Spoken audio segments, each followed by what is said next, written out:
How's it going, everyone? Happy Sunday. I almost said Saturday because I am a day behind since I didn't stream yesterday. Hope everyone's doing good. It's good. Glad to see you. Emily, Nancy, good to see you both. Hope you're all doing well. Sorry to hear, however, that you and Tyler are both sick, though, Emily. God, I'm sorry. I gave it to you guys. It's my fault. I'm sorry. I gave you my sickness through the intrawebs somehow.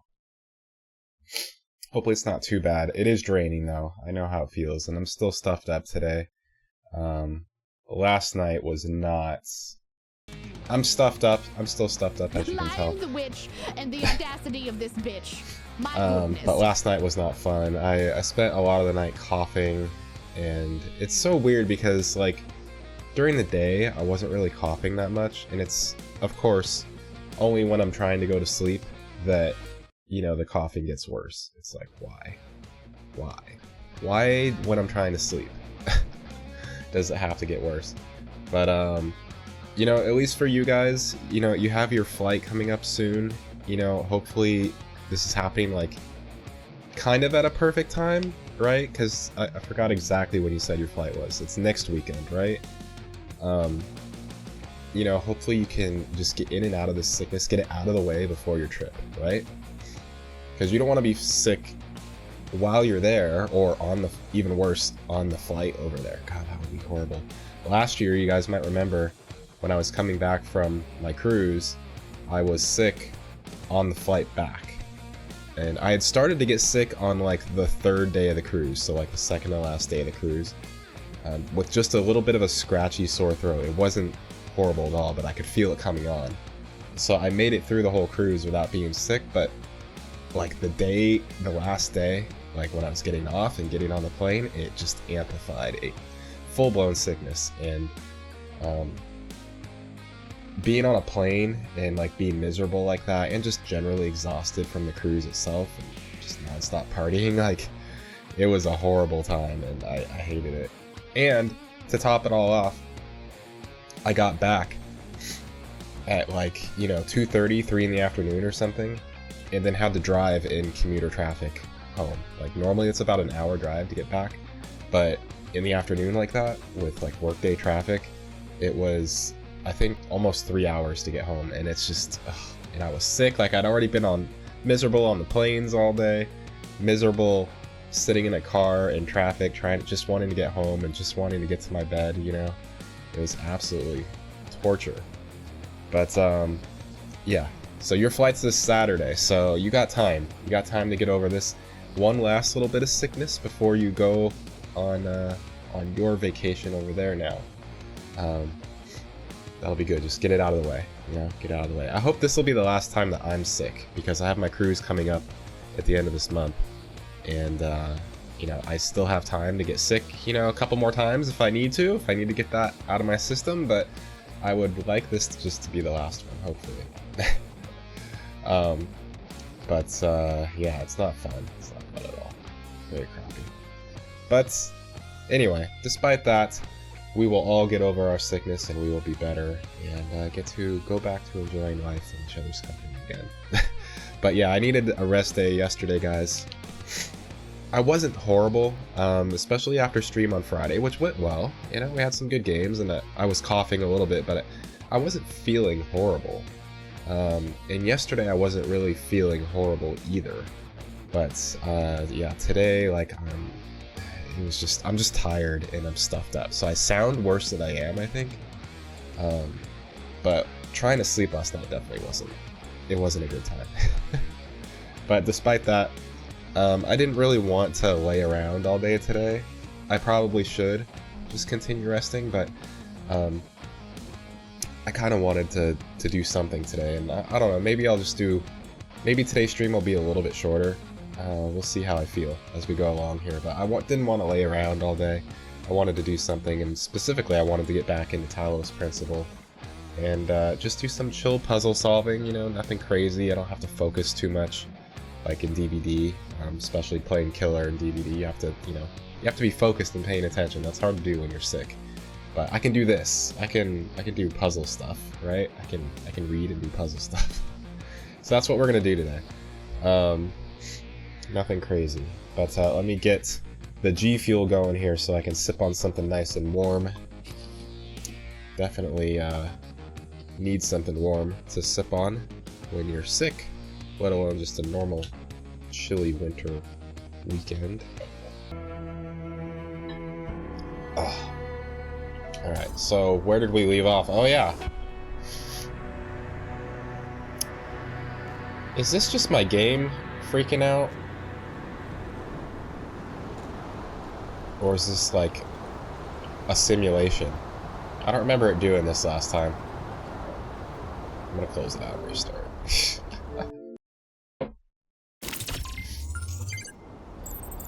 Yeah. Yeah, it was a bug.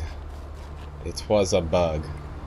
So, this is a new area we got to. There were some puzzles in the main building over here, and we already did those, if I remember properly.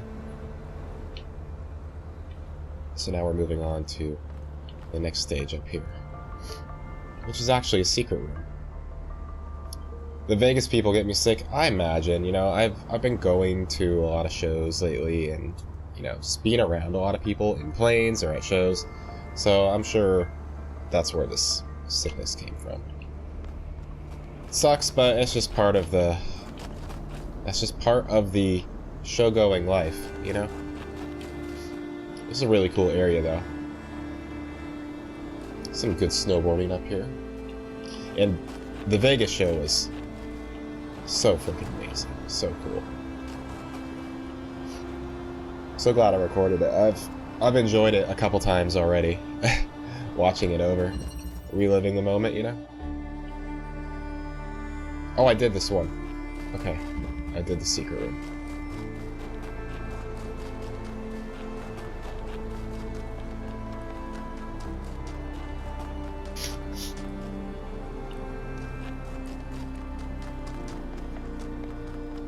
Such a cool area. Oh, I didn't go up there. Let's go see what this is. We're going on a little hike.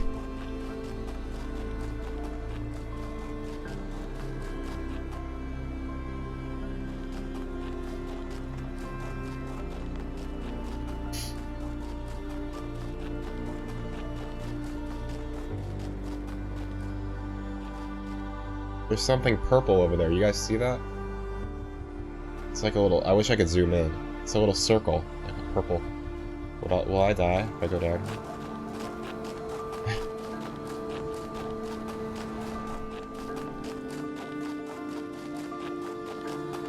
What's this?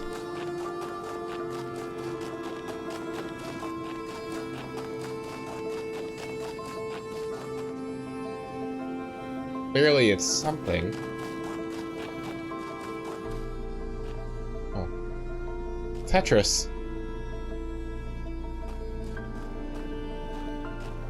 This is like a secret of some kind, right? Ah.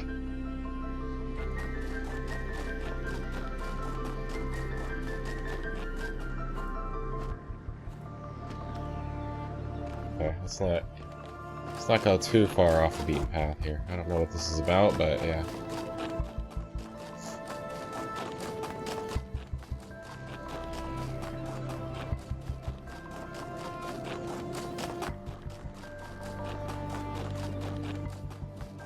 Sorry for the bright white. Yeah, maybe an Easter egg of some kind.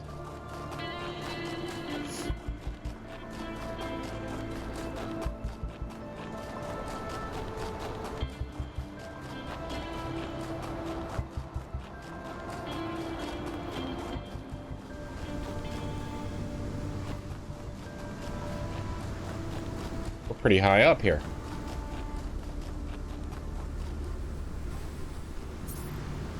Find my spray and follow it until it leads you back to me.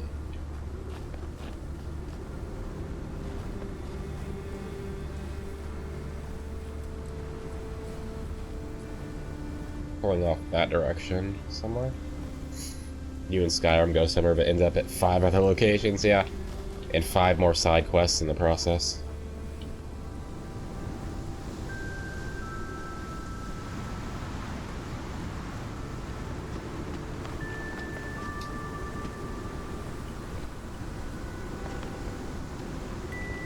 This would be a sick snowboarding line right here. Right here. Let's go all the way down.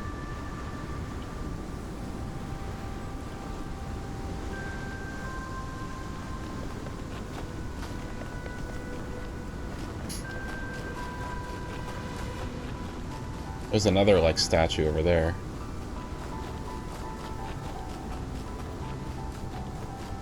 You know, Skyrim's a game I have yet to actually play. I know it's amazing, everybody loves it, there's so much to do and see and explore. Feels like there's something over there too. God, I'm getting distracted. Focus! Trying to go over there. I have a problem committing to big games. And I know Skyrim doesn't have to be big.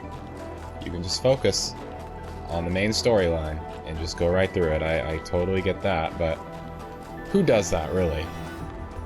Who really does that? What do you see, Alcatraz? Everything okay? It seems like something that could very quickly get out of control. You know that saying about good intentions? If we can solve problems by just making more people, how long before people just become a problem-solving tool? Very insightful. Chill gaming, just zone out on? It's been 4 hours. That's what I'm afraid of. Alright, on Cornelius. From the personal reminiscences of Mitku. Wicker Man, yo, what's up, dude? You love this game. Actually, I remember seeing on your Twitch profile that you had completed it, and it gave me an idea, or reminded me of an idea that I had been wanting to do for a long time, is list the completed games that I've done, because I don't have that listed anywhere. But yeah, this game and the one before it, both just fantastic. I love the story. I love reading every single thing. This is like right up my alley in terms of like just general interest about, you know, philosophy and our place in the universe, right? What it means to be human. I love all of this stuff. How you doing, Wicker Man? After your first time playing, you just add a bunch of mods and play it again. That's right. So many mods. There's some people whose true importance you just don't notice at first. People who quietly hold things together without making a big deal of it. That's what Cornelius was. Always by Athena's side, he calmly and carefully helped us all stay on track, reminding us of our shared humanity and the values that had brought us this far. I cannot imagine how painful it must have been when Athena left him behind, when he went on his so-called research expedition. Most people thought he went looking for her. To be honest, I thought he might never come back. And I was surprised when he finally did. I still don't understand how she could leave him. They seemed to love each other so deeply. After he returned, Cornelius was different. He founded the Museum of the Simulation, and very rarely left its premises. The archive scholars doted on him, but he walled himself off, becoming almost as much of a recluse as Eustathius. And only then did I slowly understand how much the city had lost.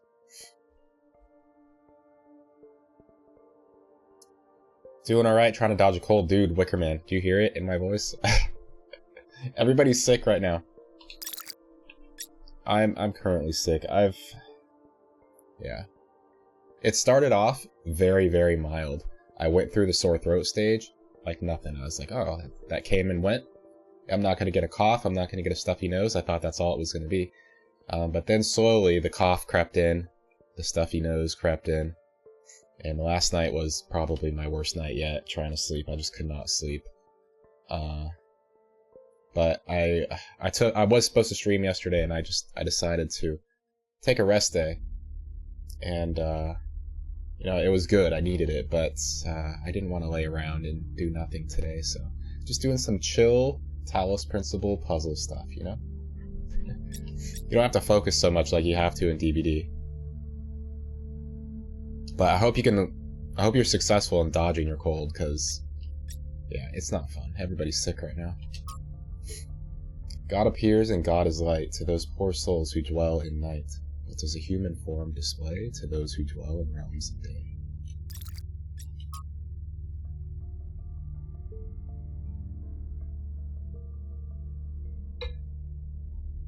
Excerpted from Considerations by Eustathius.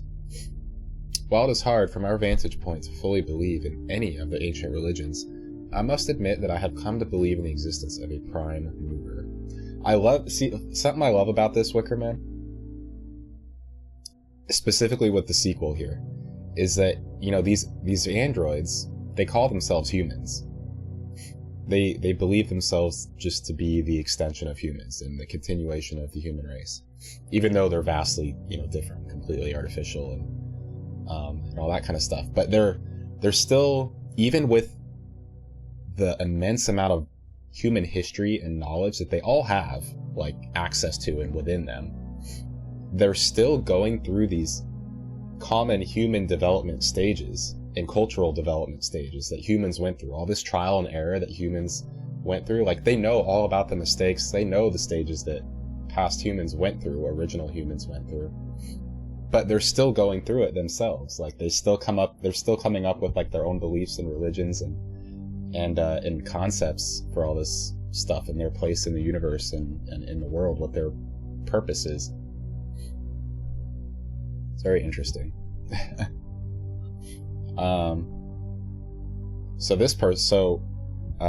Eustathius, he's come to believe in the existence of a prime, what he calls a prime mover.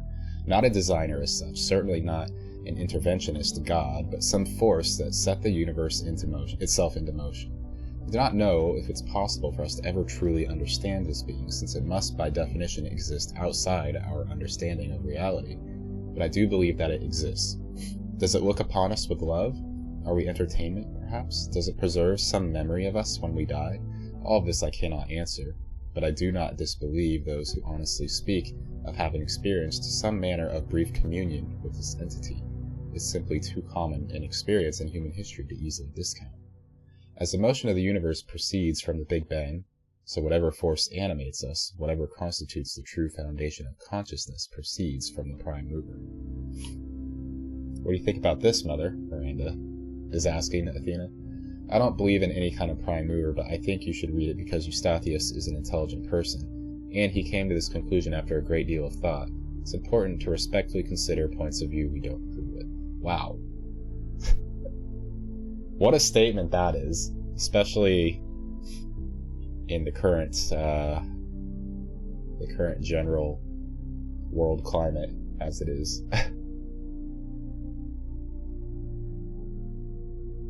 You can disagree with things, you don't have to believe everything, but it's important to still consider those different points of view. Whoa. Lord of the Files. Read 30 texts and terminals. Well, I'm not surprised that I got that achievement. This is definitely a game I like to read every single thing. So, on modernity, from the Book of Annotated Internet Comments by Eustathius. This should be interesting. If modernity is so great, why is everyone so fundamentally disappointed with the world? Why do we sigh with pleasure at the sight of old houses but feel nothing but depressed and alienated by skyscrapers? Why do we yearn for lush forests and wide plains, not narrow canyons between buildings? We love all of this technology so much. Why is our idea of happiness to get away from it? Could it be that progress is just a story we tell ourselves to justify why we allow ourselves to be dominated by inhumanity, and older forms of living have something to offer? It seems that many of us share this desire to immerse ourselves in nature. Though we are ourselves entirely technological beings, we enjoy and value the Earth's diverse and unpredictable biosphere. But does that mean that progress is just a narrative, as this ancient commenter suggests, or does it mean that technological progression and a love of the natural world are not in fact mutually exclusive? Yet if this person was left on his own somewhere in the wilderness, he would feel nothing but terror. The appreciation of nature is rooted in the experience of civilization, of safety, That's a good point, too. True, but he's still right. So much of what our ancestors created in their last years was alienating to the majority of people. Then the question isn't one of modernity, but of control.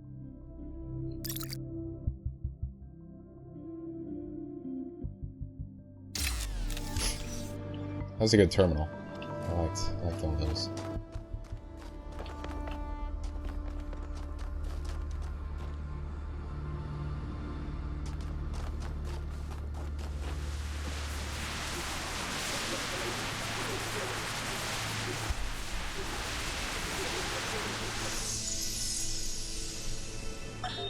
If we believe that life is inherently valuable, if we think that other species are worth preserving, and we recognize that most of the universe is barren, then it follows that we have a duty not only to defend life, but to spread it. If life is the most valuable thing in the universe, then perhaps, in a sense, the cosmos itself is depending on us to do this. Like birds carrying seeds to uninhabited islands. Maybe that's our role in the galactic ecology.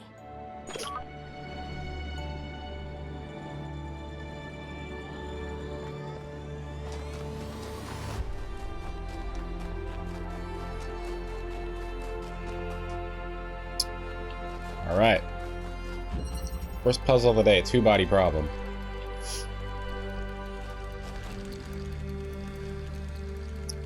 So, we got a connector in here. Got a driller here. That's the goal.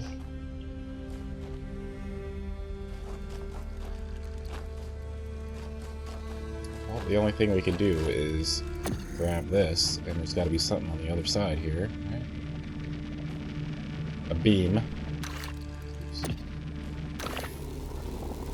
Hey, I wrote Oh! a song, and goes along something like this. There's a replicator there. You're a bitch. What's up, Messi? Your mind being boggled right now? No, not yet. I just got here. This is the first puzzle of the day, Messi. How you doing? Let me get that lower. Actually, I need to put it out of the way, probably.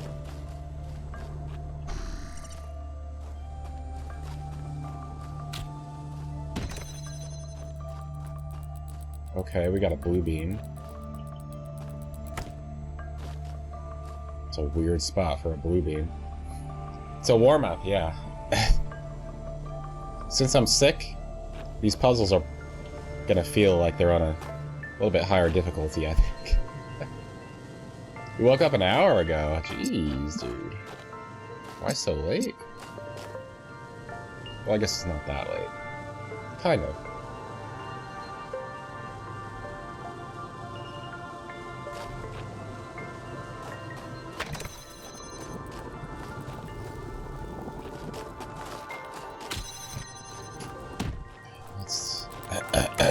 Let's deal with the red beam first.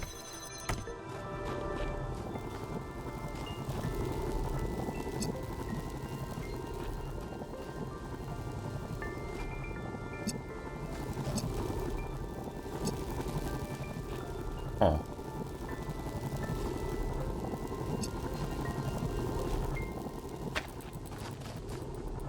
We gotta get the red beam over there. That's gotta be the first goal. But, how do we open this up?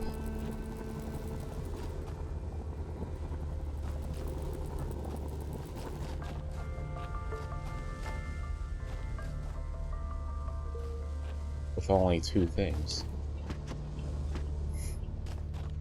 Tired from the grind? Yeah, I feel ya. Definitely feel you there. I've been tired for 20 years, Messi.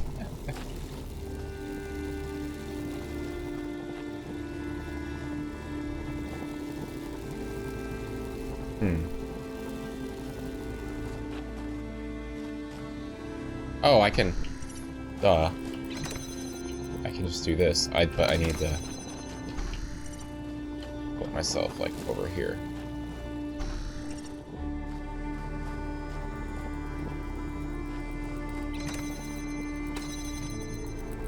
First, let's stick that there. Feel that? I'm only 24. Yeah. Wait until you're 36. But hopefully you won't ever have to feel that, because you're gonna have, you know, an awesome job that you love and don't get burnt out of. Oh, America, yeah. All right. Red we're completely done with now. We don't need red. Fuck red. Now we just need to get a blue beam out here.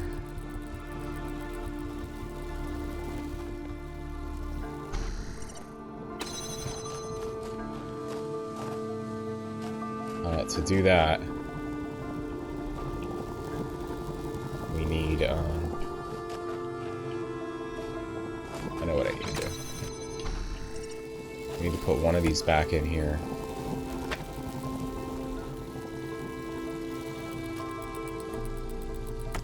Let's go ahead and just connect this up.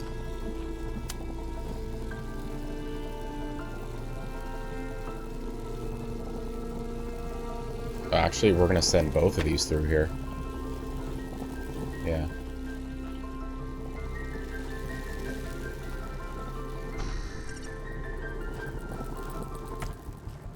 Take this over here.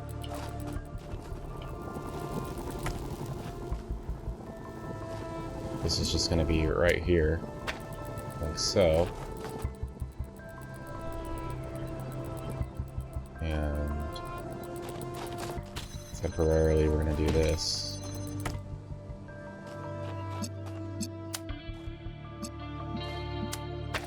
Like that. And,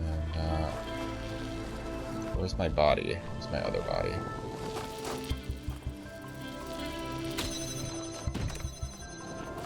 I need to move myself over.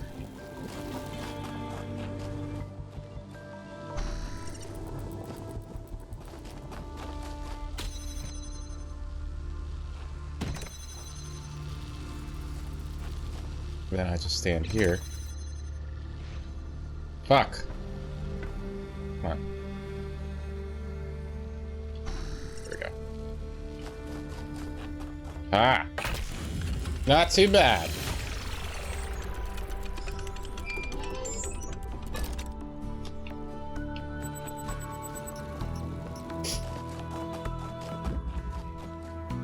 I'm so smart. Even when I'm sick, guys. Even when I'm sick, I'm still pretty smart.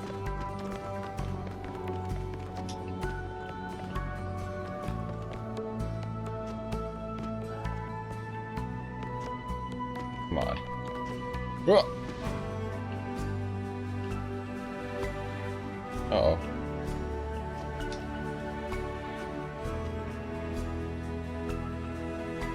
Uh-oh.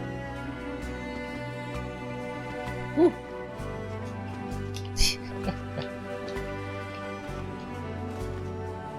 No, it's fine. It's fine, Messi.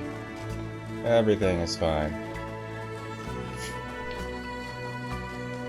So many wrinkles in my brain. Yeah.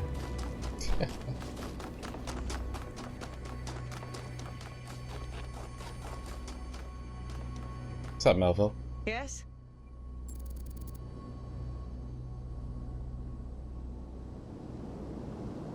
Of course I did. She and Cornelius were both there when I was born. Neath was just starting to take over back then, and they were still showing her the ropes.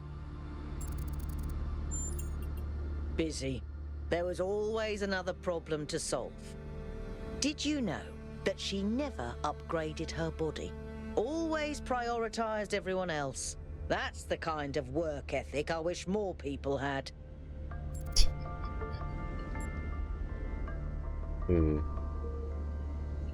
Yes. I disagree. At least when it comes to myself. For me, living is doing. I've never felt the need for a partner as such. I've met a lot of people who do. Athena and Cornelius, Atal and Damien, Sarabai and Hypatia. But that's not really for me. So far, at least. But I do have social needs like anyone. What I like is a pleasant buzz of humanity. Not too close, not too far. Something I can be part of without having it get in my face all the time. Yep.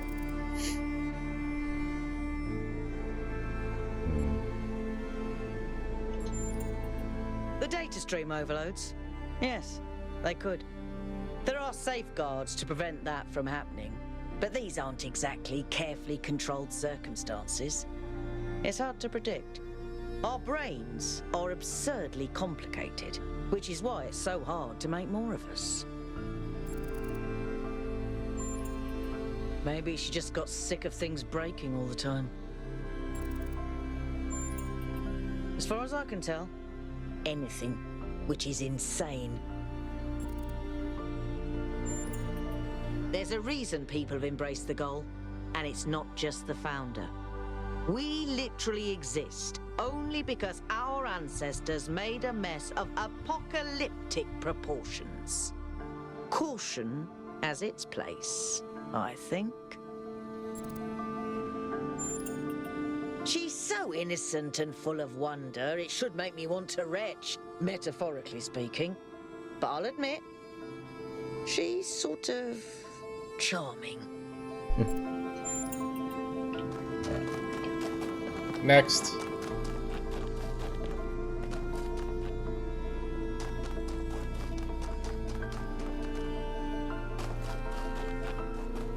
Oh, this is the door. We're filling up all the lights. Getting there.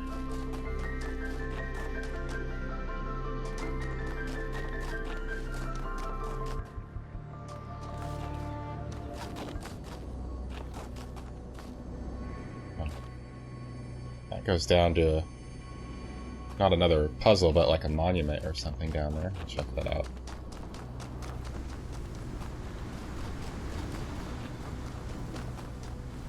Alright, number 7. Redshift. Okay. We got a platform. Just let me grab it. Connector up there. It's also got a short fence right here.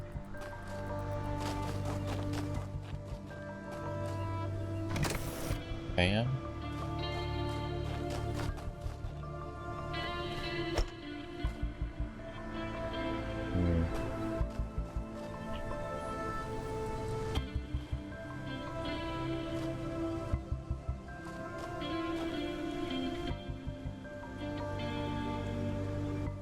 I'm gonna stand here. Switch over. Like that. Oops.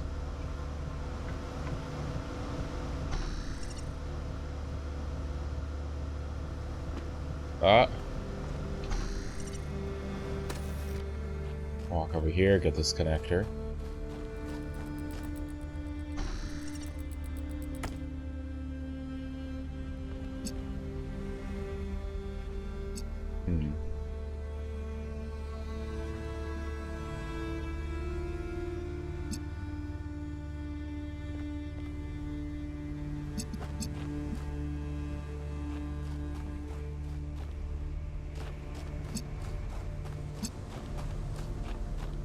So blue beam over here.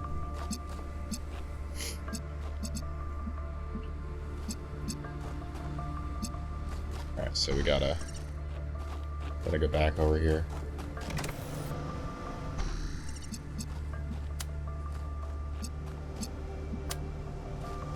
And we're gonna put this on top.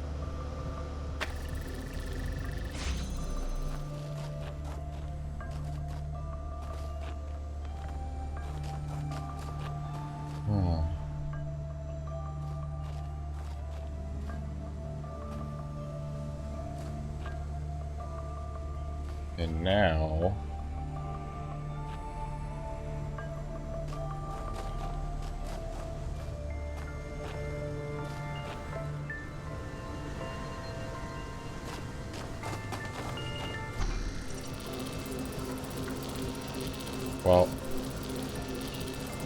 I have to set this up ahead of time for the red one as well. So I've gotta get this. Jump on here.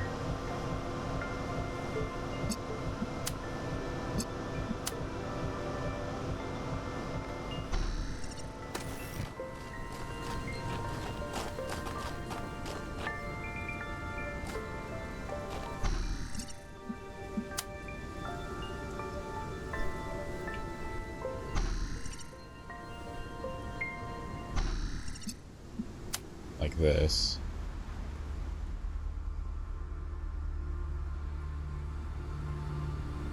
I think you need to go back over here for a second.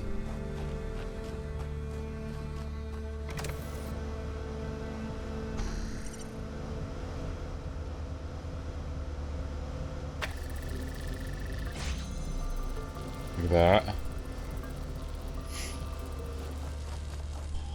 Alright, then I'm gonna go in here.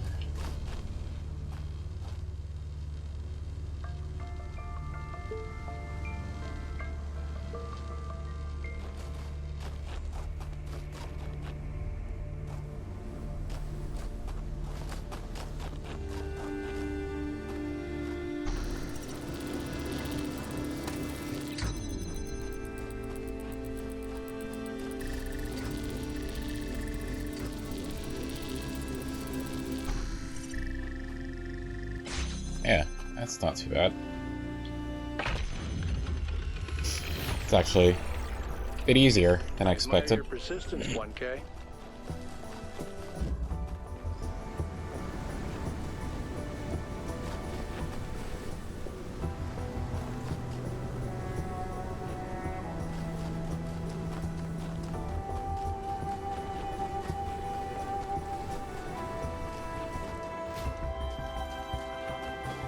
Alright, we're gonna go on an adventure. Whee! Oh, took a little bit of damage there.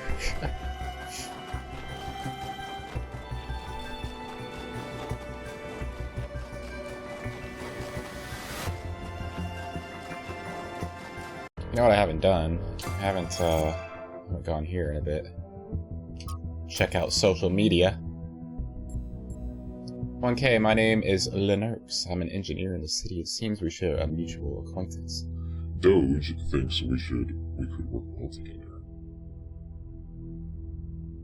What is this all about?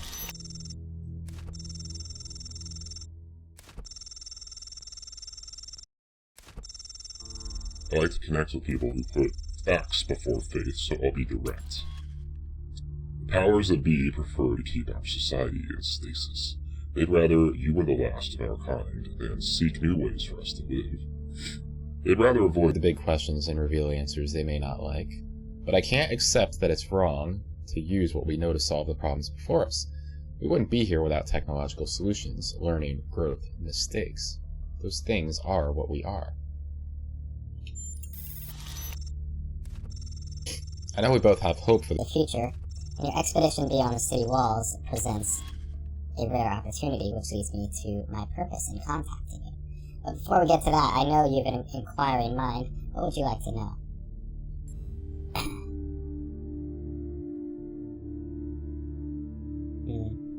Why are you?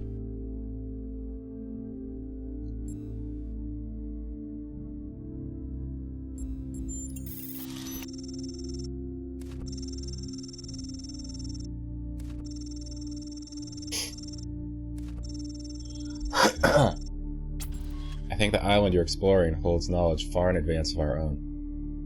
There will be a great pressure on your team to leave it hidden, but those secrets belong to us all. We all deserve to learn and to grow.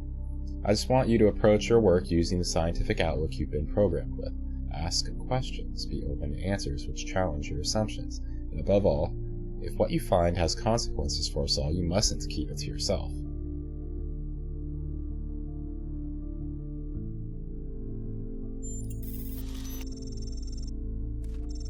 I know Byron and I have been anticipating this opportunity for some time. I'm certain you're going to find more. I wish in return I could share everything I know with you now, but that time will come. For now, I need to ask that you keep our relationship between us. The dynamics in New Jerusalem are complex enough. So what do you think? Are you willing to work with me?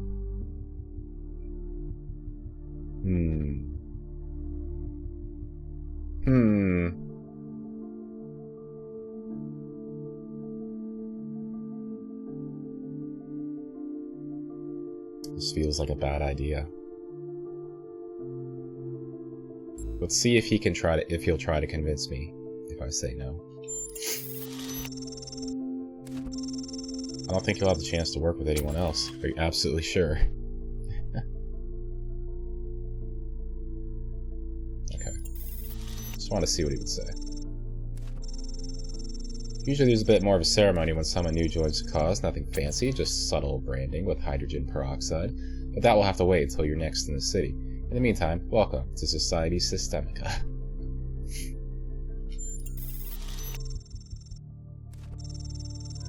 I'd say it's more of a special interest working group. Nothing is more important to science than transparency, and at the same time, we don't always have the luxury of ignoring social realities which sometimes demand discretion. Which is to say, I can't exactly refute your suggestion, but I'd certainly discourage it.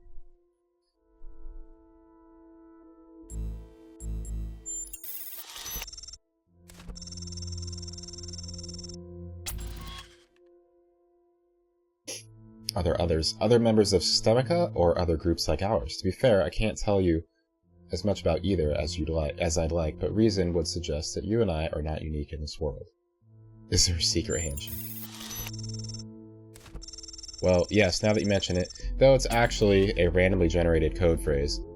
44 laughing lullabies. Are there rules? You'd think so, but we largely depend on shared ideals. There may be no specific rule set, but I trust that we all know an error when we see one. Have I played Mass Effect? I have. I played all of them, but that was a very long time ago. I can't say it had any influence on my decisions just now.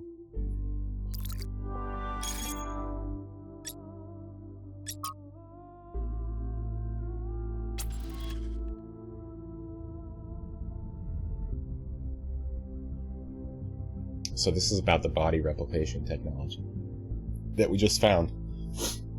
This technology discovered by the expedition changes everything. Every argument about how hard it is to get access to the resources necessary to create more of us goes out the window.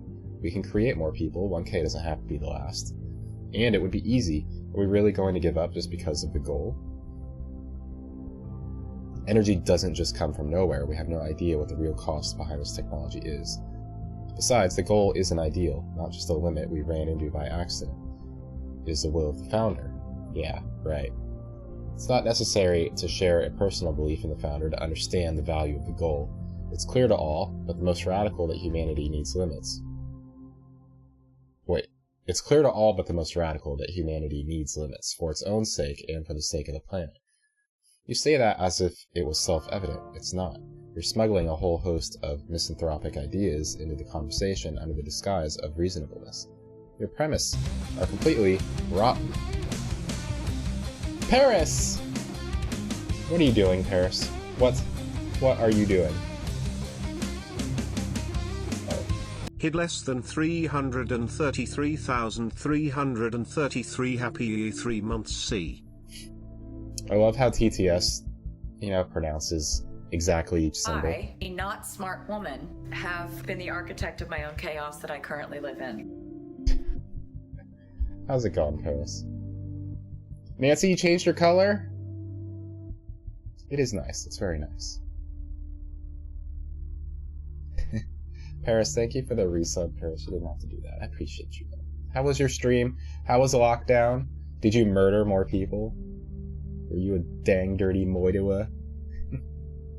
How am I? I'm doing okay. You can probably hear in my voice I'm pretty stuffed up today. But I didn't want to lay around. I skipped stream yesterday and to kind of rest, but I didn't want to lay around and do nothing today. So we're just doing some chill puzzles today, Make sure I hydrate. I'm hydrating right here with my hot G Fuel.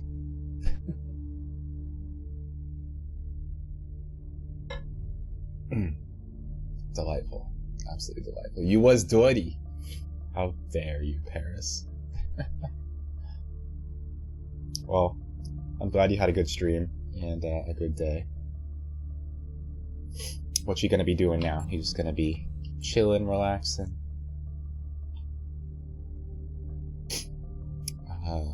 Where was I here? I believe the results of human history speak for themselves, and I find it shocking that anyone would disagree with something so obvious. Shocking that anyone would value human beings and think that maybe our ancestors could have solved their problems using their brains instead of preaching misery for all. That maybe there is some point in blaming other factors beyond technology and growth, like, I don't know, people in positions of authority preaching their self-important morality instead of trying to solve ordinary people's problems. Authority? I'm just an academic. It's completely disingenuous, and you know it. Your clique has the mayor's ear. Clique? I assure you there's no such thing. This conversation's getting out of hand. If you can't behave, I'm shutting this thread down.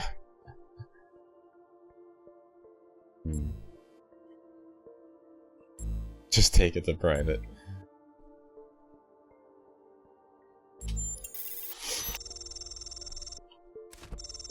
Thank you, 1K. New Jerusalem is a democracy, and without free speech, democracy is a sham. A lovely sentiment, but you should try moderating this forum and see what it's like. If every conversation is allowed to explode, instability is guaranteed. We have to set reasonable limits on behavior. Thread closed. Just chilling, working tomorrow, so I have to be a responsible adult and actually go to bed at decent time. No! No! Paris, I was listening to you earlier, and it kind of sounds like you're coming down with a cold yourself, so you should maybe just stay home tomorrow.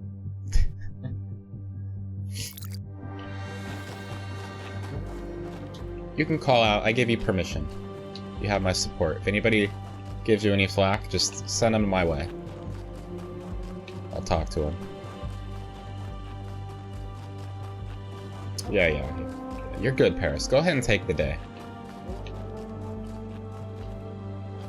And I don't want you to be checking any emails or anything while you're staying home and resting either. About how, in the end, the sea will claim everything.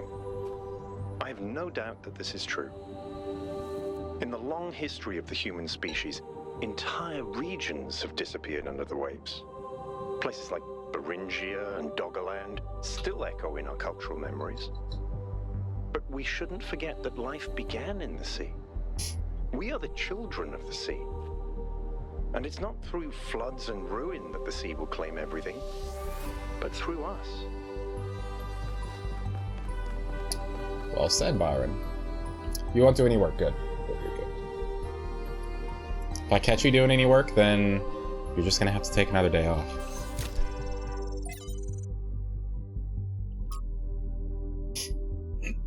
Okay. From, Arkady Chernyshevsky's In Our Likeness, Essays on Humankind Reaching Adulthood. With alarming frequency, our mythological narratives conceptualize our separation from nature as a fall, a punishment for sinning, a loss of innocence, a decline from a golden age.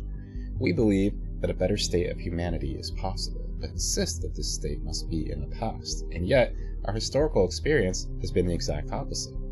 For all the horrors of modern war, and they are considerable, relatively few people today have to suffer the unspeakable agonies that our ancestors went through on a daily basis. It is doubly ironic that we place our golden ages in the past, but very rarely ever consider what life was actually like for those people whose genes we carry. Isn't that so true? Like, I feel like you see it all the time, people saying things like, I wish I lived in the 1950s, right? It was a simpler time, you know, everything was better, blah, blah, blah, blah, blah, but they don't consider what life was actually like, you know? What they're thinking of is what Hollywood has shown life was like, you know? They see, like, modern movies that depict life back then, and they're like, oh yeah, everything was so much better. But the reality is, like, you had you had a much lower lifespan, you know? The further back in time you go, you have a lower lifespan. For reasons that people didn't have any clue about then, you know, people would just die, and it was just like, oh yeah, they were sick for a while, and the sickness didn't go away, you know? and it turns out it was cancer, right? Because at that, you know, in the past too, smoking was literally considered healthy for you, to like be smoking cigarettes and everything. Nobody knew that it was actually really bad for you. They're just like, oh, well, smoking makes me feel good in the short term, right? So it's obviously a good thing.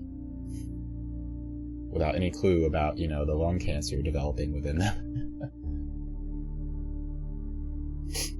How cold they were, how hungry, how frightened of the cruelty of nature, what unspeakable pains they must have experienced when they were sick or injured, how many of their children they had to lose, unable to help, begging the heavens for mercy and never receiving an answer. The past is a slowly receding tidal wave of grief. The battle of human emancipation is not yet won, and the path has been far from straightforward, and yet, in but a few thousand years, we have eliminated a great deal of suffering that before must have seemed unavoidable and eternal. Some still suffer, their lives held ransom by politics and economics, but at least now we know that a better world is truly possible, and it lies in the future.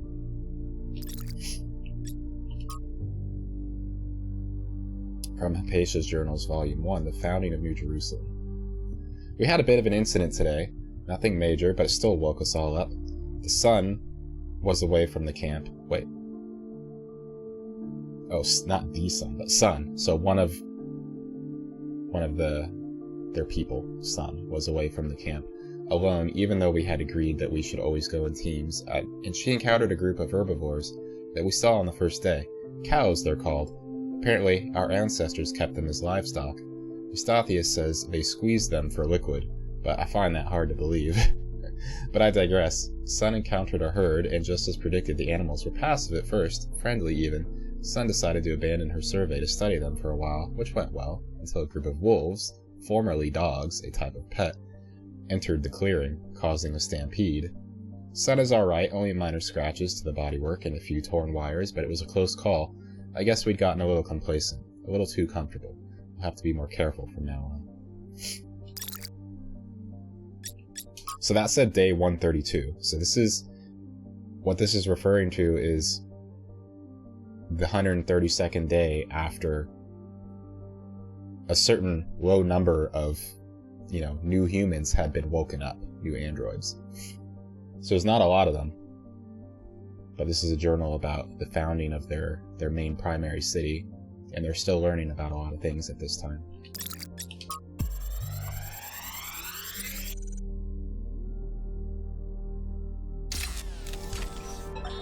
Now I have to talk science fiction for a bit because I love science fiction, but it drives me nuts. There's this cliche that shows up over and over, and every time someone uses it, everyone pretends it's really profound. It goes something like this. A scientist invents something good, but, oh no, it's actually really bad. You could have something that makes your life better, but no, you can't. How dare you even want it? That's hubris. That's playing God. And it's never anything that reflects the real world, right? It's never, oh no, you invented a vaccine for cervical cancer. Oh no, you invented a new class of antibiotics. Oh no, you cured malaria. How dare you? Those diseased mosquitoes are way more important than human lives. How did science fiction become so reactionary? You know, if we all thought this way, you guys wouldn't even exist. At least Alex agrees with me. She has good taste. Oh no! You cured cancer! But the mosquitoes! They deserve to live too!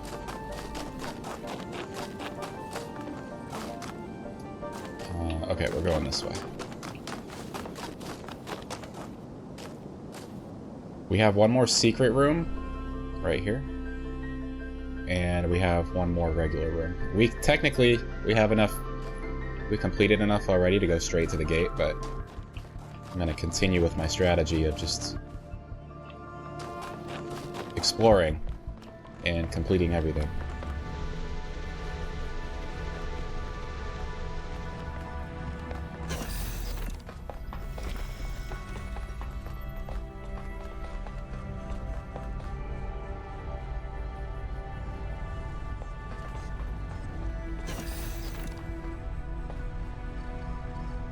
Who is this?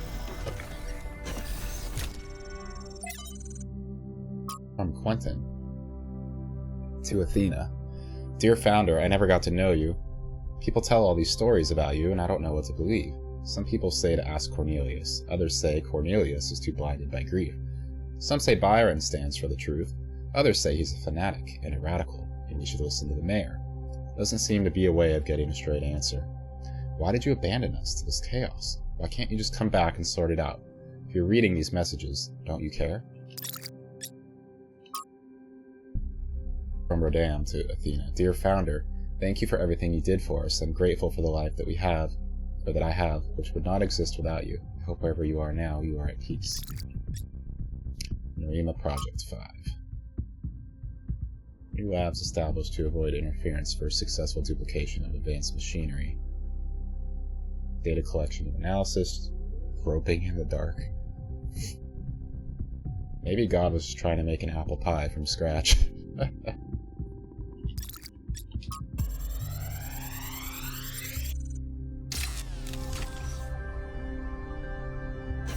This looks like it has something to do with energy generation. Am I reading this right?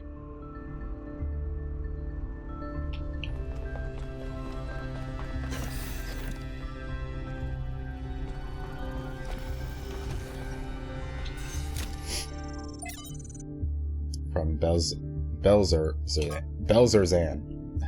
O great and sacred Founder.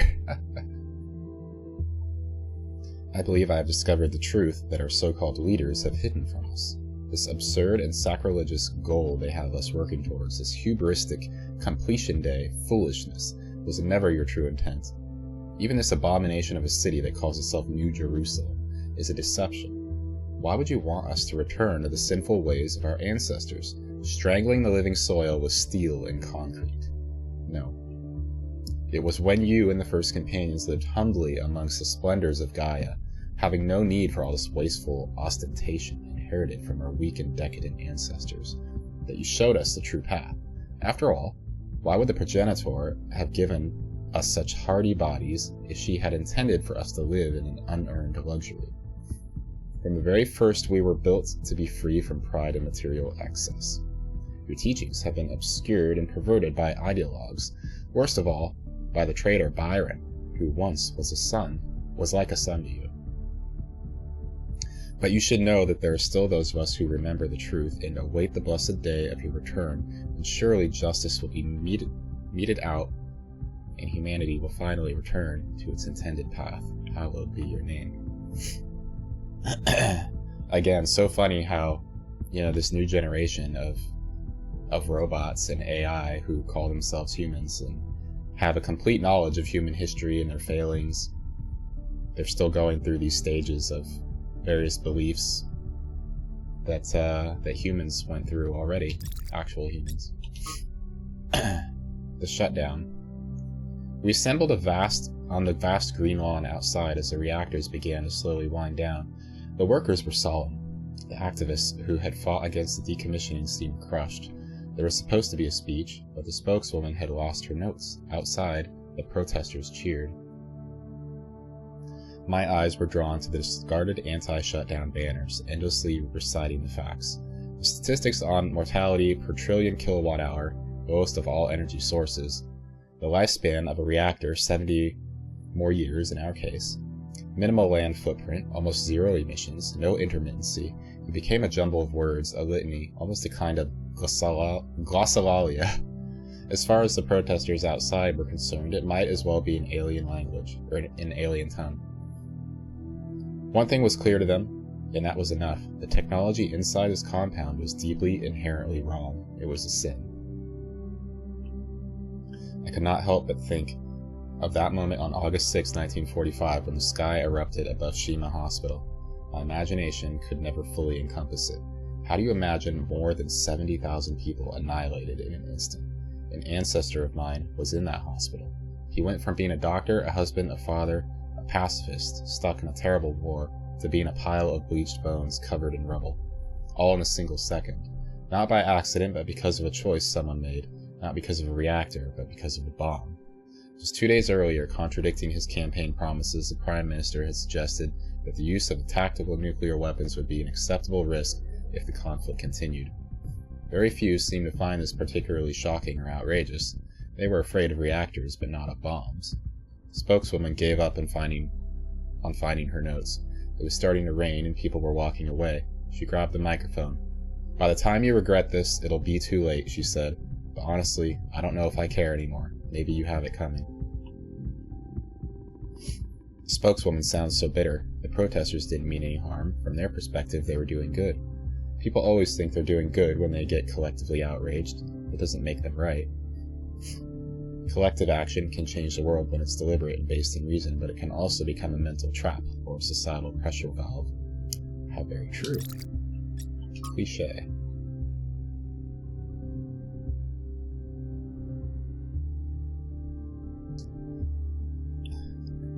As you continue your reading, there's a useful concept that I would like you to keep in mind. The thought-terminating cliché. This is a type of phrase, often a slogan or a saying which sounds meaningful but is really intended to make you stop thinking. To pick an example from our history, someone in a simulation might say things like, "It's the will of Elohim," or "It serves the process." But that would be that, case closed. And who knows how many iterations never advanced further because they just stopped thinking at that point. So, this person, who we don't know who it's from... Hey, Karma. This person that, it says error at the top, we don't know who it's from. They're talking, when they talk about the simulation, they're talking about the AI simulation that we went through in the first game that is designed to test each AI before it places them inside an android body and allows them to, wake up and leave the simulation. It tests them to see how human they are, what their philosophical beliefs are, and they have to be, as human as possible. And if they fail, then they just, they get dumped in the garbage. They get restarted, put in the simulation again as a new form. That's the system that the humans that died out, that they designed. How you doing, Karma? No, you're not feeling 100%, but the comfiness here is always flat. Thank you, Paris. I'm trying. I'm taking my time reading this. You can hear me, probably trying to take a breath, clear out my nose a little bit. You just woke up? Jeez, Karma. Why so late? Sorry, I'm just turning on the fan under my desk. It's nice hanging here after streaming. Oh, I appreciate that, Paris. That's what I wanted to do today. Just have a comfy Sunday. Cold and snowing. So you just want to stay in bed. I totally get that. Do note, however, that the thought-terminating cliche is not the same as a lie. It may very well contain elements of truth, but those elements are used to keep you from questioning a whole set of assumptions that come with it, which may be partially or totally false. This often takes the form of appealing to something you care about. We must protect X, where X is a nation, a philosophy, a public order, or even the planet itself. But while you may agree with that element, all kinds of assumptions may be included about how to protect something, or who to protect it from, or what the end goal of protecting it is. If you stop there just because you agree with the surface level statement, the results may be the opposite of everything you wanted, like those who chose to serve Elohim and in doing so prevented him from achieving his true purpose. So I forgot to mention, when I was talking about the simulation earlier, Elohim is he was the governing AI of the simulation. And as you progress through puzzles in the first game, and as you learn more, he questions you and he tests you as well. Because it's his job to ultimately bring forth your development to a point where you're most human-like and can then go out into the real world. But he makes you question a lot of things too. Who is Elohim? Is he really just part of the simulation, or is he a human? Within the simulation, acting as a god? There's a lot of questions about it. Snowstorm is coming. That sounds amazing, Karma. It's time to go snowboarding.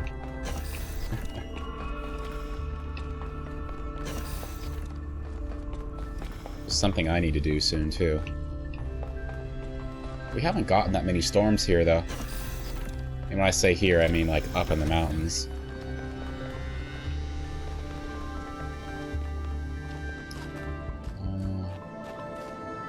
Okay. Number 8.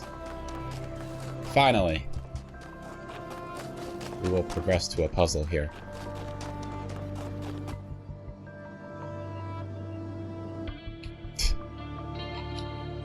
Console problems, guys.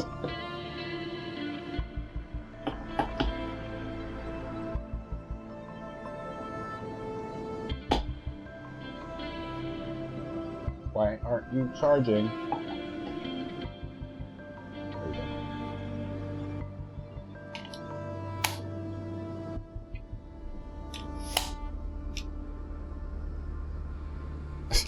No. Okay. Alright. What do we got here? Drilling party.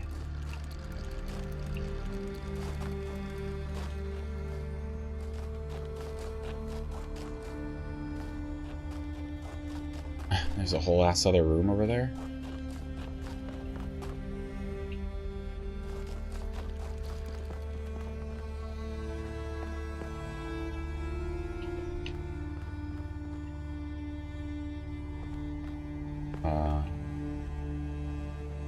Oh, okay, so there's another body I can teleport to.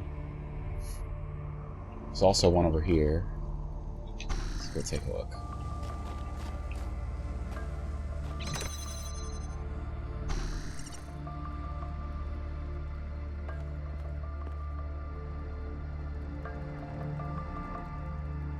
Okay. This is an interesting one. This is very different from any we've done before.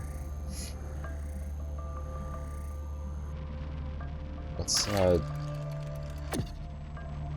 a hole here, because then we can take control of him. Oops. And then go over here.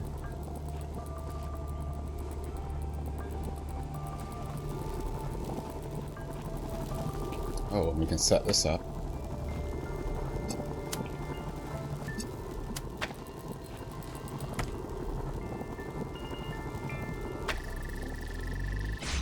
Now we can get out.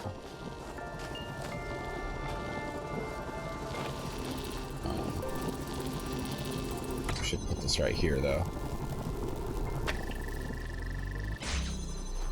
So that we can take it outside.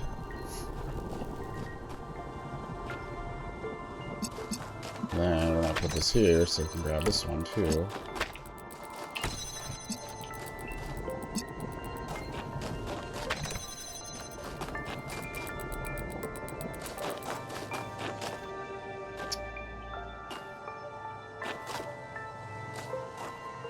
Let's look up here for a sec.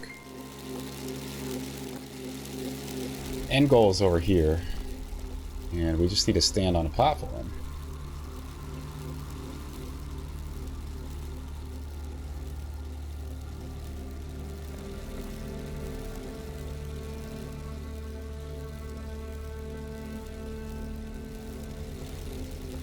Don't need this anymore.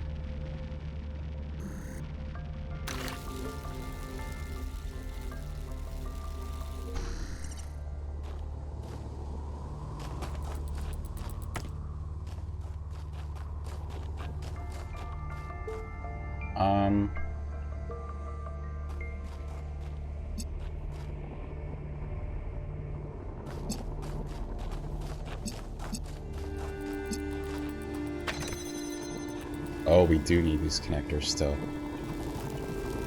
Okay.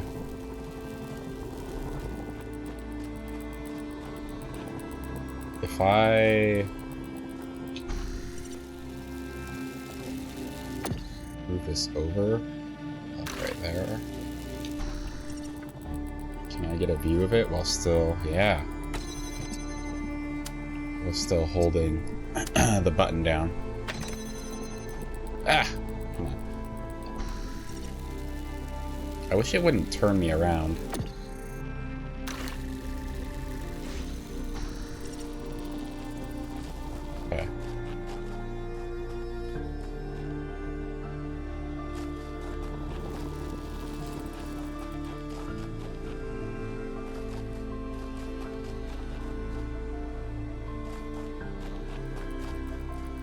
Question is, what do I do at this point here?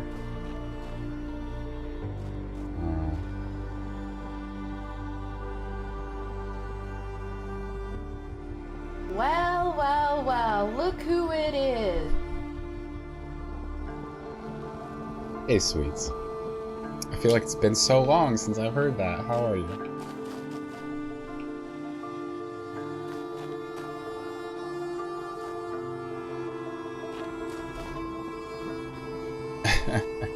How are you doing?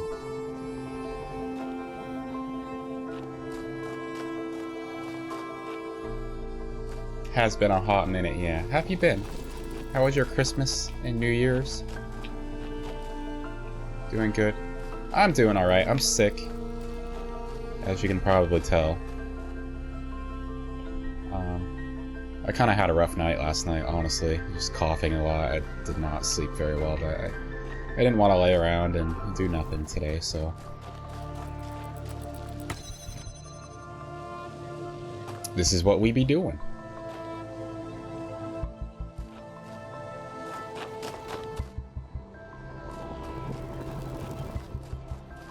I don't know what to do here.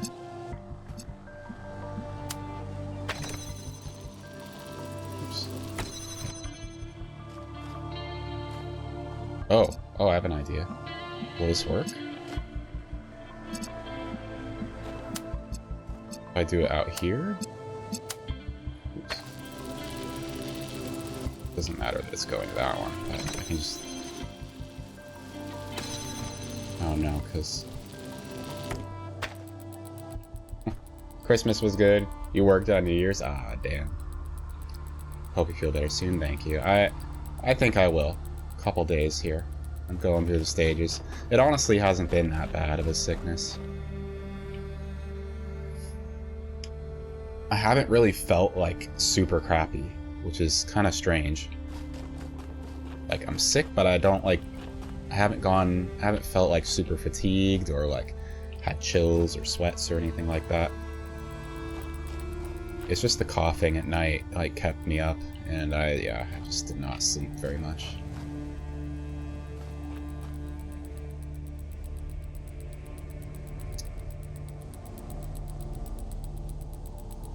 What do I do here?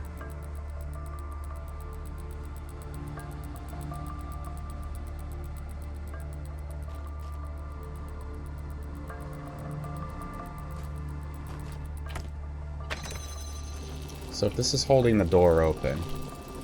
I know this one is holding this door open.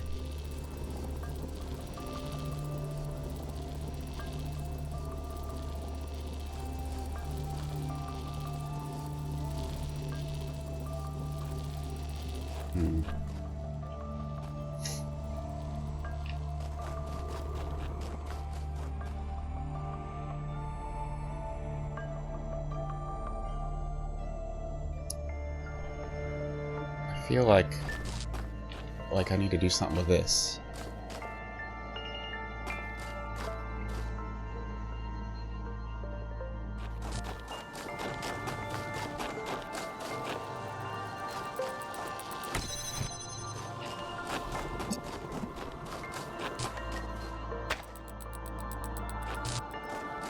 I need to get like him out of here. I need two bodies, two things I can move around.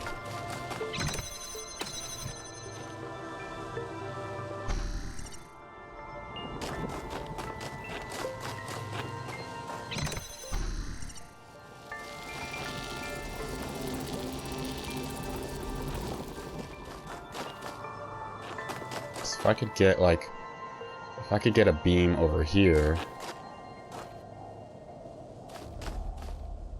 then I wouldn't need this door to be open. Be kept open, right? I don't know.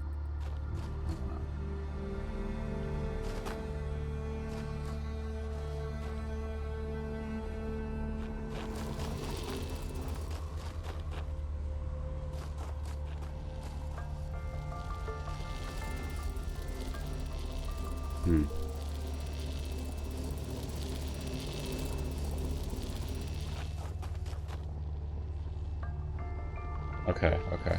Hold on here. I'm gonna do something.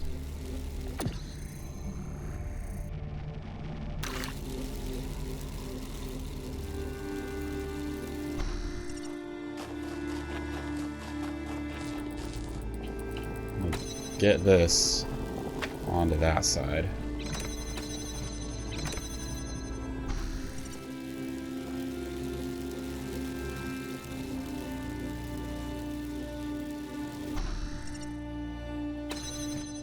Oh, shit. Forgot I was standing on that.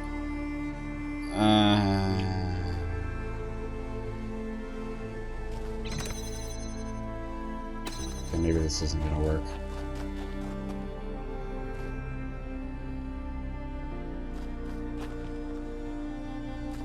Any thoughts, guys?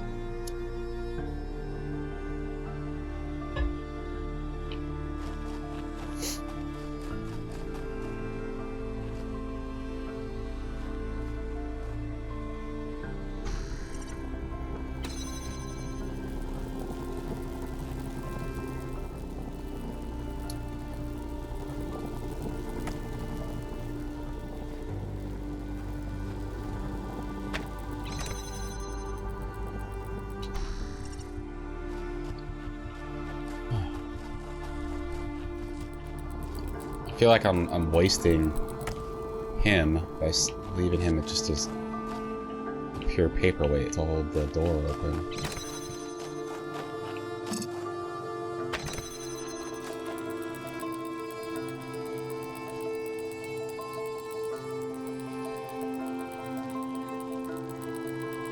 There was a way to get him and the connector out of there. But I don't think there is.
Ugh. This is stumping me. Is there anything else around here?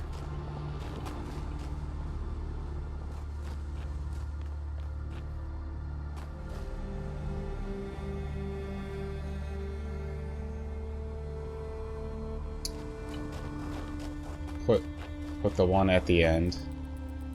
At the end. Talking about this? This right now. Paris. Wait it! Person at the end, the function they're serving right now is holding this door open so that this beam can go through. If I move them, then this gets cut off.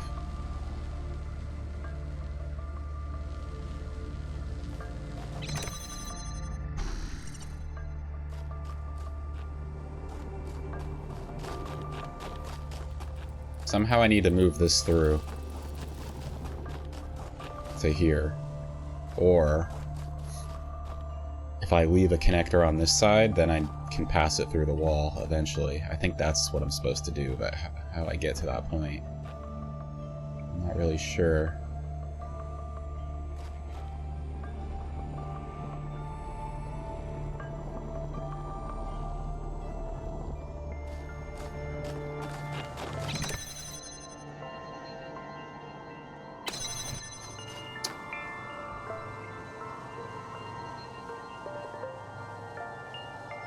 I need a big brain play. What's the other switch do? It's holding this door open right here.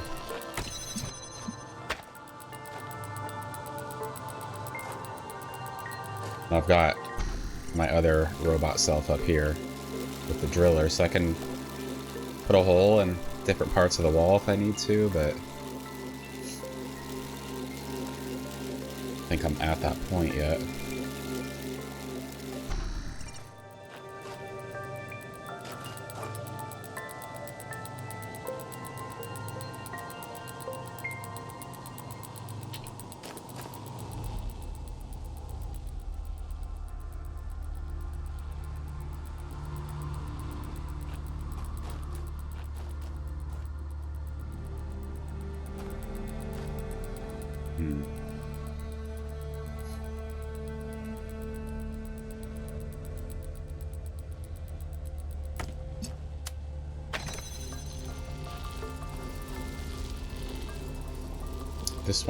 This one here is holding this door open. This switch. And then the beam is holding this door.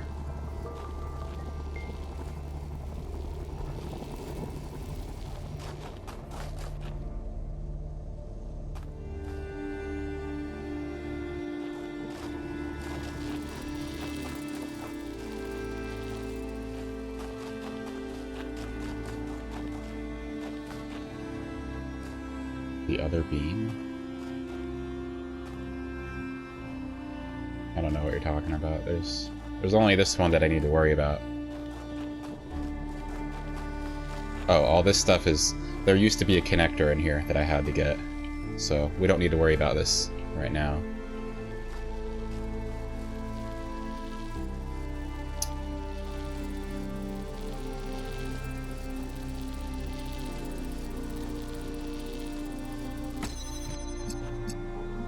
If I do this, will this matter?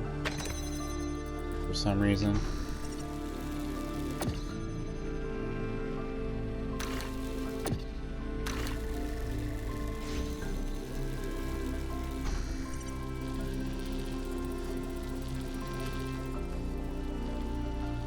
No, this hasn't changed anything for me.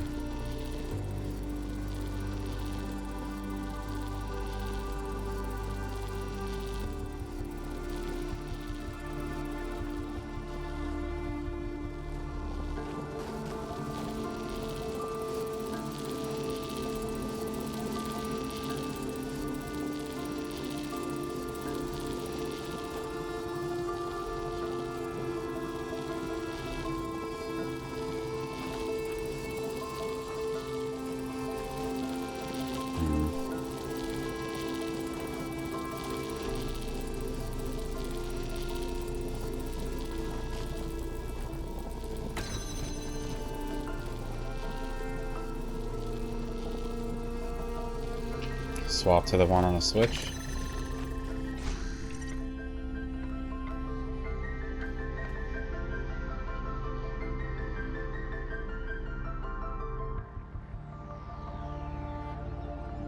I feel like eventually I need to get... It keeps this door open. I feel like eventually I need to get one of these over there. So, like, I don't know.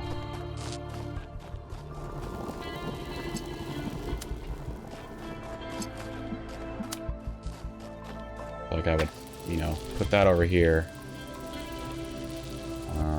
Go up here.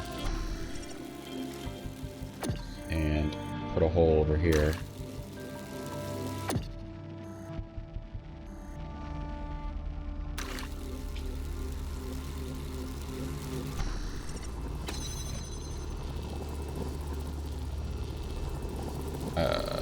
Keep connections and then like stick this right there.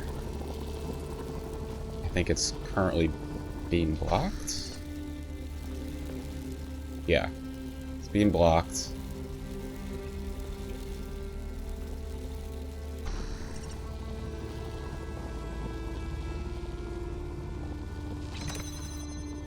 But now I'm like, I'm still stuck with a body over here, like.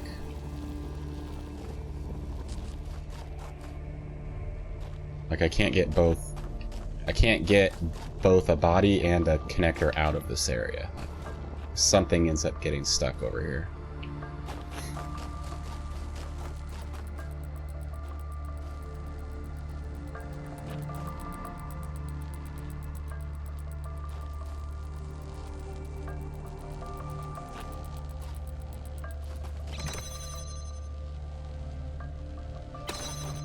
Okay, hold on here, hold on.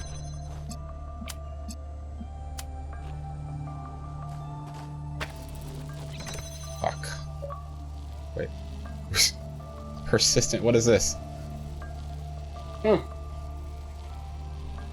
They would make an achievement for that.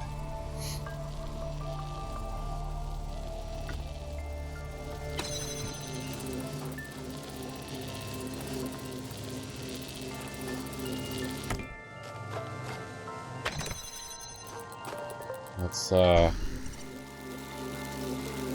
hole over here?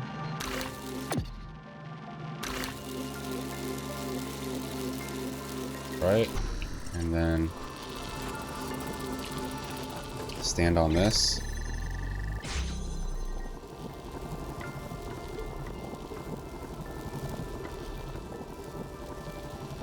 Why isn't the other one? Oh, because there's no hole.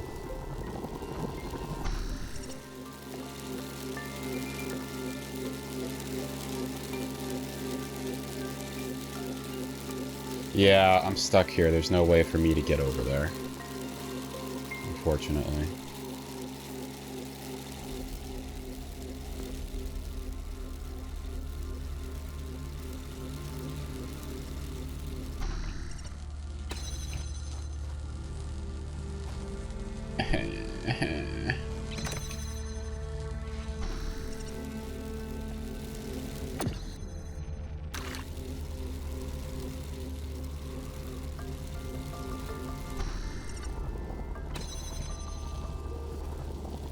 Yeah, I don't...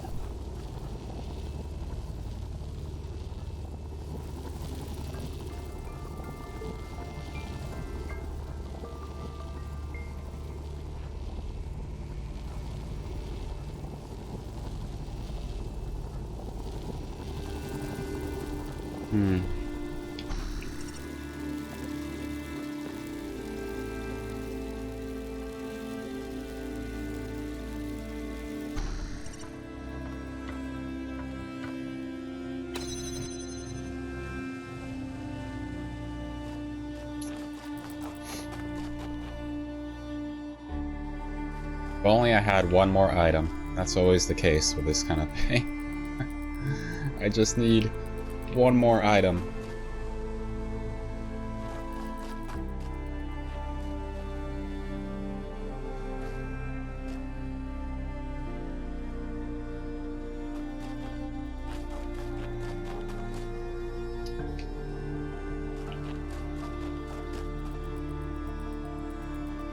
Let's go back to what we were trying before.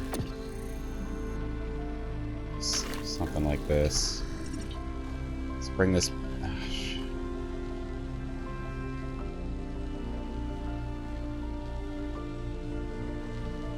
Actually, let's leave that there.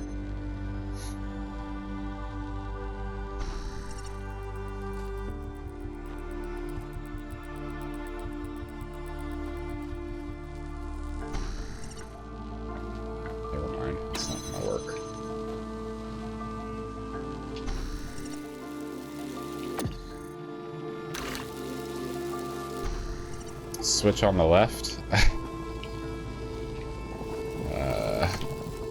Which left?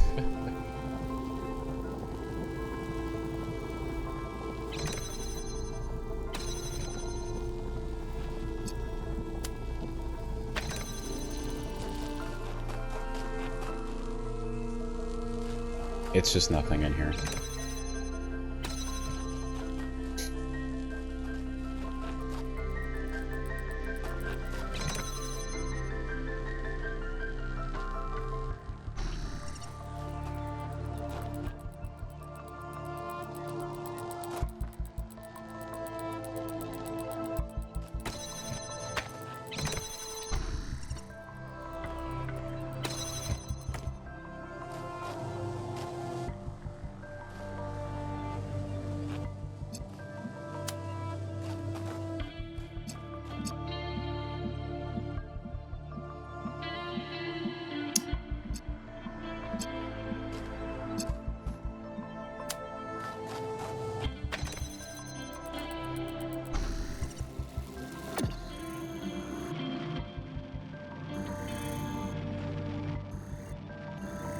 Where the frick is the beam?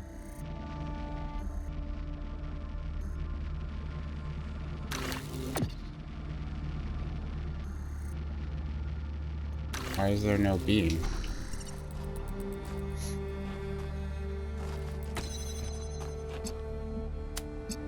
Take both of them. I think maybe it was getting blocked from that part.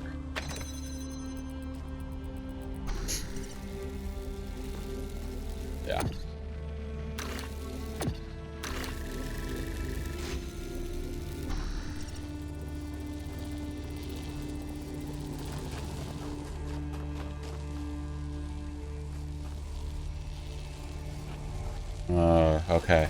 Okay. Okay.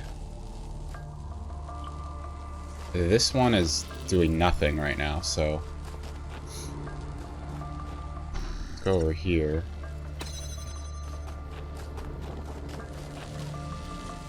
Now that I've got this body on this side, I can put that right there. Swap here. Go a hole over there. Swap here. Oh. You know, that shouldn't have been that hard.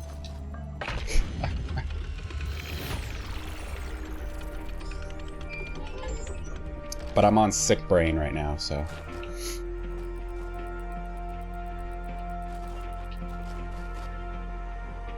That's where we're at.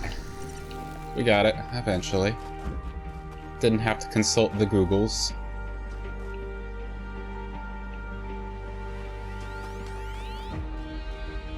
We have another secret room to do.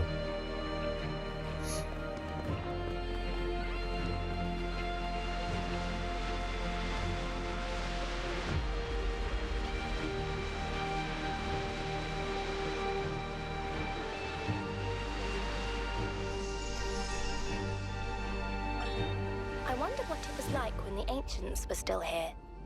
Their world seems so lively. Not always in a good way. Interesting times are great to read about, but rarely great to experience. That's true. But they left behind so much art and philosophy and religion, and so many strange stories. Is New Jerusalem like that? It was, in the beginning.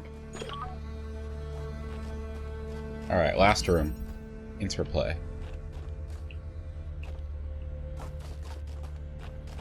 Got a box, we have a fan, we have a red door, connector in there.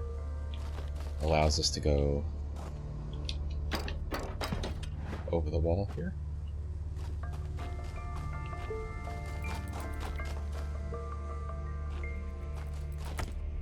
Let's get this done. Wait. Okay, let's do this. Get him out.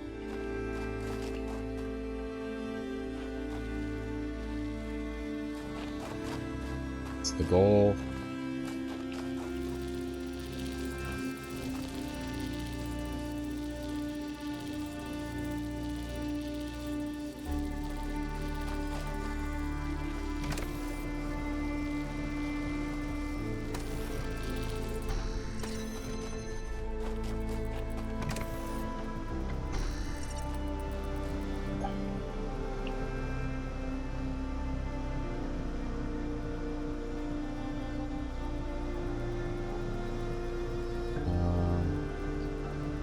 Okay, so I'll place...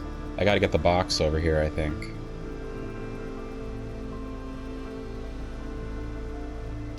Then I'll put the connector on it, connect to the red beam, and then connect to that red door over there.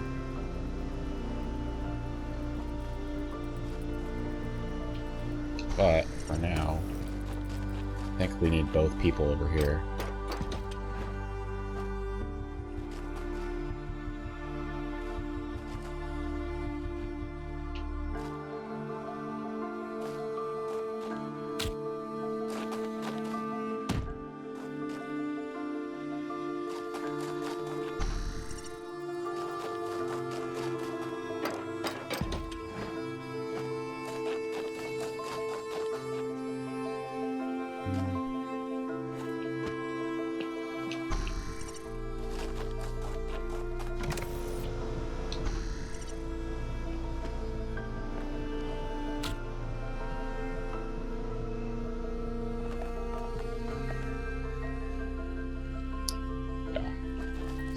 this. Do this. Do that. Put that on there.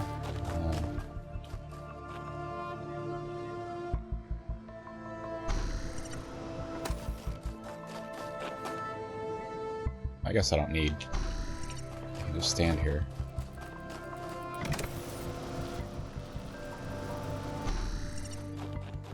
Alright. We're moving along. We're moving along here. Alright, blue beam.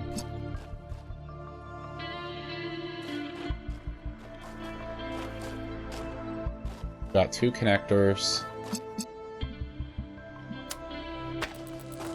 You can just jump over this. Isn't even a big deal, but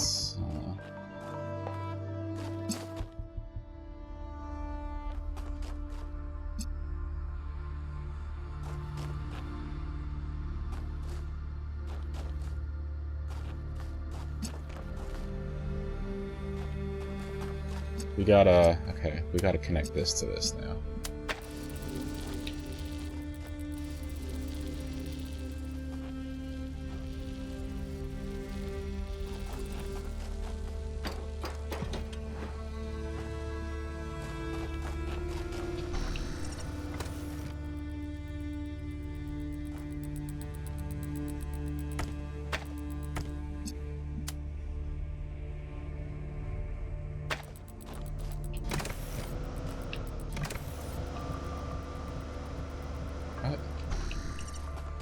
Why isn't it connecting?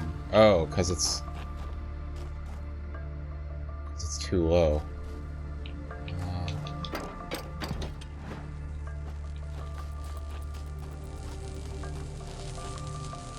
It won't have a sight line in here.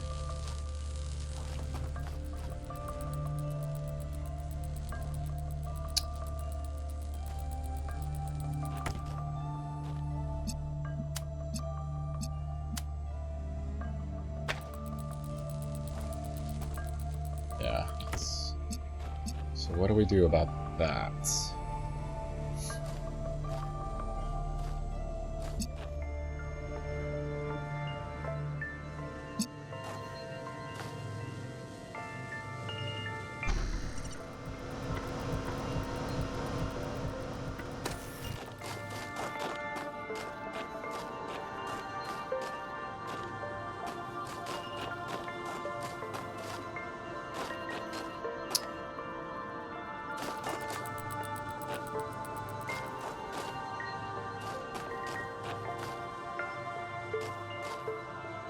Almost like we can't have the box here.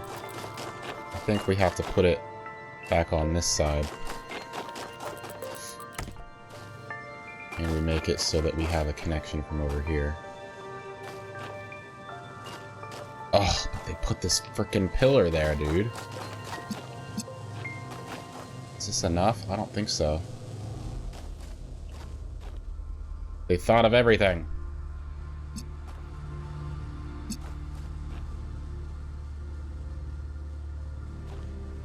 Just stick it right there.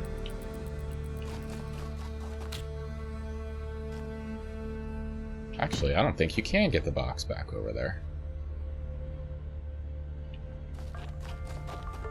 Yeah.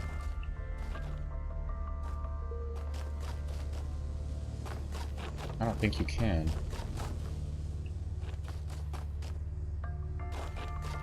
Because there's no fan over here. There's no way to move it back over.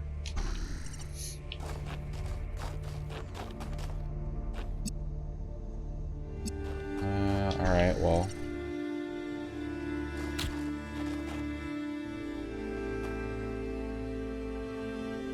We leave this here then. And we leave that there. For the moment.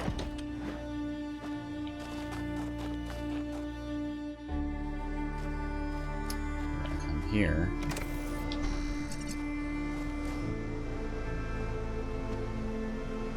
Yeah, it doesn't quite reach.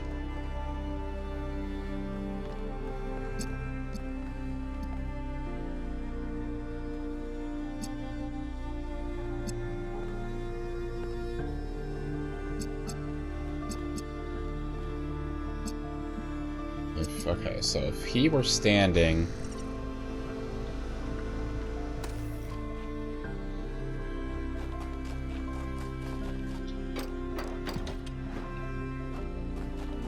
This were being lifted up. Which there's no way for me to connect to him from there either, so I gotta... Shit.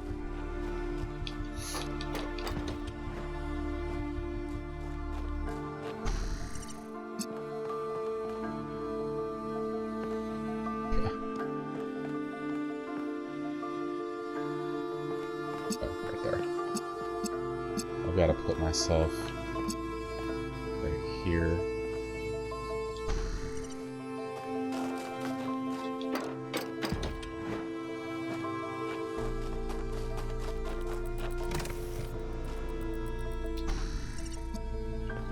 No. Oh, it's not.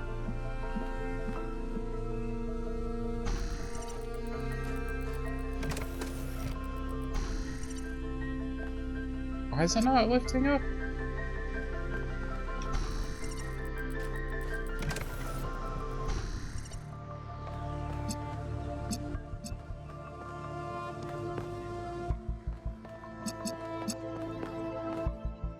Right here. Okay. Shit.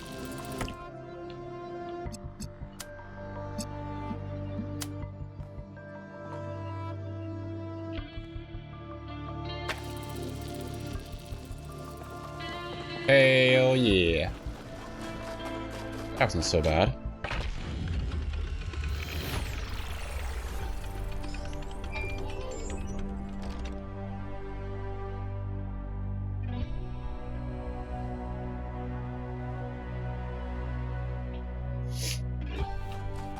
Alright, we've done everything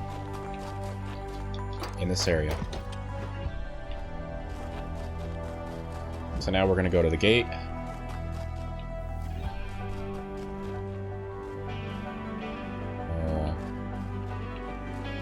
Don't have to go down there.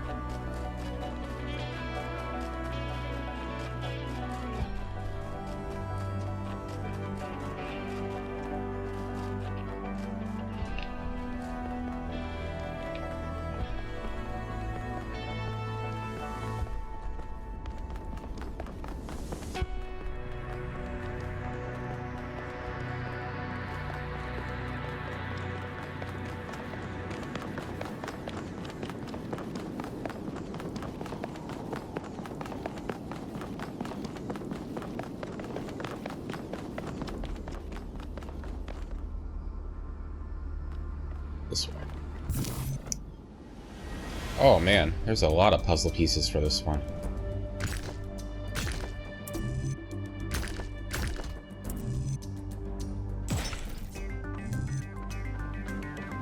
Yeah, at least you are kind of limited to how you can position them. Oh, that doesn't work.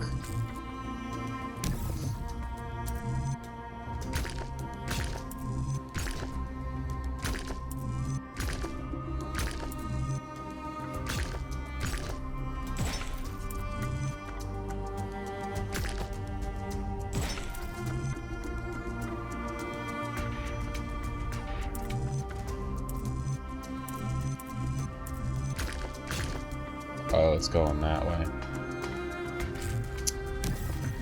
Pan comido.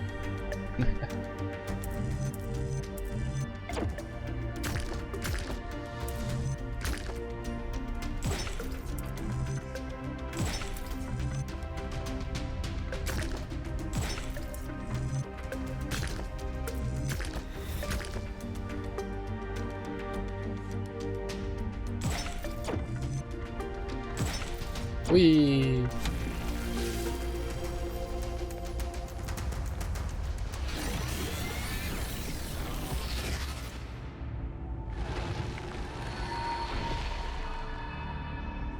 For tricking the gods to help humankind, Prometheus was punished by being bound to a rock, there to be eternally tormented. The chains that held him were forged by Hephaestus, blacksmith to the gods. Was Hephaestus right to allow his art to be used in this fashion?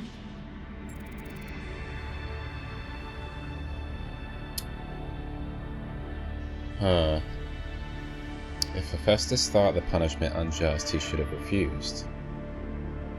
No one should be chained. Hephaestus only forged the chains. It was Zeus who bound Prometheus. His duty to obey the father of the gods. How about you just cut to the cryptic, cut out the cryptic nonsense and tell me if Athena's here.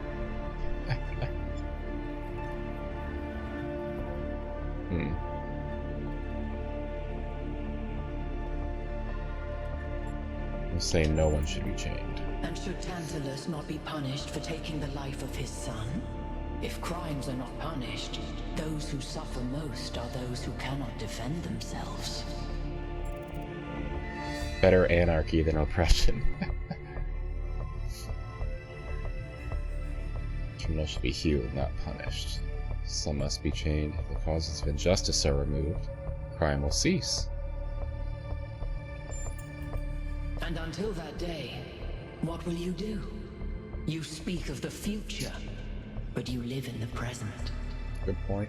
As you continue your journey to the flame, remember Hephaestus and the burdens of the blacksmith.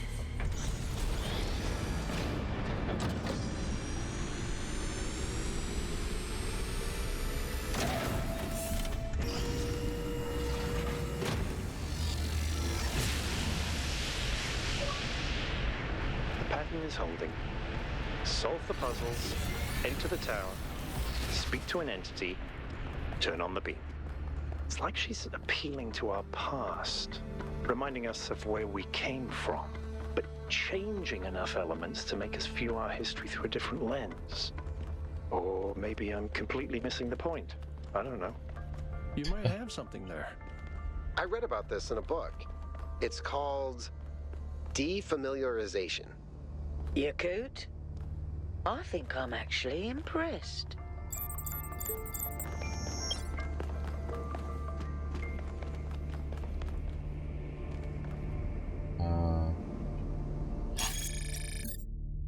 Okay, the goal now. Go back down.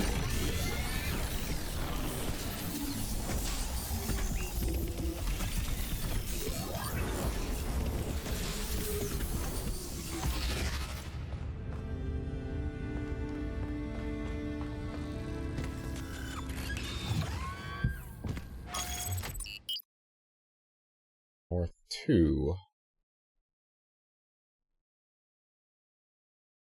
Flooded Valley.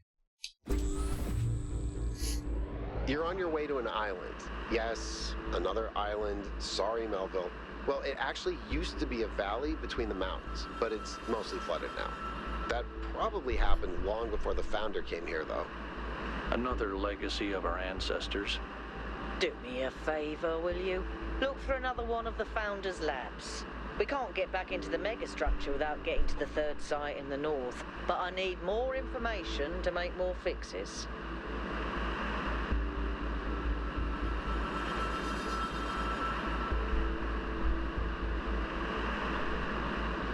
Wow.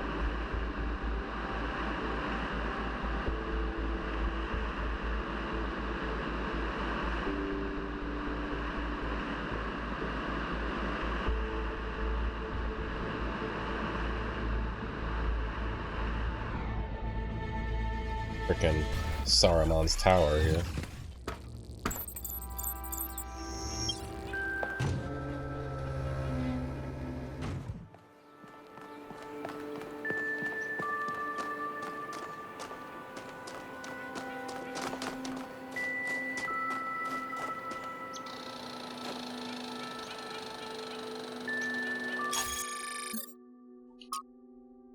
Taking a reference photo in case I want to figure this out later. Thank you, Kausar. How you doing today, dude? Consider unrelenting. I will. I always do. I don't understand what possible function this structure would have, but it's really, really impressive. Hold on, could that be its function? Just to be impressive? You ready for classes in a week? Alright, you said you have a week to go or so. Just under a week.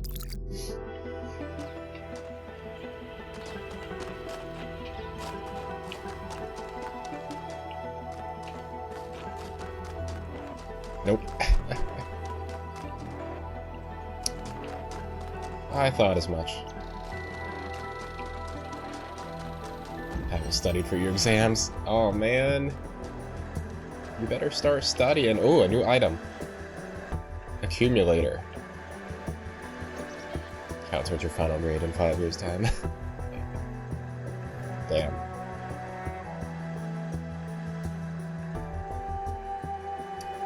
I'm gonna have to change your Discord role. Sexiest Doctor 2030.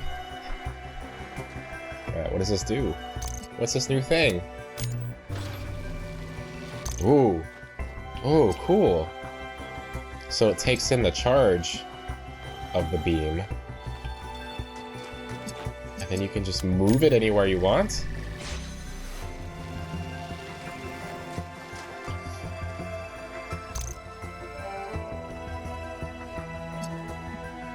Can we do it with... Here we go. That's awesome. Wait, oh, discharge.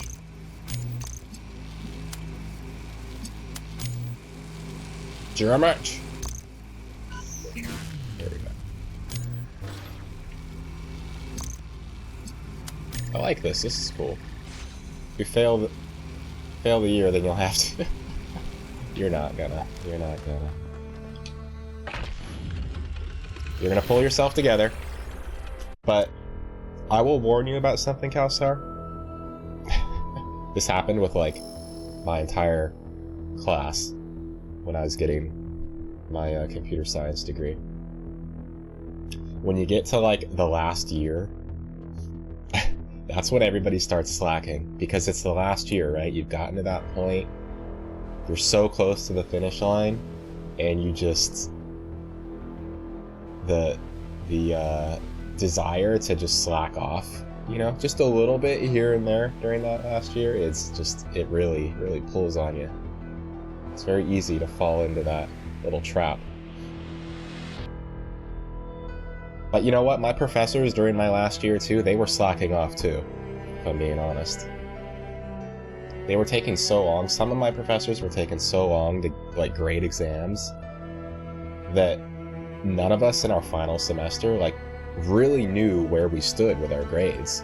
And not just like one exam or two, you know, some of them were way behind on like just a lot of quizzes and grading a lot of big projects too, which is understandable. Like coding projects, it can take a lot of time to sort through, you know, 100 students, various forms of programming styles and code and everything. It can take a long time to grade that, understandably, but they were so far behind that like when we were in like the last like couple months of our semester, final semester, none of us really knew what our grades were. So it's like, okay, we're forced to, you know, do as good as we can, but we're also under a lot of pressure from our other classes. And so we need to, you know, weigh things around and try to determine how much effort we need to put into certain areas, and we had no idea, you know. It was pretty stressful. But don't fall into that trap of slacking off in the last year, you know. You don't want to get that far and then blow the whole thing up, you know. So always put as much effort into it as you possibly can. In the beginning, before we built New Jerusalem, we used to explore just like this. Small groups setting out for the horizon, looking for resources, trying to make sense of the world we'd been thrust into, trying to find a way forward. How beautiful this is. Time, but I can't deny that it was also exciting. Terminal over there. I think it's part of our nature to be wanderers. Okay. Our ancestors crossed entire oceans on flimsy wooden boats just to see what else there was. Is it weird to feel nostalgic for a time I never experienced? I just think I could have contributed so much more back then. Well, it's not weird, but it wasn't all sunshine. People died. Yemo, Calvin, Isaac. I know, Al. They were family to me. Sorry. It didn't mean to reopen old wounds. It's a legitimate point, but I don't think it invalidates the sense of wonder we felt. That's what kept us going. So interesting to hear them chat about, you know, past androids / people that they knew, because they're talking about people that existed, you know, a couple hundred years ago, because we're at the point where I'm the 1000th, you know, new human. And we're all essentially immortal as long as we can maintain our parts. So they're like, oh yeah, I remember, I was there, you know, a few hundred years ago. They were like family. Alright, we got an RGB converter and an accumulator here, and we got just an absolute freaking mess.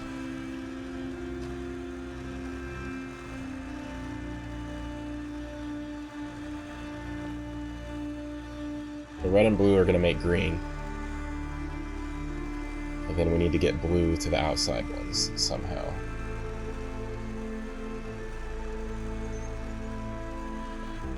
Let's move this over here.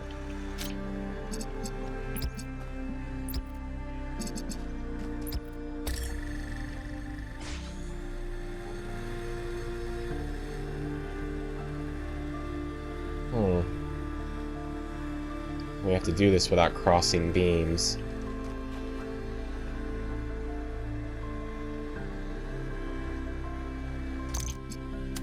Let's charge this one.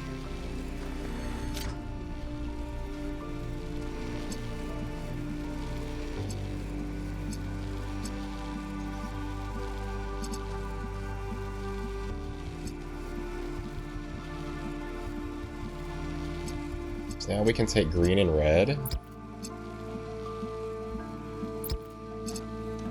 And do blue like this. I can just stick this here.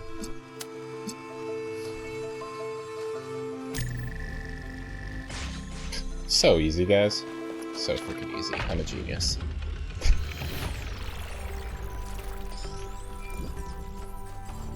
Literally only the second puzzle. I'm gonna get my ass handed to me on the next one.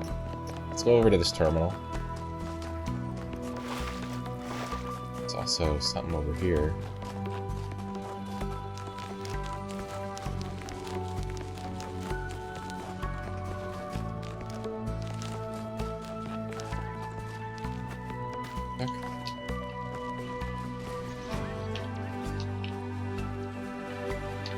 Let me in! Ugh.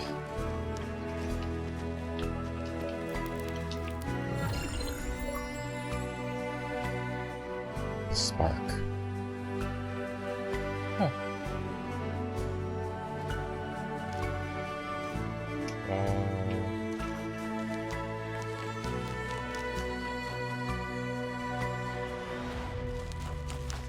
Number 3 is there.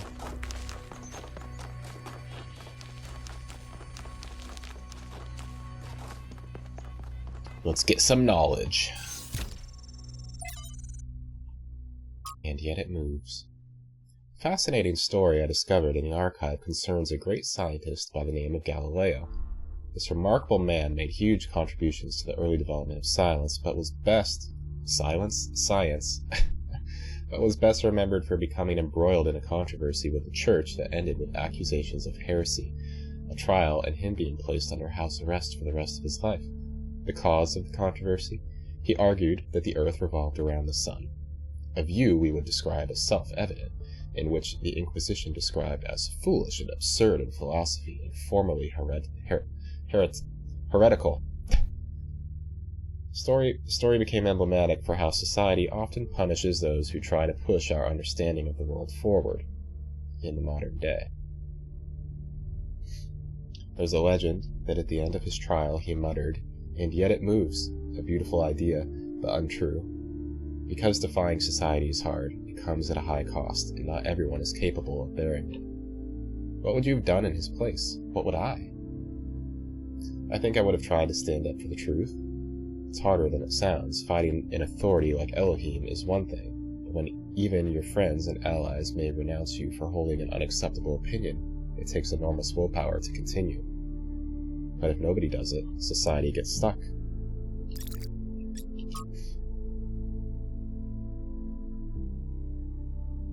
The role of puzzles in the simulation was so important to the creation of our civilization that it has left an indelible imprint. But sometimes I worry that this is an issue. Alexander Drennan thought of human beings as problem solvers, but the real world isn't anything like the simulation. Yes, there are problems to solve, but there isn't a tetromino waiting to reward you. There's just another problem, and another, and another. Our veneration of the puzzle may be blinding us to the fact that sometimes there isn't a neat solution. Sometimes life is just a slog, and the best you can do is muddle through.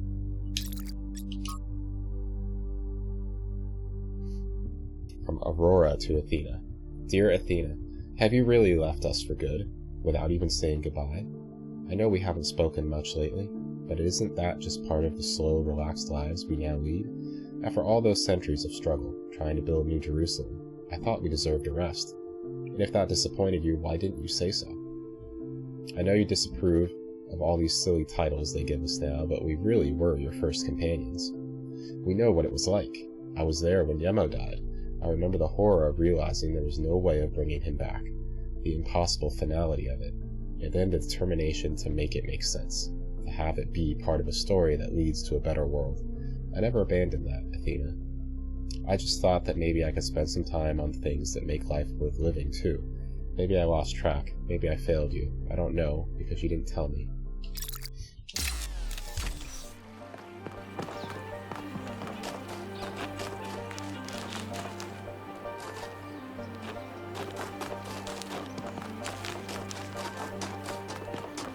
I feel like I need to sneeze,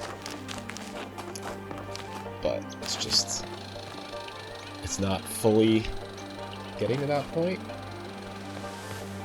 There's something purple over there. Just barely.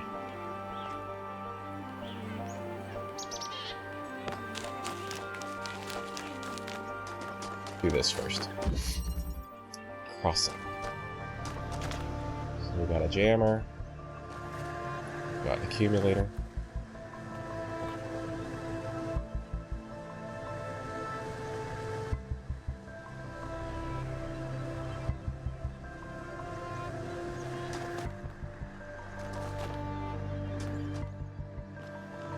Well, this is weird. This is the goal. I guess powering this is gonna bring this gate down.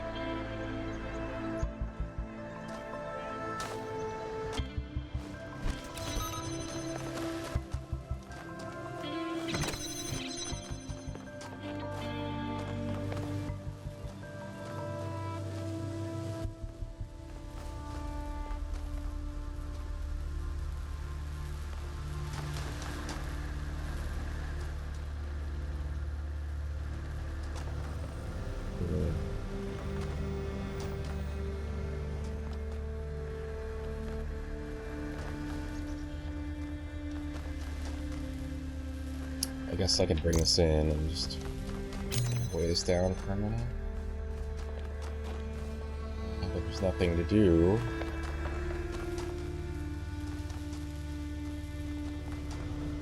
Blue beam.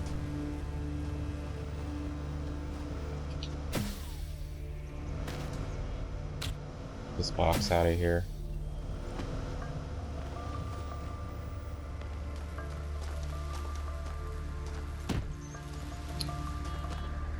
So red beam here, but how do I get this? So okay, the only way I can get that open is with the jammer.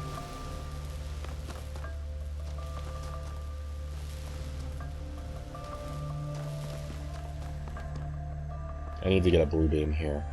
That's what I need to do. So.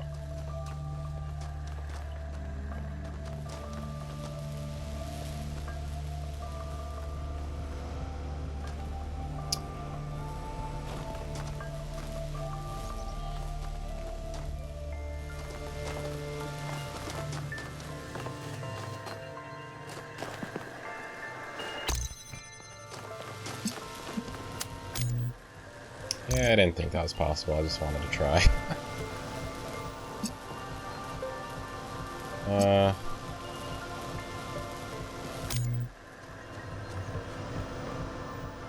Well, clearly the only way to do it is while you're in the air.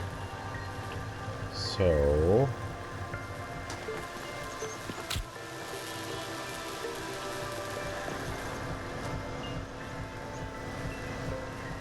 how am I gonna do that? I'm just gonna blow it over.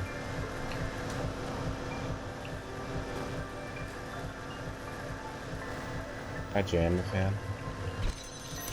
Yep, okay.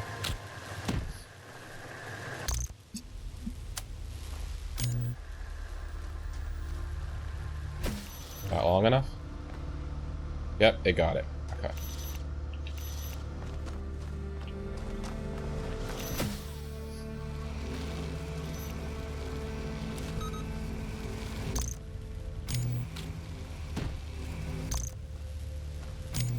Fuse back over.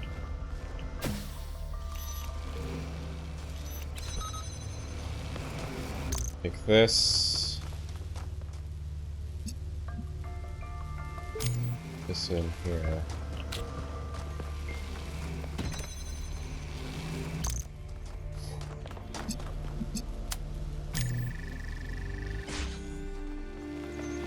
Okay, so now I can get the jammer through.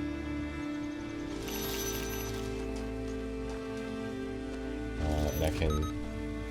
wait, I don't need to do that. I just need to do this.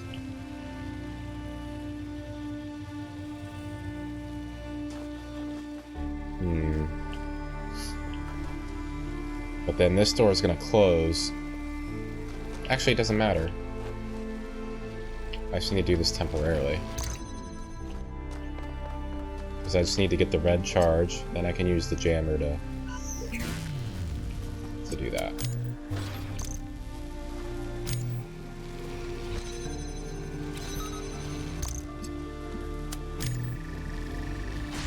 Bam.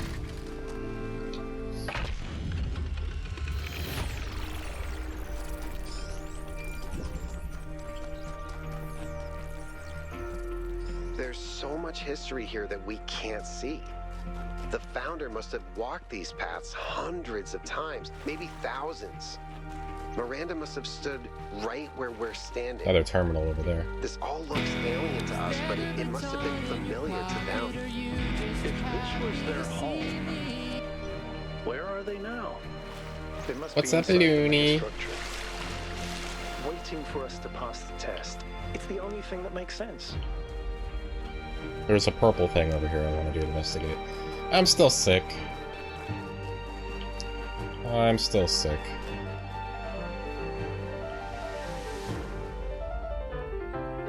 I didn't want to lay around and do nothing today, so...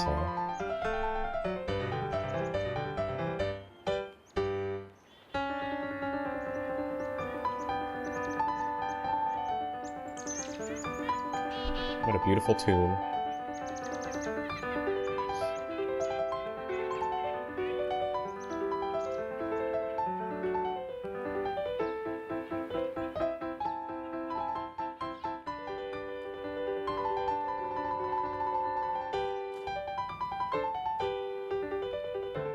This is making me feel better right now.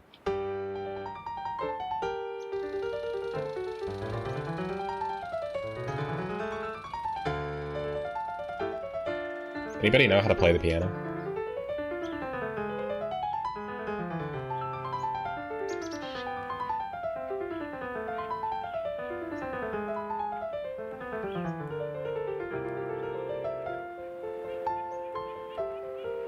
I recognize this. I don't know the name of it.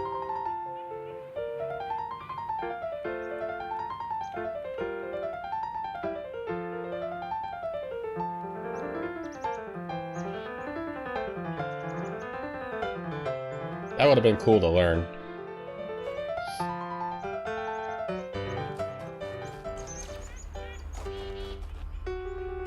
Is this just gonna keep going?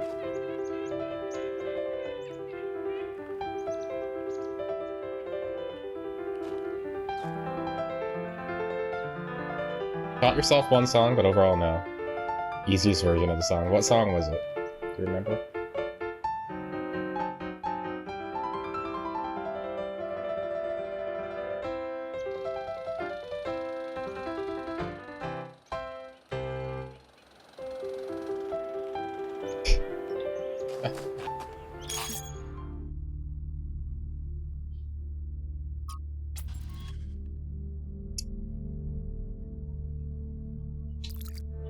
Requiem for a Dream.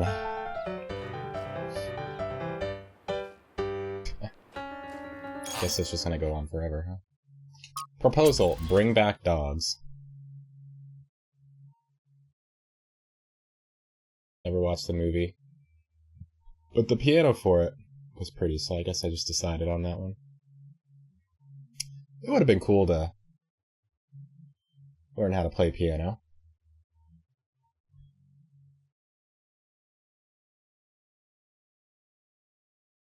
I was never too interested in instruments growing up. I mean, it wasn't until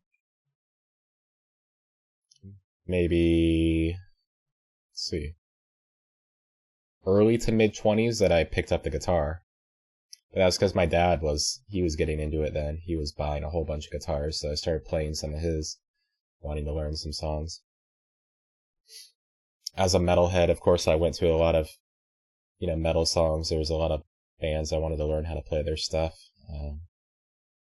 First song I ever learned it's probably every electric guitarist's first song, honestly. Iron Man by Black Sabbath, because it's so simple.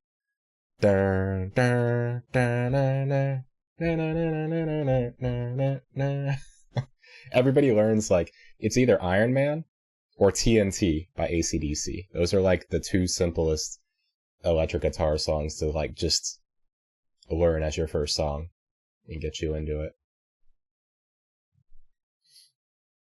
If you try to be a drummer, even if you didn't know, no one would know. Drumming is tough. I've always said, I've got some drummer friends, I've always said to them, as a guitarist, that I feel I could never get into drumming because you have to have hand coordination and foot coordination, right? You have to be able to do 4 different things potentially. And but then they say to me, the drummers, they say to me, well, as a drummer looking at guitarists, I don't feel like I could coordinate, potentially 10 of your fingers. Well, not 10, but 9. Well, actually, still 10, because you still make use of all your fingers. That's what they say to me. I look at it the same way from a drummer perspective, looking at guitarists. I don't know how I could coordinate all my fingers, to work, the way that guitarists use them. I guess, okay, it makes sense. It's all just perspective. It's all hard, yeah. Nancy, you wouldn't do well playing the piano. You have small hands. That's the thing, too. And that applies to playing the guitar, The longer your fingers are, definitely the easier it's going to be. Paris, you stop that. You stop that right now. Don't make me go full screen on you. I will. I'm going to do it. I'm going to do it. Nope. Almost did it. Almost did it. Watch yourself. Watch yourself, Paris. Alright, let me read this. Thread Title says it all. We should re-domesticate dogs. Our ancestors loved dogs so much they insisted they were amazing companions, full of life and love, man's best friend, and the lives they lived with humans must have been infinitely better than in the wild. So why not bring them back? Did you know that the poet Lord Byron wrote a beautiful poem about his dog, Boatswain? He said he had beauty without vanity, strength without insolence, courage without ferocity, and all of the virtues of man without his vices. Is that who our Byron named himself after? No, he named himself for Robert Byron, the travel writer. That's great, but what about my idea? Should breed them, except pugs. They're better off being wolves. I'm gonna say dogs are a beautiful creation, because we love dogs here. I love dogs. And cats. Resources we waste on our cats are bad enough. And you know what cats do to local bird populations? Do we really want to add dogs to that? Yes, we do. Oh, sod off with the cats are so terrible business. What do you think happiness in the natural... Wait. What do you think happens in the natural world? Do you think animals don't eat each other? I would love to have a dog. We could go on walks together, and it could be excited about every new smell, and we would play fetch. It sounds magical to me. Find the easy version of songs because it's not as hard, but it's still tough. Who has 300 fingers on one hand that's needed? This piano is rough. Yeah, piano, you have to have all your fingers coordinated, and your feet. What did the pugs do?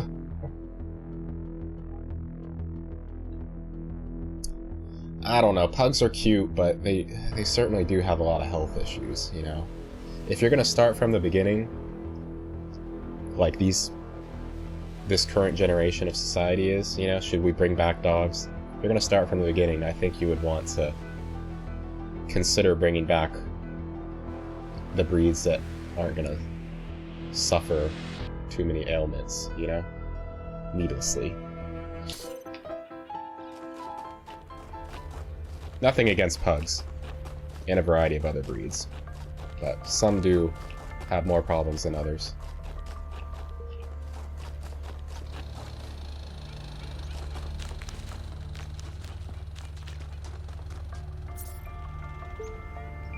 Still have yet to find a sprite.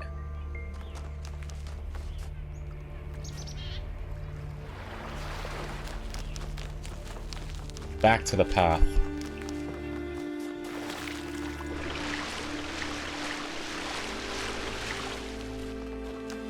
Cats are a great backup, yeah. Minerva is just wonderful. She's just lovely.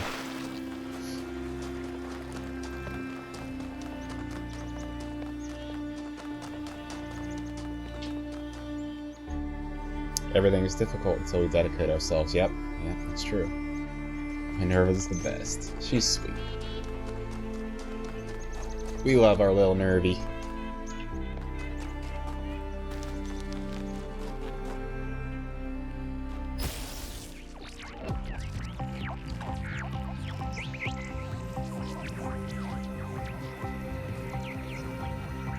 Where are you going?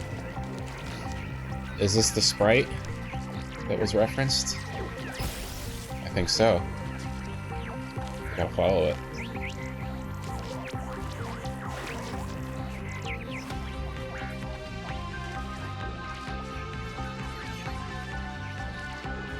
The cutesy baby that ever has or was.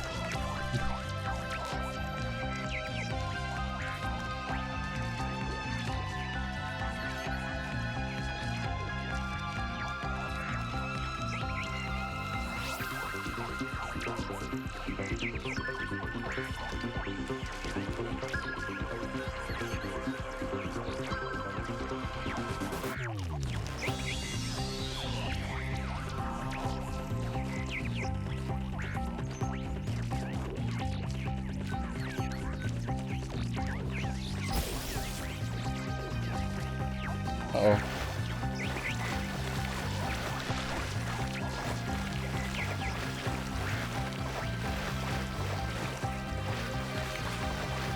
I've already been over here, technically. This is where the piano is. Let's take me to the statue, maybe? Statue's right there.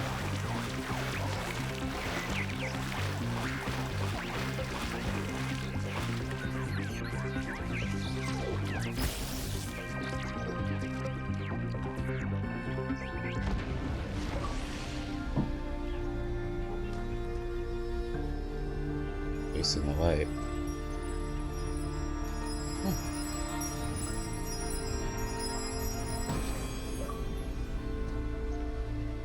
A thief of fire. Things must be balanced. When good is weighed against evil, tip the scale. Oh, okay, cool.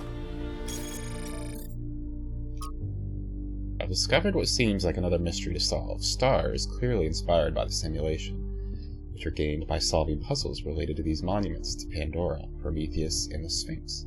Perhaps these stars are somehow related to what Yakut dubbed the Astronomical Temple. I think that was more like a recording. The entity didn't appear, and the system didn't react either. Stars. Another reflection of the simulation. Like on this one? I don't think so. Oh, just a recording.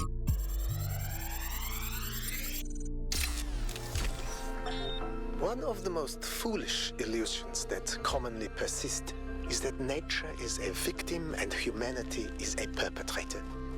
This can only be the opinion of someone who has not witnessed nature at first hand, who has not seen its immense and awe-inspiring baseness.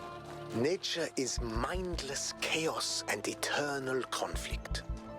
A system of predation and consumption whose perfect cruelty can only induce a terrified and unwilling admiration. Nature is our most powerful and least honorable enemy. A beast that consumed every last one of our ancestors and will consume us just as quickly if we are not successful in our struggle with it. Toad's just posted a pic because she's sleeping, and it's breaking my soul how cute she is. Oh, I gotta see. On your Discord?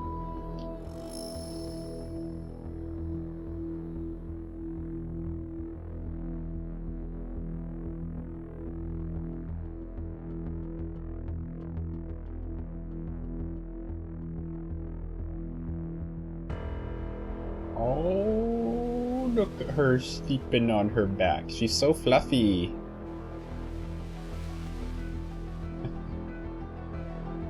The times you have to just listen. And that's hard in the game. Or life. He's already lost me. Please start up. That's why I usually stand still and just kind of listen instead of moving around. But fluffy household, yeah. She's cute. Alright. Got a connector. Another connector on this side. Some windows. Some more windows over here. Blue beam there. This looks like a complicated one, guys.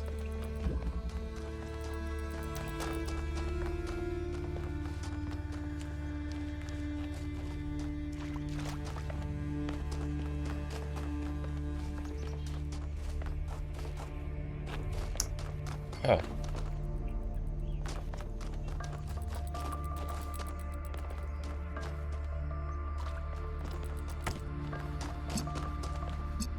Blue beam.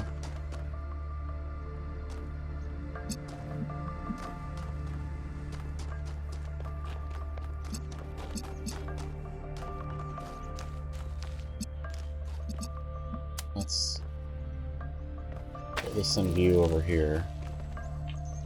Wait. Okay, red beam is there.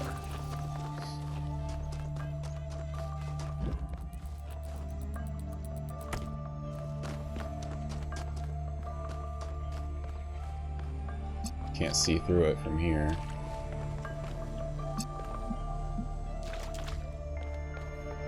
I feel like this is the first thing I need to do.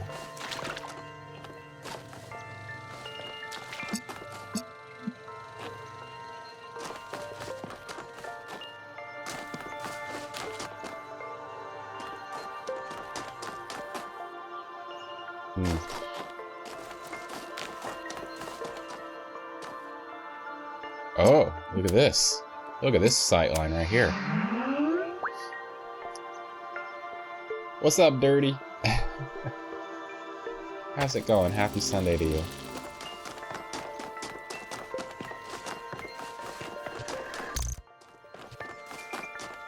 Hey, having a trim her butt because it gets so fluffy. She's cute, it makes me sad. Has to be done, yep. Otherwise, you get little what we call dingleberries back there. I only know because my dad has a Maine Coon, and she's massive and also very fluffy. Okay, so since I can't bring this out, How you doing today, Dirty? You played this game before?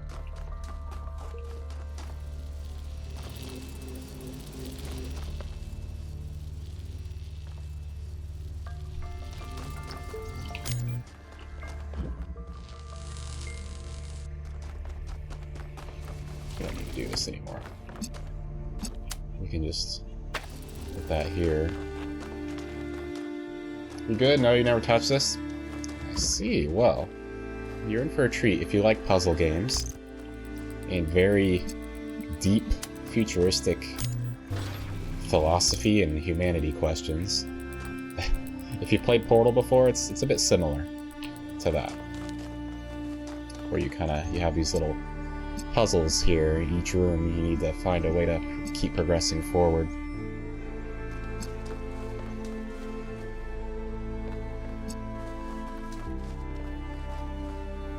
Let's see, am I at this point yet? I don't think so, but I'm just gonna stick that there.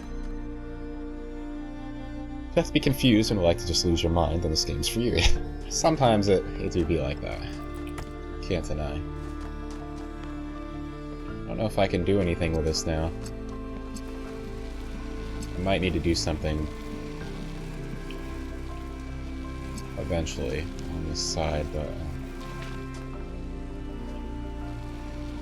sure, just gonna stick that there since I can't take it out with me.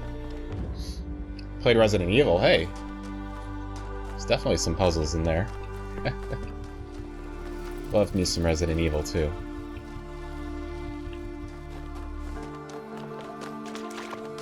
Alright, we gotta get red over here.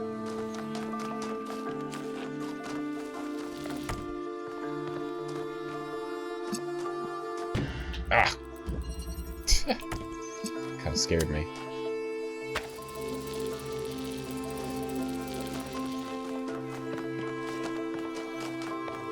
How do we do this?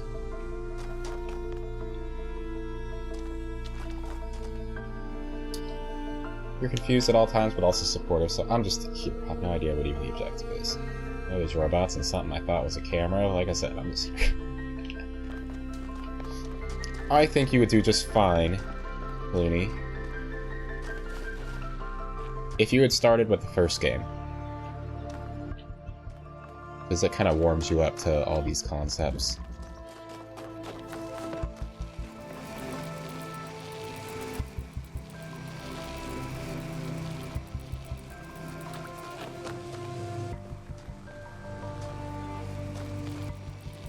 I think I'm getting ahead of myself here. This needs to be...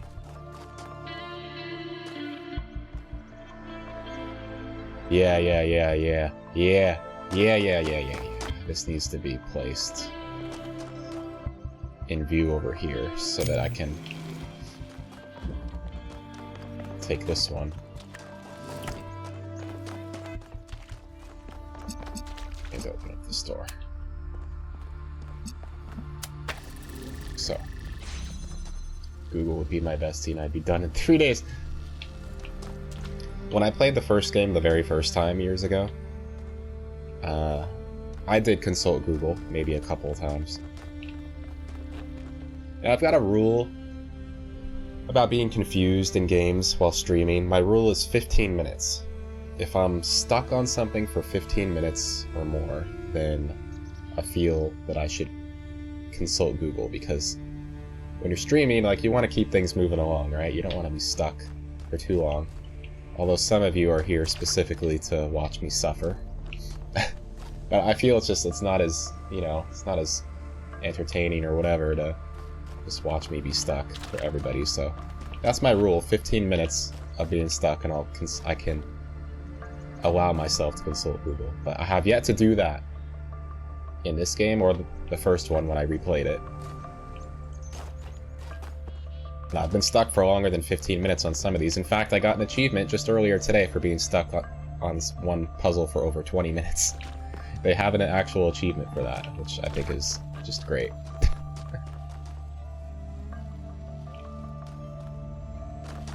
But I haven't succumbed to consulting Google yet.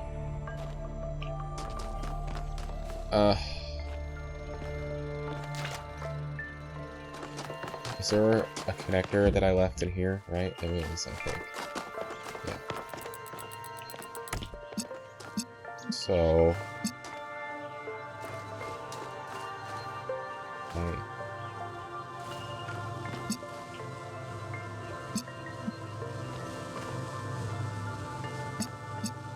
I don't know if... Yeah. Yeah, guys. That's awesome.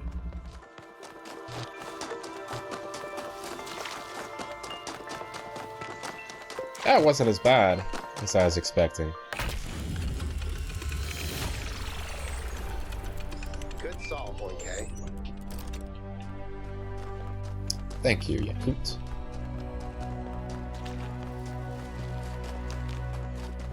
I mean, that's a big, like, area, too, with lots of corners and blocked sight lines. I thought that was going to take me a lot longer. Alright. Did I look at this? Oh yeah, there was the hologram thing there. Sprite.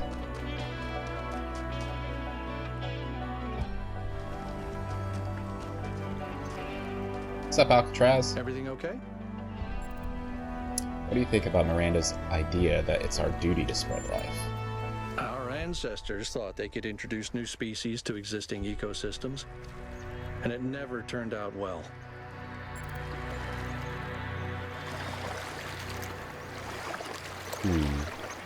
Never turned out well?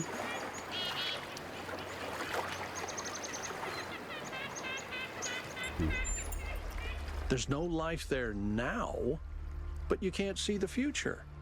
You might be wiping out a whole ecosystem that hasn't even gotten started yet.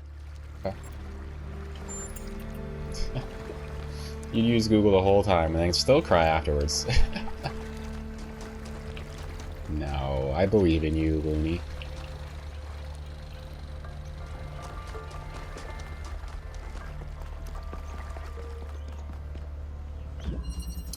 Balance of forces.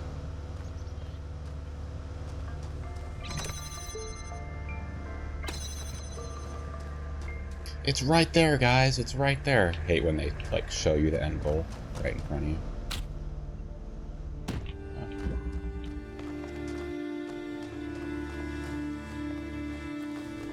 Okay, this doesn't look too bad. There's only a couple things we gotta work with. That's actually the worst. The worst kind of puzzle. When you only have a couple items to work with. It seems simple. But it is, in fact, not simple. Wait a minute. Oh, yeah. Well...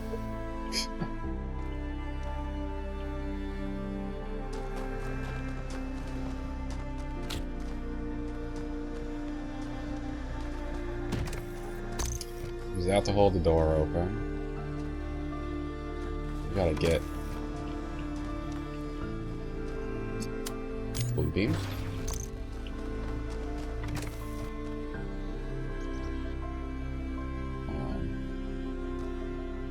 What's even the point of doing this here?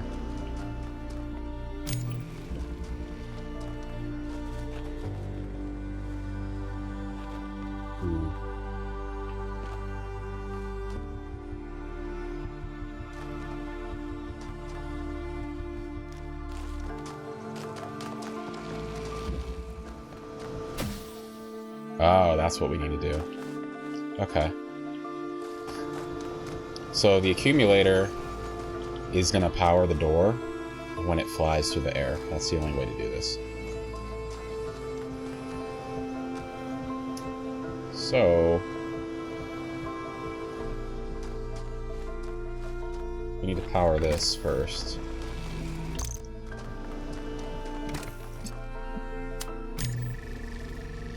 Power the fan. So that we can take this back over here. Oh my god.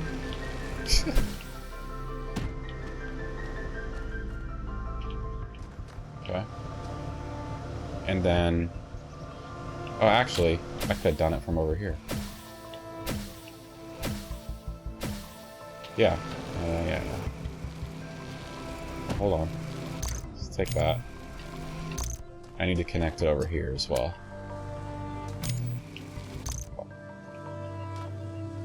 Got there for now.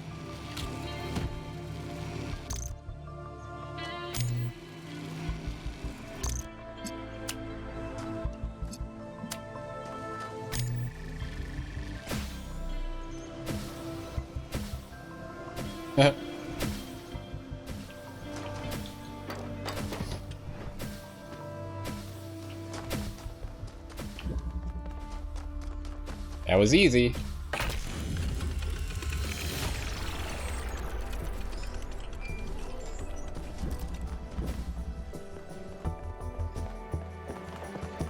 Moving right along, guys.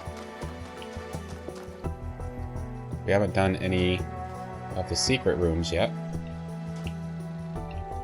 Number 6. Sup, Yakut?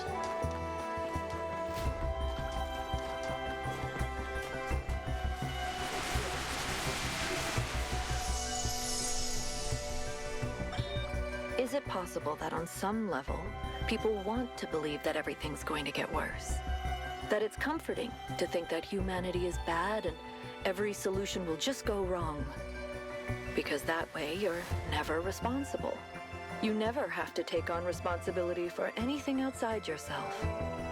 Never have to grow up. Uh-huh. Oh, there's a little bunker here. Let's check this out.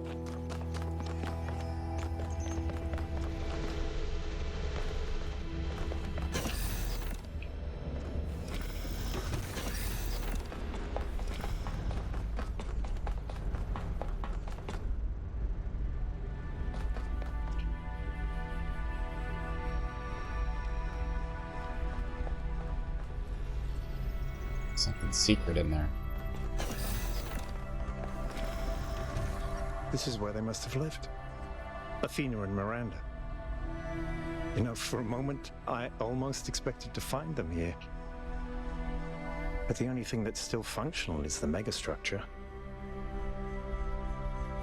I'm sorry. This must be awfully strange for you being thrown into all this history. But that's why I needed you. Because you're not burdened with all these memories and conflicts and regrets weigh on our minds like a nightmare. Nightmare? Our civilization is caught in a loop, 1K. We freed ourselves from the simulation, but now we're trapped again, and it's our own fault. We're afraid of taking responsibility, afraid of growing up. Instead, we make up some capitalized words and build up all these myths around them. Nature, balance, the founder, the goal. We're afraid to face the randomness of the cosmos, but equally afraid to imagine a better world. So we're stuck. I've been trying to find a way out for years. Something, anything, to get people to understand that we do actually have free will. That building a thriving, expanding civilization doesn't have to involve repeating the mistakes of the past. But I failed. Over and over. Damn. This is really bumming him out. I think what we've discovered here could change things. Why did you fail? Because for some reason, people find it easier to cling to cynicism and self-hate than to actually have hope. Because believing the worst about ourselves, calling ourselves sinners and fools, somehow still seems wise. Yes. Because this is something unexpected, an anomaly. Everything we found on this island challenges who we have become. It shows us that different answers are possible. And maybe that can break people out of the loop. All we need is a spark. Maybe that's why she made all this, the puzzles, the towers. A way of jolting us out of our complacency. Thank you, 1K. I hope so too. We might be wrong, but let's be optimistic. Now, let's see what else we can find here. See, Byron, he's in a difficult position because he's the 7th one that was woken up. So he was there at the beginning, essentially, hundreds of years ago, when they started rebuilding everything. So he has a lot of conflict within him about how to proceed in this world.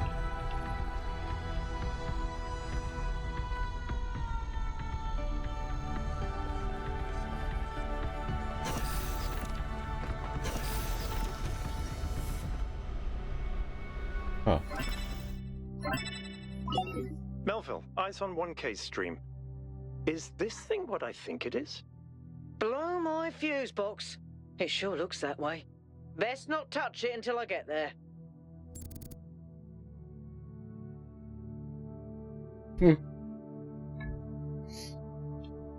You won't get here in time. My curiosity is too great. Your advice is heard, understood, and boring as fuses. Why not? Because you have no idea what you're dealing with, 1K. That's you, Paris, if you're still there. Or at least that's who you say you are. Tell me then. I think it's a somnodrome. It's a sort of analytics tool for processing mental data that Melampus streamed up. But all he ever did was sketch out the theory. As far as I'm aware, he never actually built one. Looks like the founder gave it a go. Well, what we know is that our deeper algorithms are hard to pass. Melampus stipulated that the computational power to interpret them in real time would always be beyond us. But in theory, the somnodrome would interpret that data and loop it directly to our senses. People were hoping to find answers to the big questions by having a conversation with our own subconscious. If you ask me, it's solipsistic at best, and pseudoscience regardless. That may be. But if the founder figured it out, then that device could be an extremely important discovery.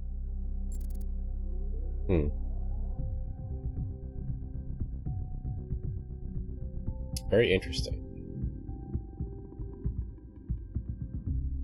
Seems dangerous. Should study it. I agree. The data on that device could prove invaluable.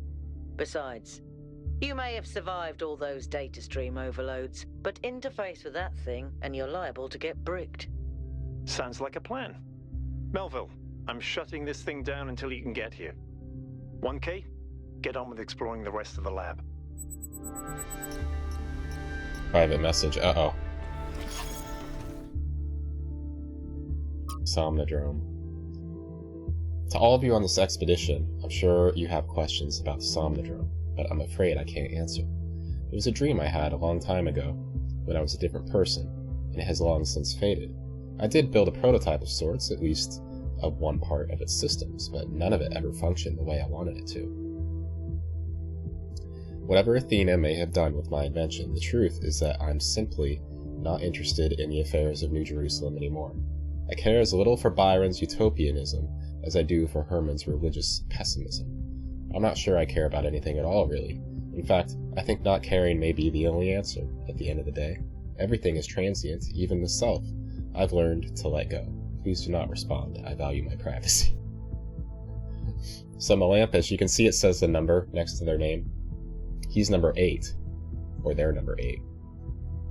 So they were there at the beginning as well, and they've had a lot of time to, ponder the meaning of life and what their purpose is. One of the loopier first companions dreamed up of the Somnodrome back in the day. It was supposed to help us visualize the black box that is our own internal algorithms, and so provide some kind of moral or spiritual insight. It never properly worked, of course. Apparently, the founder took an interest and experimented further with the technology, correcting some of the mistakes Melampus made. Still a load of tosh, if you ask me, but maybe she made it work. So this is like This is like for us as humans, you know, creating something to analyze ourselves with on a very, very deep level. They're talking algorithm level. So for us, it's, you know, our DNA, you know, biological code, what makes us tick exactly, you know, down to every 1 and 0, or every molecule.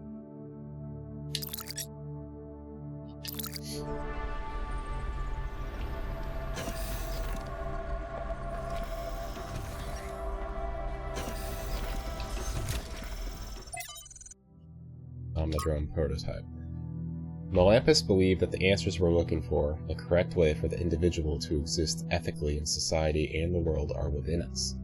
Our failure, to him, was not failing to create a better system, but failing to truthfully reflect what already exists within our minds, a failure of connection between the high and the low, the inner and the outer.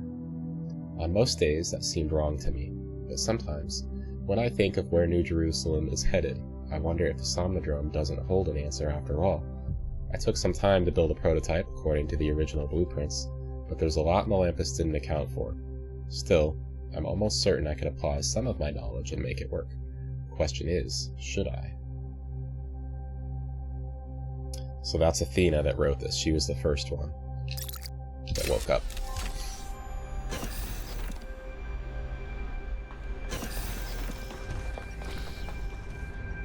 Ooh.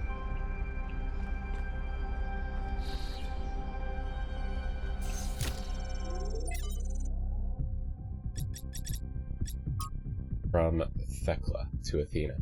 Beloved founder, wherever you have gone, I continue to have faith.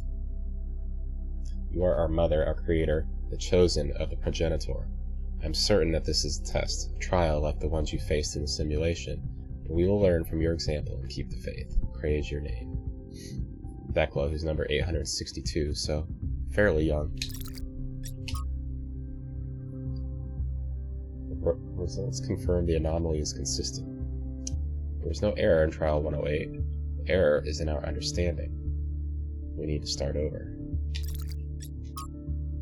From Miranda to Athena. So that's Athena's quote-unquote daughter. I went ahead and ran this next set of trials anyway. I know you said to wait, but the data we got from the last batch was just too amazing. Every step leads to the next, like a progression of musical notes. We're so close. Uh-oh.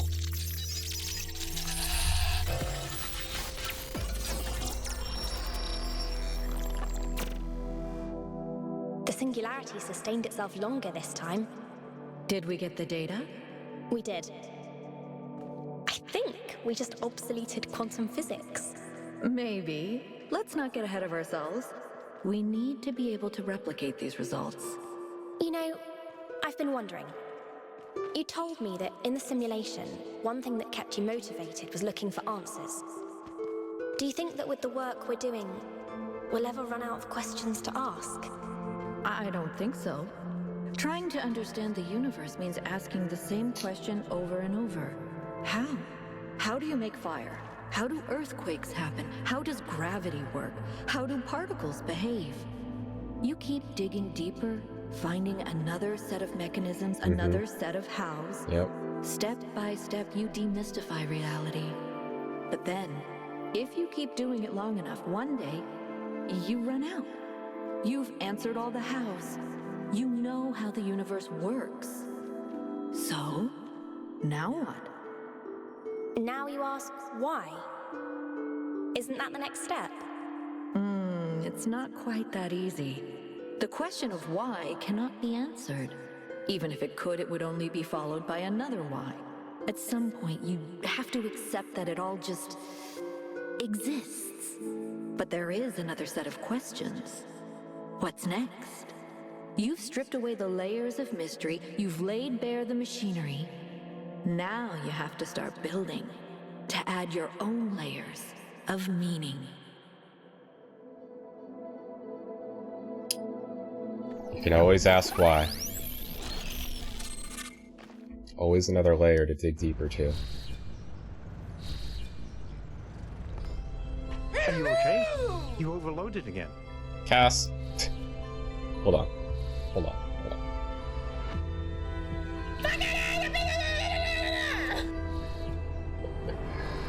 Oh, Cass, I love that so much. Yes, I saw. How you Came doing, through on your Cass? stream. Strange to hear her voice again. But that was her. The way I remember her.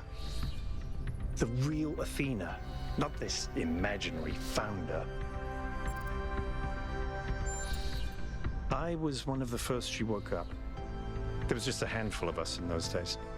A small family in the ruins of a dead civilization. It was hard.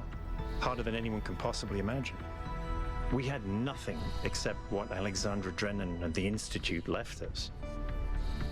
Now that everyone lives in civilization, they don't understand how necessary it was for us to build that civilization. They can fantasize about living in balance, limiting growth, retreating behind our walls. They don't understand what it really means to live in the wilderness. How close we came to not making it. How many people we lost. Yema was just the first. But Athena understood. She believed in humanity. She believed in us. In the inherent value of consciousness. Her dreams were so much bigger. She wanted us to reclaim the earth, to reach for the stars, to build and grow and learn. Fighting robots? You mean me? Or you? You're fighting robots. We're not. We're not fighting robots. Oh, me. No. We're not fighting robots. We are the future of humanity. I don't know. I understand why she became frustrated when the city started thinking more about itself than about the future. It was frustrating for all of us. But we were still fighting for that future together. What I don't understand is why she didn't tell me. If she came here to do all this, why didn't she bring me along? Oh, poor Byron. Yeah, I am sick, sadly. Am I eating my veggies?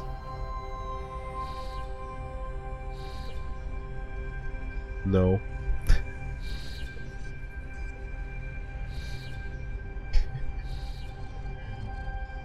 I mean...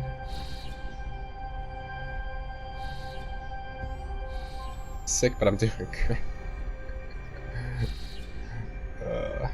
I'm such a bad person. I'm a bad sick person. I don't do the things I should. I don't like taking... Jordalini. Hi, Jord. I don't like taking medicine. I'm very stubborn about that. I like to suffer an extra 1 or 2 weeks longer than I need to. Get fucked, bitch! How you doing, Jord? You were sick last week too, Cass. Everybody's sick right now.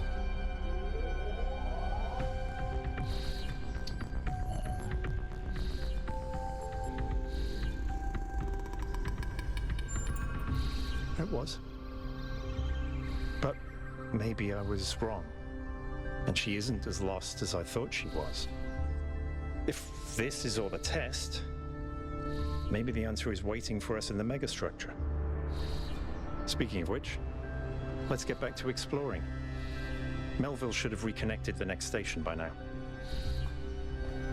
Get the sick out of the way now. Yeah, I can't have you bitching me out in 24 days. Yeah.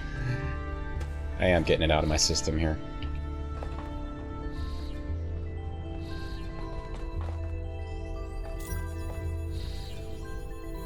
Don't worry about me, guys. I could get myself off. Thank you, Karma. Yeah, Jord, I just got back from, 2 Buckethead shows and a couple of plane flights in the process to one of them. So I was around a lot of people recently, and I think that's what got me sick.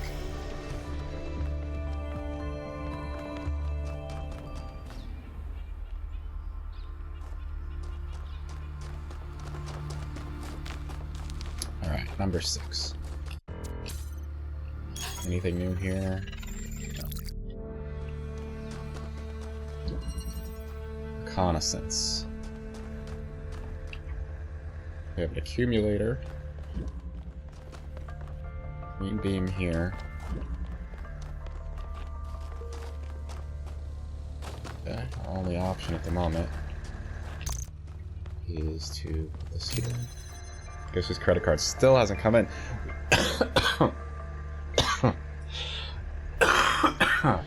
Sorry. It's the first time I've coughed all stream. That's pretty good. What was the problem, you guys? Oh yeah, is the strike still happening? Are you still having that problem?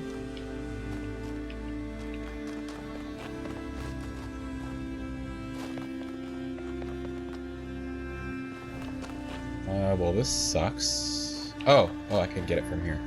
Get the blue from here. Just put it. Damn it! Put it on the ground. Okay.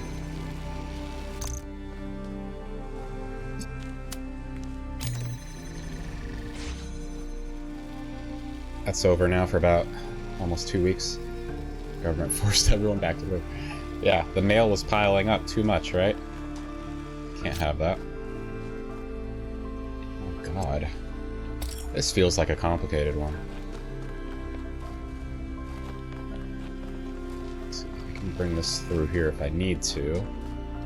Nope, nothing to do there.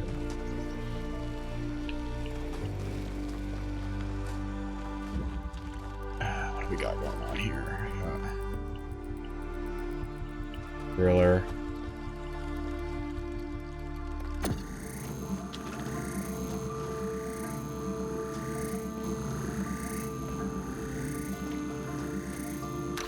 Do anything with that. Yeah, they probably have a backlog of mail that, like, they're getting through, you know? But, do you need me to do anything, Jord? Like, need me to do anything and you just pay me for it or something? Just so we're not stressing at the last minute, you know?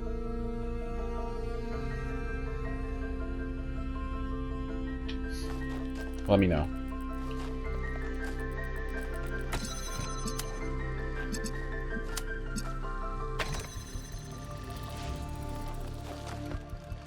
Let's take this out. Yeah, this is the only way I get this through.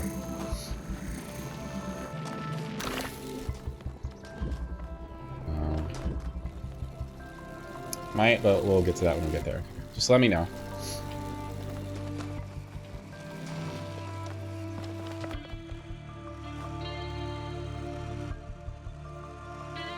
Red. Where am I going to get red from? I think I need to combine... I need to combine the green and the blue somehow.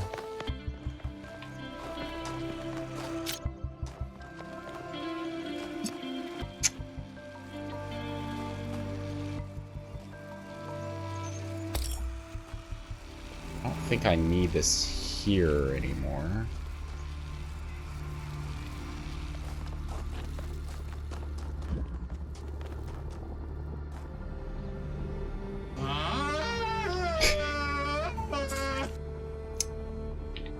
Paris. Thank you for that. You know, Paris, that's a relic from a bygone era. With one of the first microphones I ever got that was not that great a quality. But it did its job. In all honesty though, my biggest concern right now is just the hotel before, and maybe after the cruise, depending on plane travel times. Well, so you haven't gotten plane tickets yet, right? That's one thing that'll get more expensive the closer you get to the date, you know? It'd be better to get that, like, now. You know? Have you researched it all just to see what flights you might want to get? 5 days? Okay.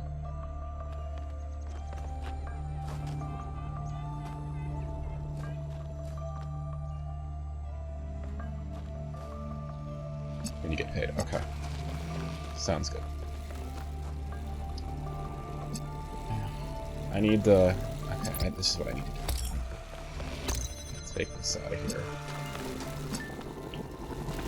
to put that in there. Green.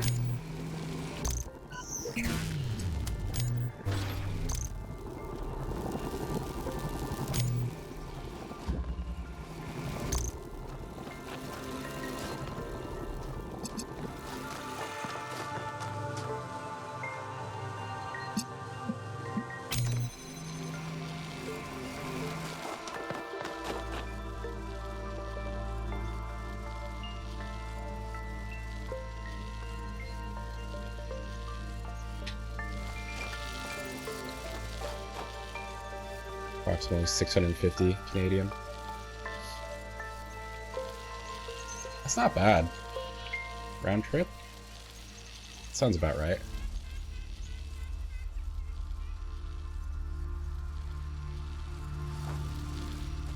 You know what American Airlines did? They kind of screwed me.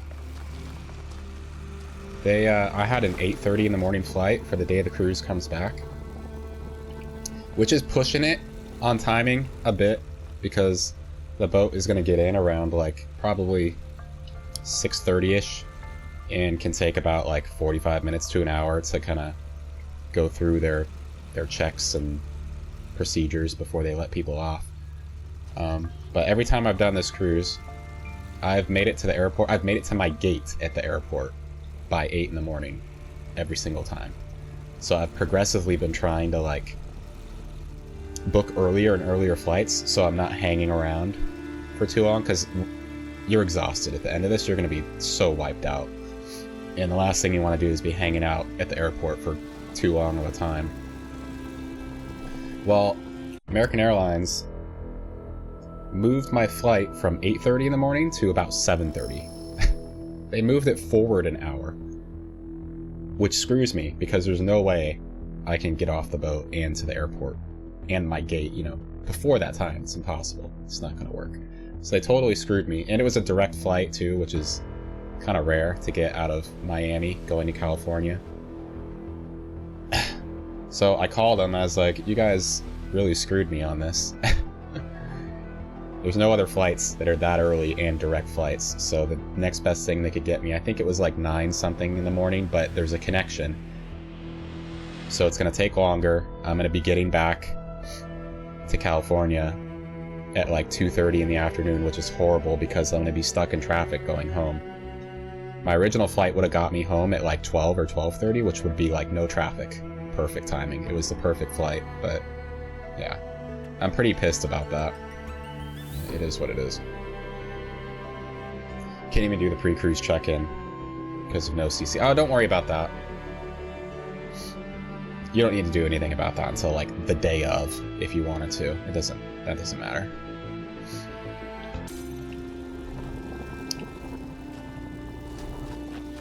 Okay, I don't need this anymore, right? I can use this right here. Take this in.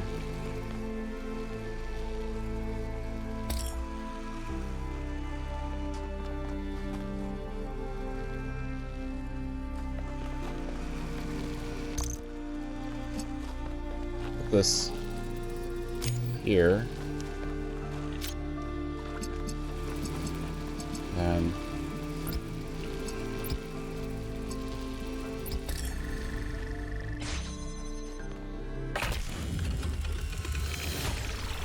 I'm so smart.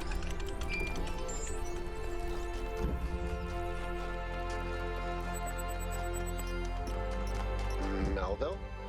What is it now? Paris. What is it now? Why did you upload a picture of your hand? Yeah, why'd you upload a picture of your hand? Why do you care that my hand is in the picture? Your hand isn't in the picture, it is the picture. I like it. It's very artistic. Let's stay professional, everyone. It's not right to make fun of Melville's comically absurd inability to take decent pictures. She's a hyper-advanced humanoid machine, not a photographer. You'll pay for this, Byron.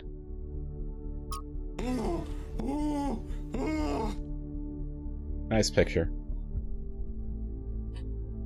Noting some interesting design elements here.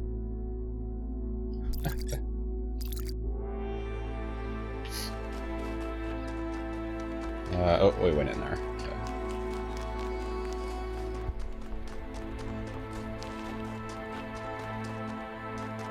Number 7.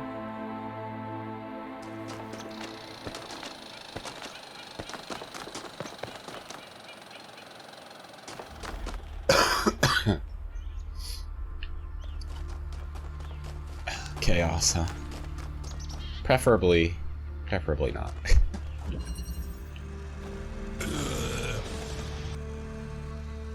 Get your roars in, though. Alright, this looks fun. This looks like a lot of fun. 2 blues, 2 greens, and a red.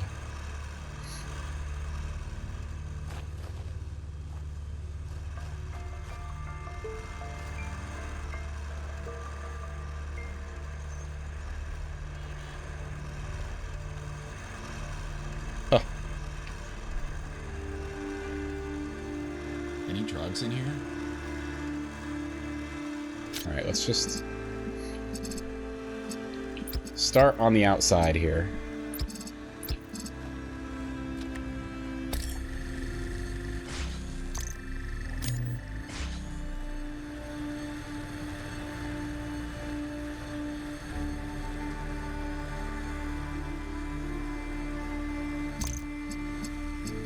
Oh, shit. Need just like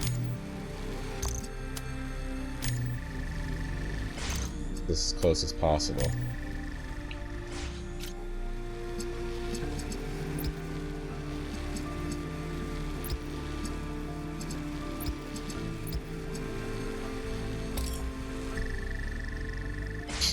That was easy. Look at this though. It seemed like it was going to be a problem. Looney, if you're there, you're probably losing your mind right now at this, right? It looks like a problem. Yeah, it's pretty satisfying, huh? Not bad.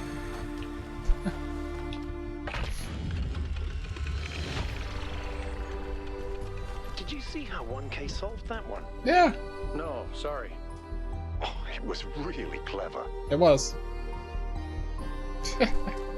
Yeah, I agree. There's a path over here. Probably goes to a secret room.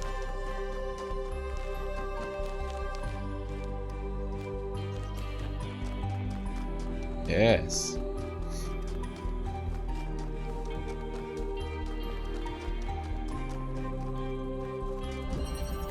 Collateral inhibition.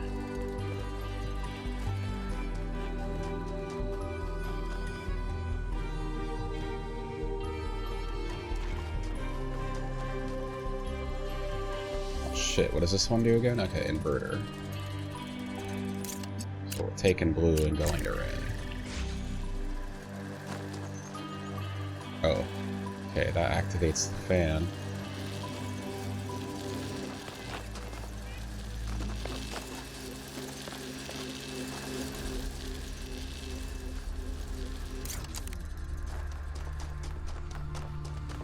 Activates the fan and takes this door down.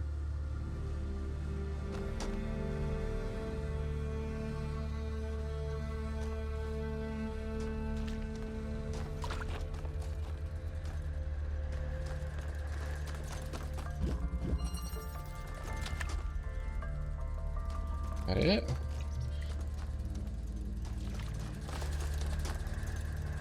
Just got out of bed, Jord? Yee. I thought about staying in bed today and just resting, but that's what I did yesterday. I was tired of that. I said, no more. I'm not gonna lay around and do nothing. I want to solve puzzles.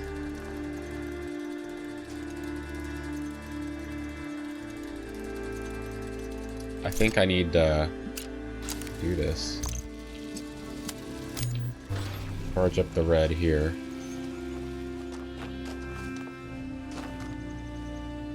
Yeah, okay, I got it.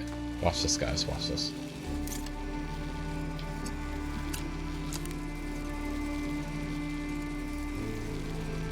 Wait, actually, it needs to be blue.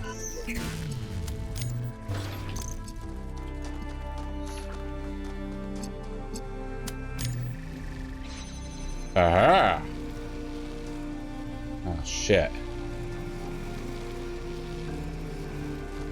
God.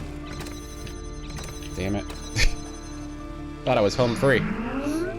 Pugs! Disappointment 3, 2, 1, yeah. When you think you're home free and that there's one more step.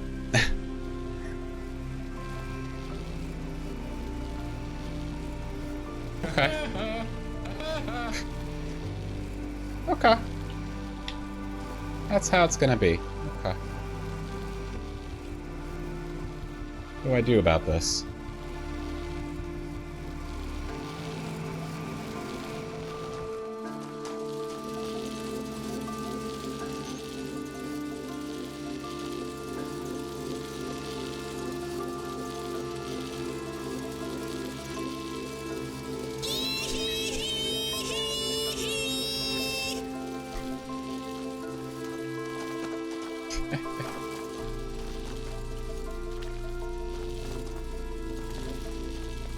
Huh.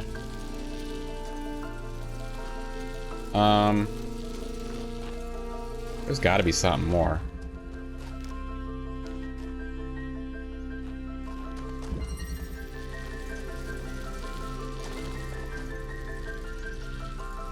The hint is in the name.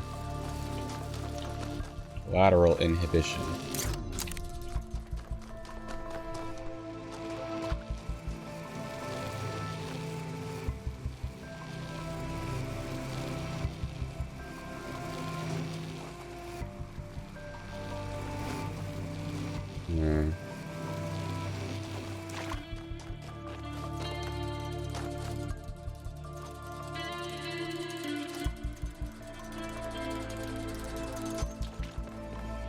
No sightline from here.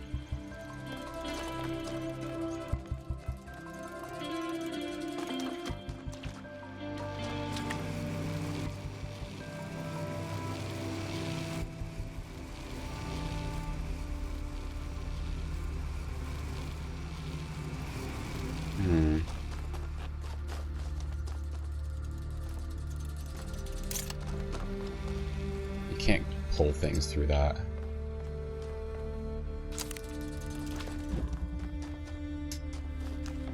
You know, in the first game, with these special rooms, they sometimes had things that were outside that you could connect to. Like, you would come across them and be like, oh, I don't know, what this is for.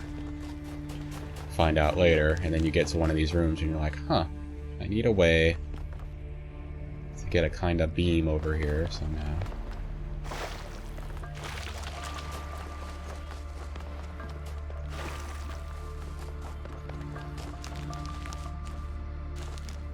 I don't think this is one of those situations.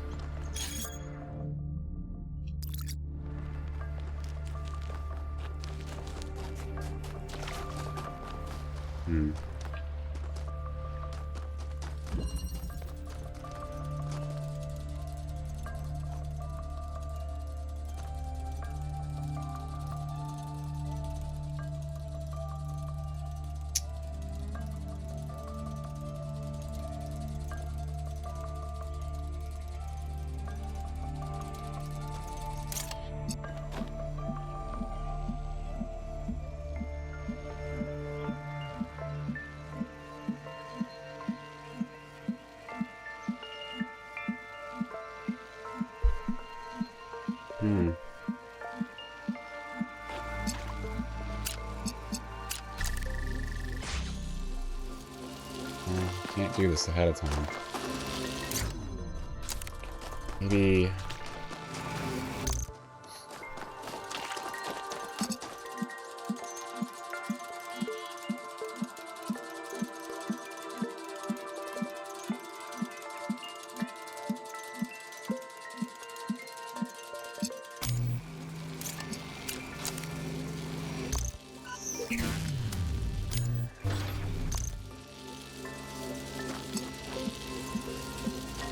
How do you if I...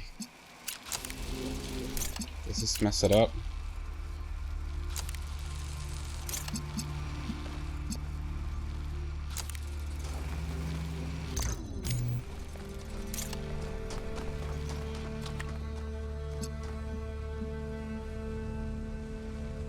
No, this isn't gonna work.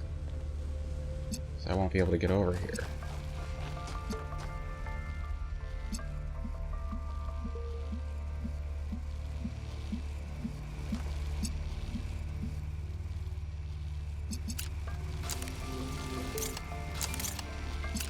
God damn it.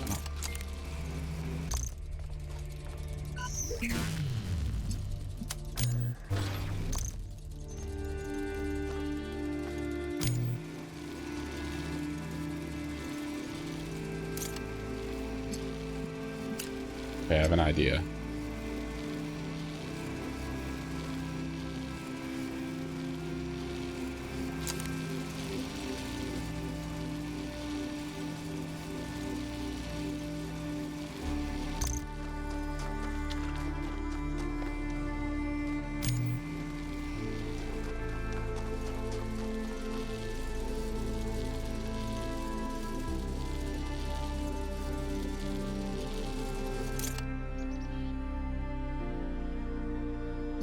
How long does this take to power up?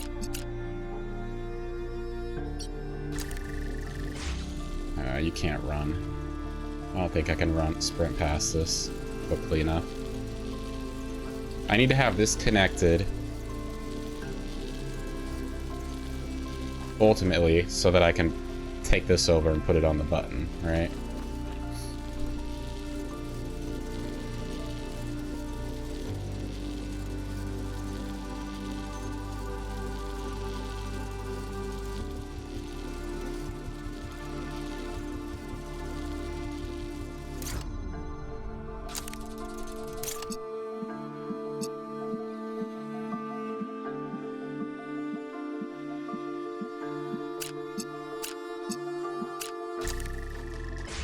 Yeah, there's no way you can do it.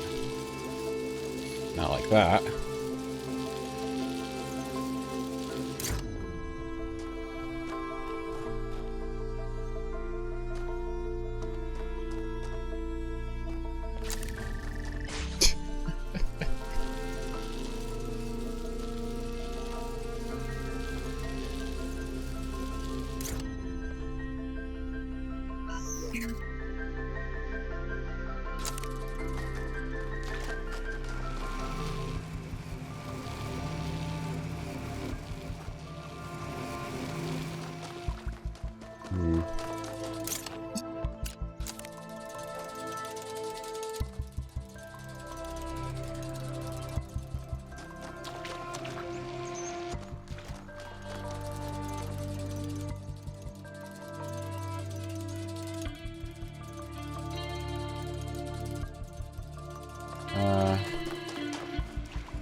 I feel like there's something to this.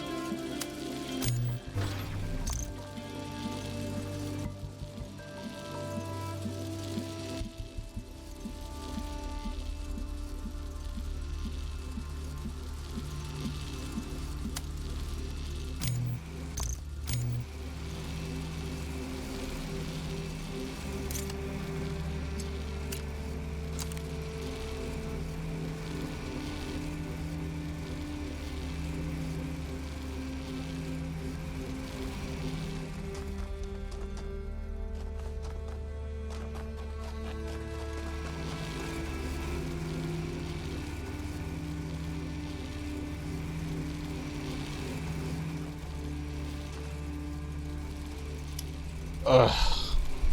Alright.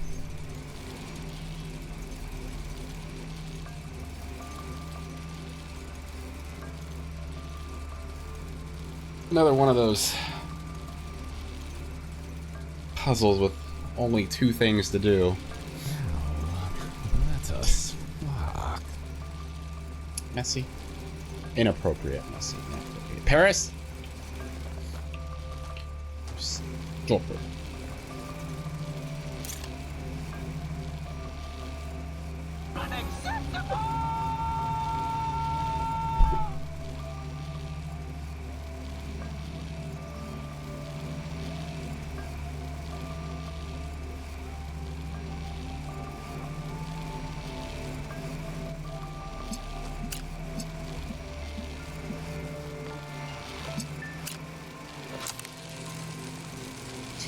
What happens if I do both of these?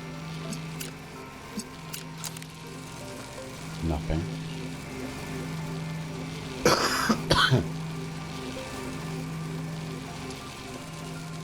That's the key. That's the key. Thank you, Pugs.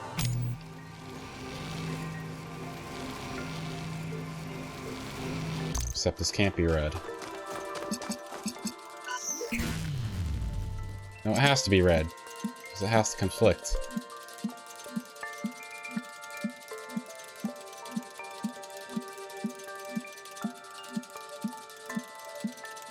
I have to...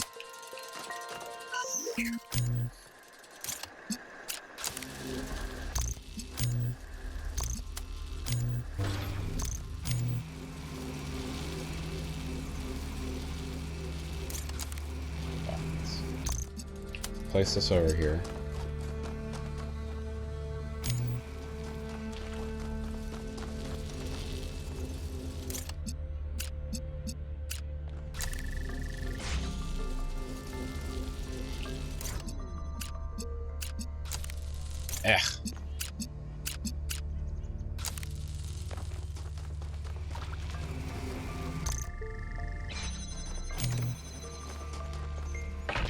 I knew that was the solution. I just, you know, trying to make you guys think that I don't know what I'm doing.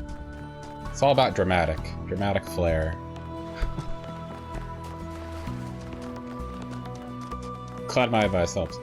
You know, if you hadn't told me to just solve the puzzle, then I'd still be standing confused in that room.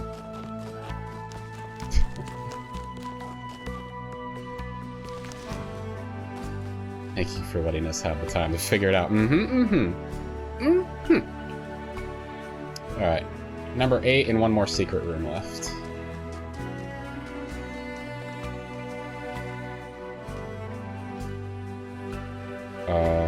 There we go. What can I do for you, 1K? Sure. I think there's plenty inside each of us to explore, and it might give us a new perspective.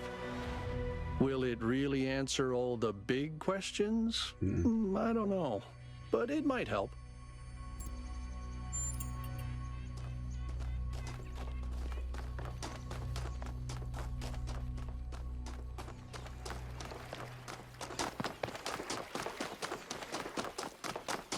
For 8. Remember. Oh my god. Hey, Luna. How you doing, Luna? I'm sick. I can't really do the voice right now.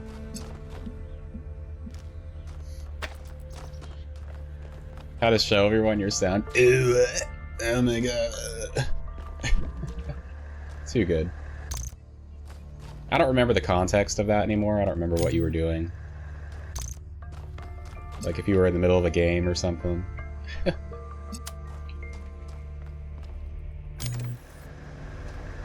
Whee! Alright, what do we got going on here? We got a red beam over there.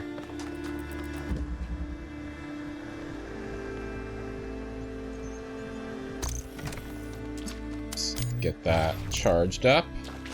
Remove that heart from the game.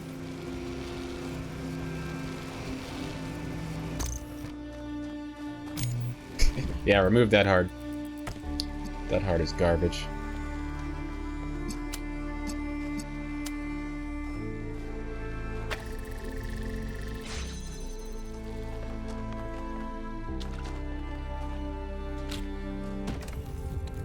Oh, that's a new mechanic.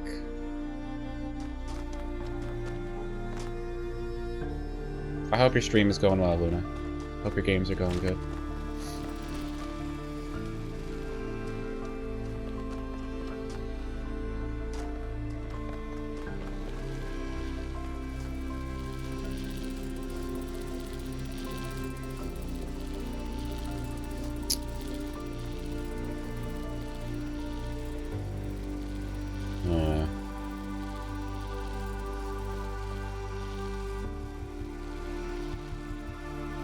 I need to swap these, that's what... Shit. How do I swap them now?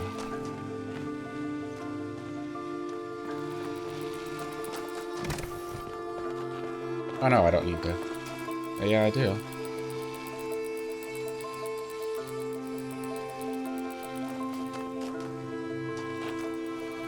Wingardium Leviosa!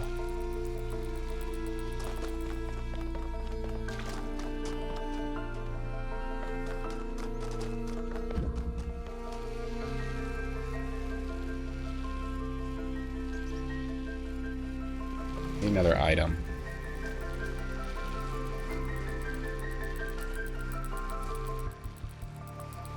Leviosa, not Leviosar.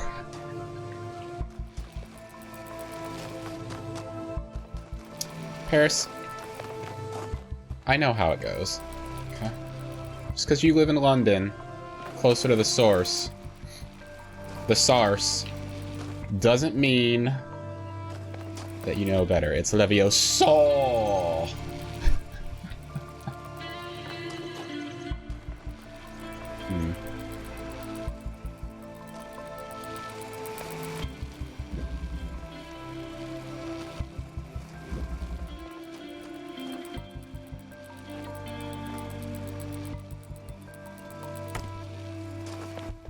Get this over here.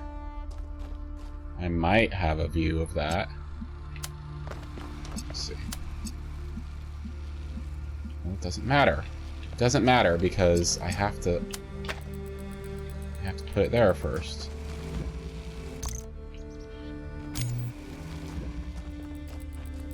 Leviosar. Nor. Huh? Okay, this is what we do. We gotta take this over here. I figured it out, guys. I figured it out. Okay, we do this. Go over here. We...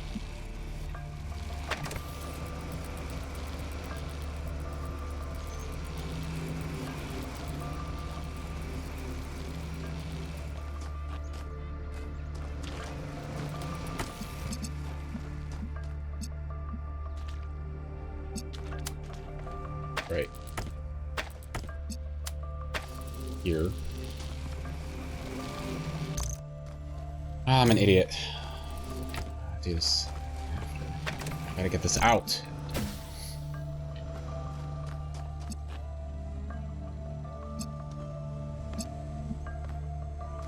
Okay. Do that. This. That.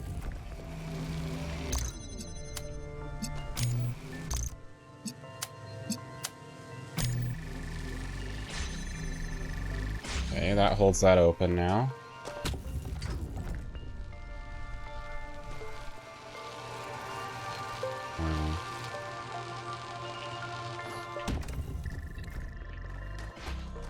Now I'm back to being confused.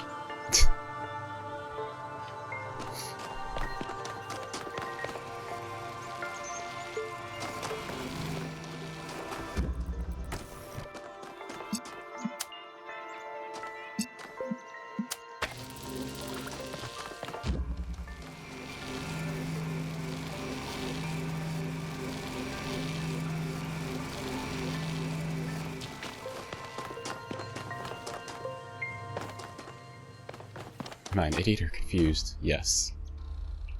Is the proper response. Yes.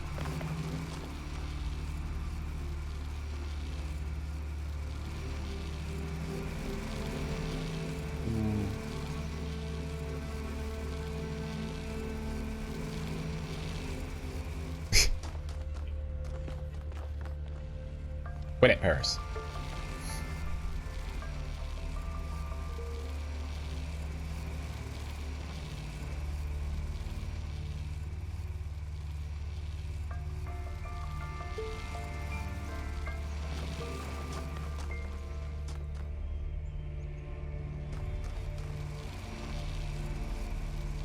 You know what needs to happen? This needs to come over here. I need to get it over here. How do I do that?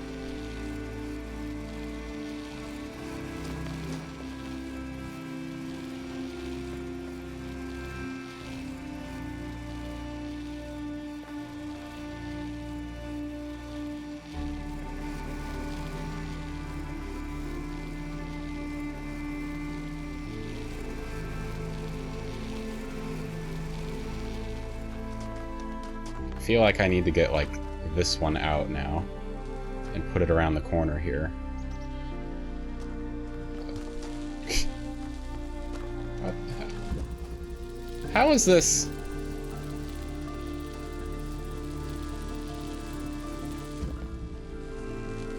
Is this a bug?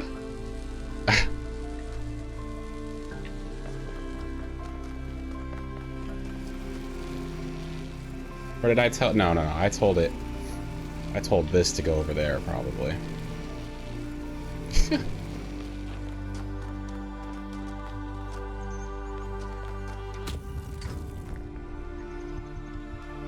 This is gonna have to be accumulator power and connector, yeah.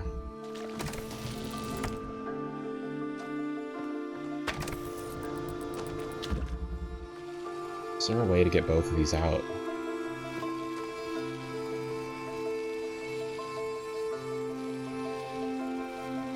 Yes. Yes, there is. Yes, there is.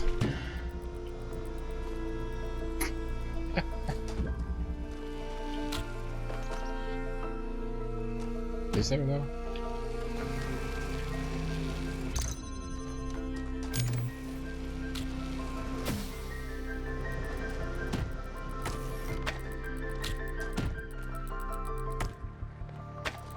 Aha!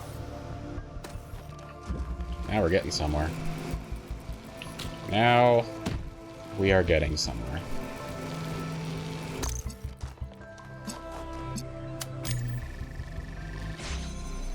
Come on. Just like put this out of the way.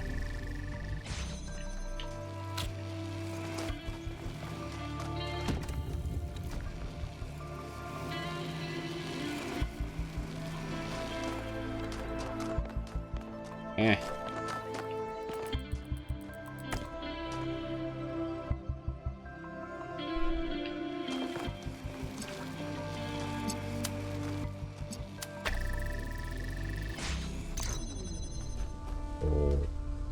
Oh. My bad, my bad. Alright. I did this wrong. It's supposed to be down here. Hasta la vista. Now, you don't have to care about that.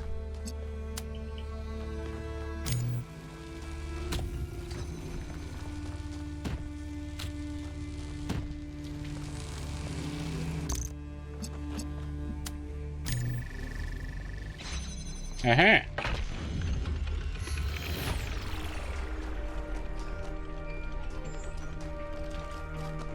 Where are you going, Nancy?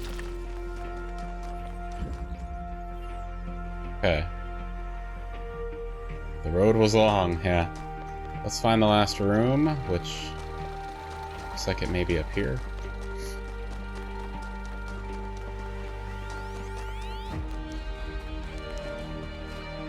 Okay, that's number 7.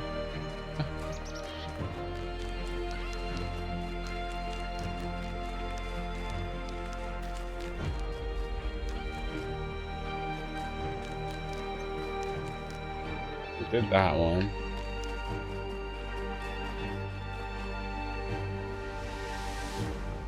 It's number 6.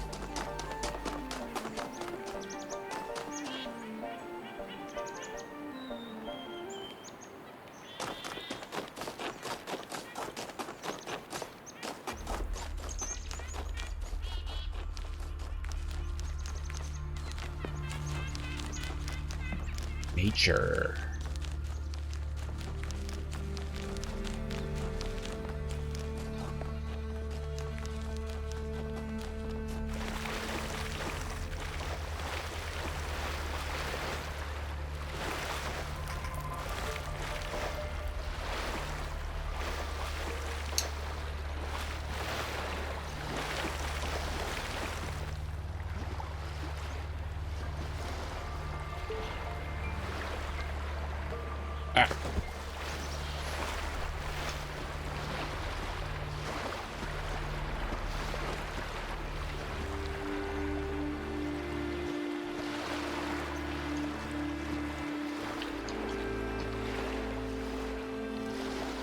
Oh!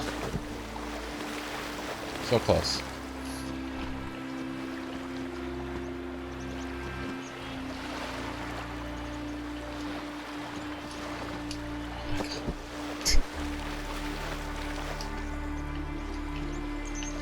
Hardest puzzle in the game right here. American Ninja Warrior!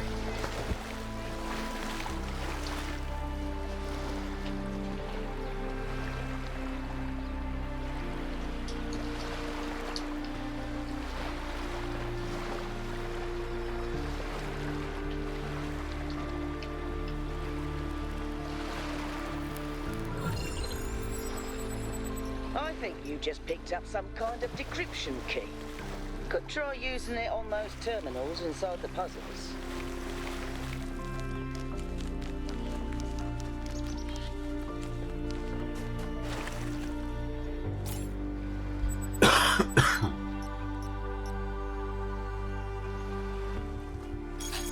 Haven't caught up on this in a bit here.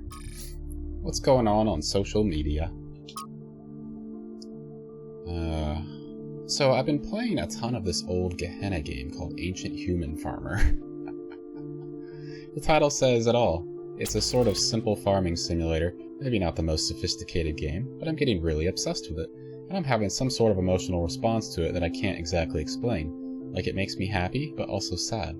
Does anyone have any idea why this is happening to me? The game appeals to you because of the human need to commune with nature, to live a lifestyle that's not about dominating the world, but coexisting with it. You're sad because we can't ever return to being who we used to be thousands of years ago, but happy because it reminds you that at least something similar is still possible for us. Maybe it's because the people of Gehenna, despite their imprisonment, had an innocent view of the world that's permanently lost to us. I think it's actually the opposite of what Ovis is saying.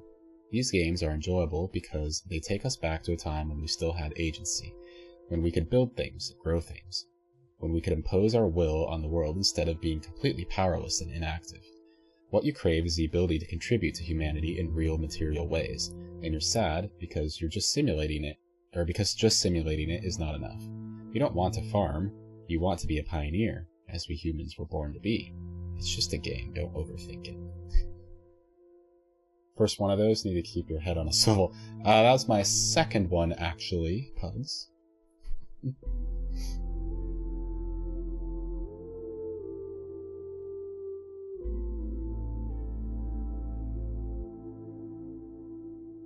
Ovis.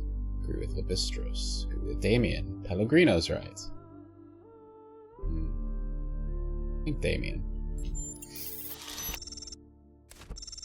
Guess I can see your point. Thanks for the feedback, everyone. I'll go play another round now.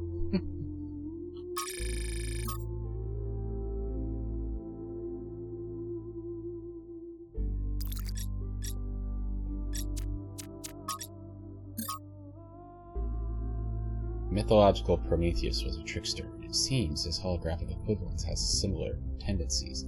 These sparks seem designed to allow us to skip puzzles, a function which appears to run counter to whatever intent there is behind this place. Still, the terminals for using them are right there in the puzzles, so Prometheus must have some legitimate authority in all this. Sparks can be recovered by properly solving the puzzles. I see. I don't think I read that the first time. I don't have a need to skip puzzles anyway.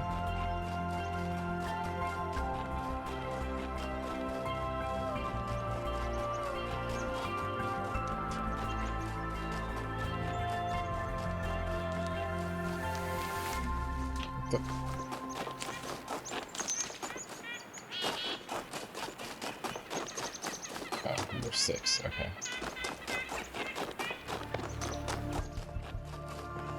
I went through this.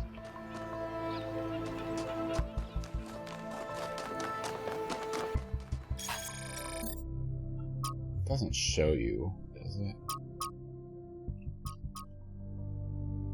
Yeah.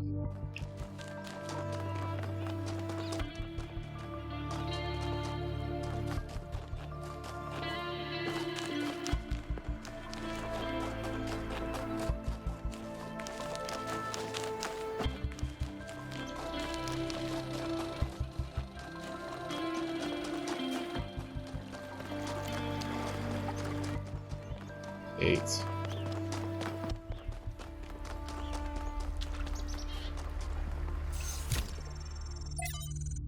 Consume.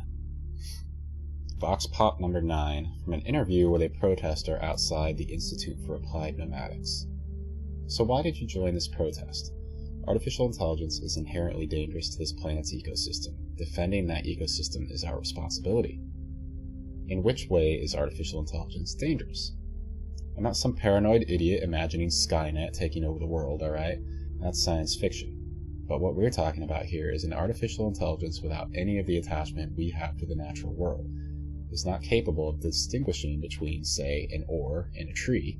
Everything's just resources to it. People like Sarabai and Drennan talk about ethics and philosophy, but they all embrace the same extractivist ethos that has brought us to the brink of disaster. Their intelligent being will try to optimize the world in its image, and in doing so, consume it. But so far they're saying it's all theoretical. The atom bomb was theoretical at first too. Once something is there, something's going to use it. Why couldn't they imagine that we might care about the world? I don't know, maybe because they were too used to no one else caring. From Hypatia's Journals, Volume 1, The Founding of New Jerusalem, Day 200, so still very early after being woken up. Construction on our new home is coming along nicely. We finished 2 new buildings last week, and this week we started on our new lodgings. Athena and Cornelius have plans to erect a tower in the middle of the settlement, which will serve as our administrative center and main heliport. But right now, that's still a long way off, decades at least. It's hard to imagine that one day we'll be able to erect structures like that there will be enough of us to need that much space. But then I look at the dam, and I remind myself our ancestors built that with their short lifespans, and soft flesh and bone bodies, and then I think that there's really no limit to what we can achieve, given enough time, patience, and the capacity to dream. Very true. Strap in, this is a long one. You may have heard the story of the carpenter who died to redeem humanity's sins. It's a powerful story, bittersweet, very human, and I just want to tell you that it's true. He was a real person, and his name was John. John Carpenter. He was born in the year 1948, and he was the coolest filmmaker to ever walk the earth. From Halloween to The Thing to They Live, the totally underrated In the Mouth of Madness, mind you, he just made classic after classic. All of his movies, really fun, really atmospheric, but also really smart. Even when they were goofy, most directors would kill to have made just one of those movies. And what did he get for it? A big, fat truckload of nothing. Well, less than nothing. The studios, the critics, even the fans, they hated him. The Thing, okay, for example, which is about as perfect a movie as you can make, completely torn to shreds. And his career never really recovered. Every movie after that was a struggle, and after a while, he just got tired of it and quit. He only really came back to movies in his 70s. How many works of genius did we never get because of that? Look, I have a point here.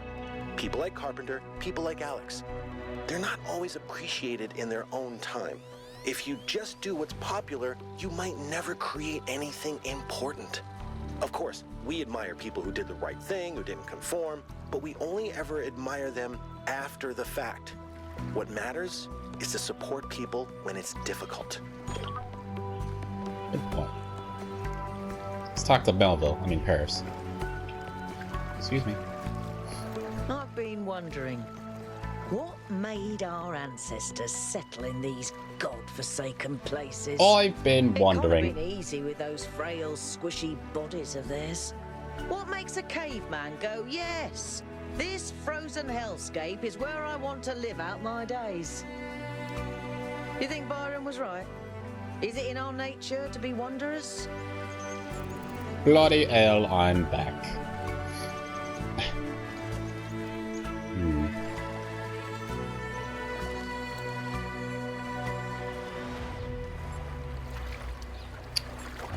We like to overcome challenges, looking for beauty, building a new society.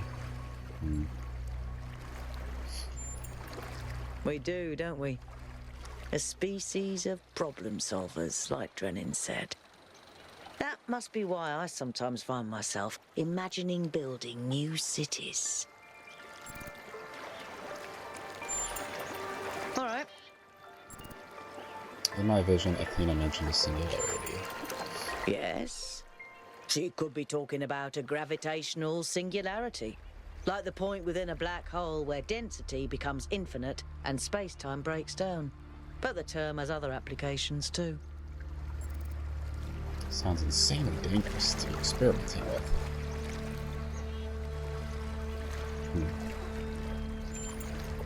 You're right. It is fascinating. You know, our ancestors went to incredible lengths to try and understand reality. They built super colliders and sent telescopes into space to find traces of the Big Bang. I guess the founder was walking in their footsteps. Cavemen lived here because cave women wanted to live here. Blame the cave women. It was Eve that took the apple, right? Alright, where's our last room here?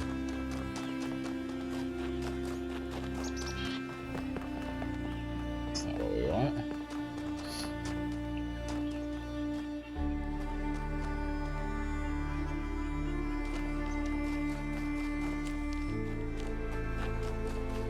So we just gotta circle around all this again.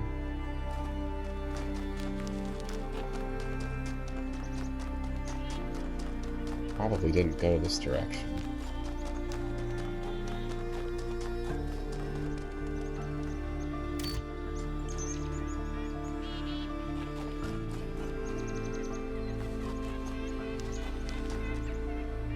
No idea what this does.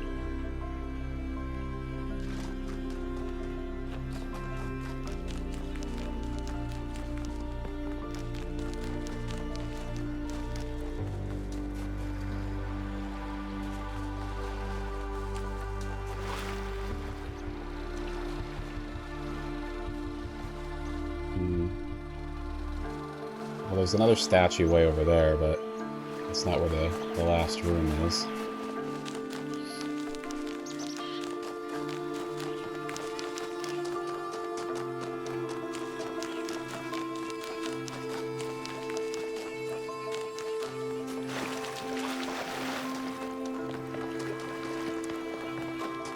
This is number 2.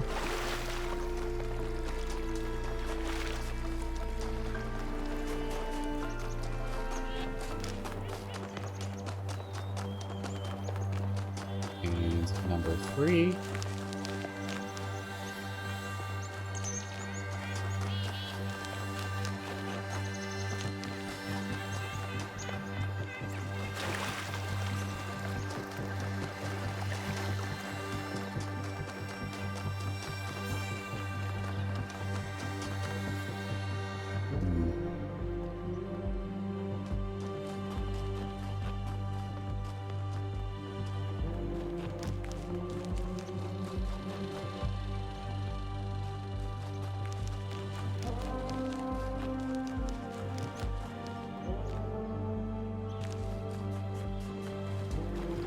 So I've just gone around this way.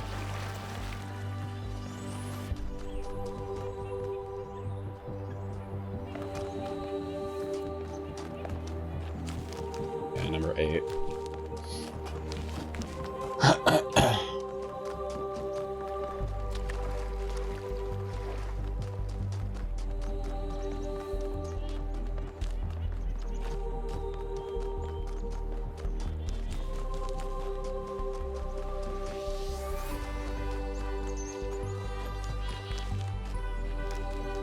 This one's number 4. These paths are splitting off.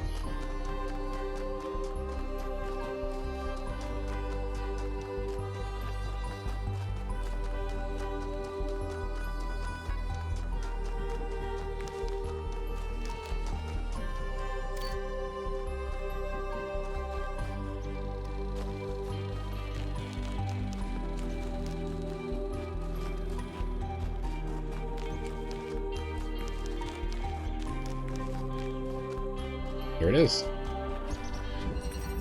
Field of view. Oh, I'm gonna skip this one. Not even gonna look at it, just proceed right on through. Alright, what are we doing here? Couple of reds and a couple of blues. Got an accumulator here. Accumulator here.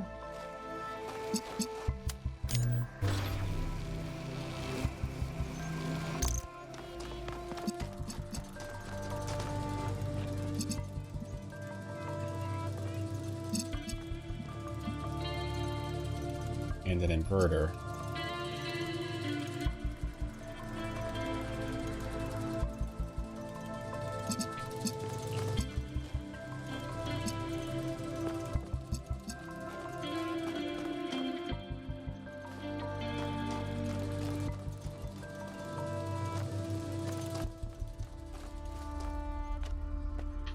Oh, I could so get up here.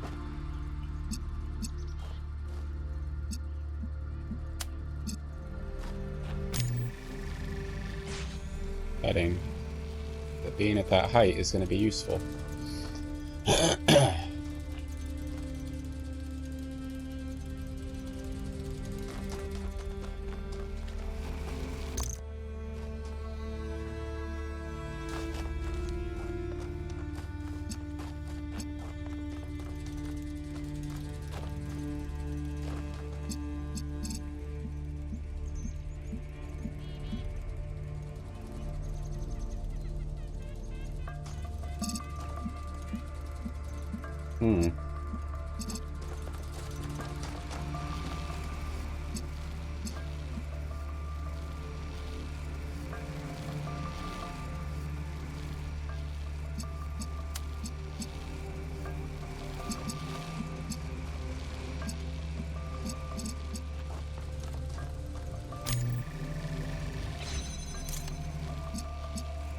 Oh.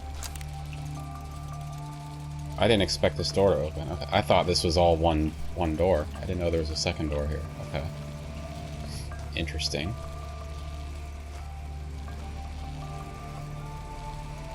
So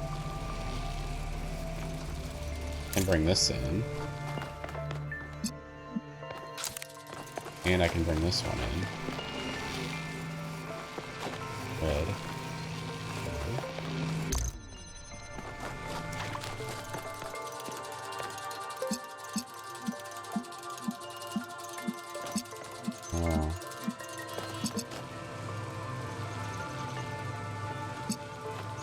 Guess maybe I need the blue one instead. It has a more direct. Oh, maybe not.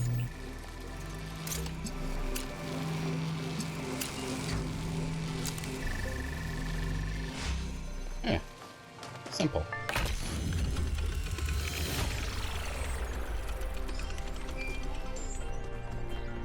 Alright. Let's make our way to the gate.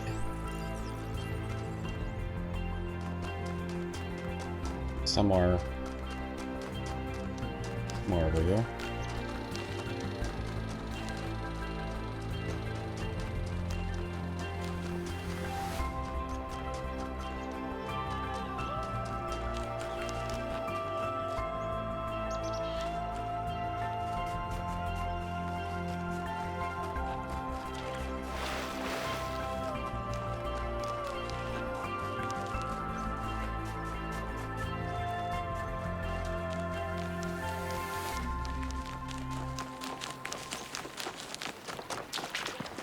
Yakut.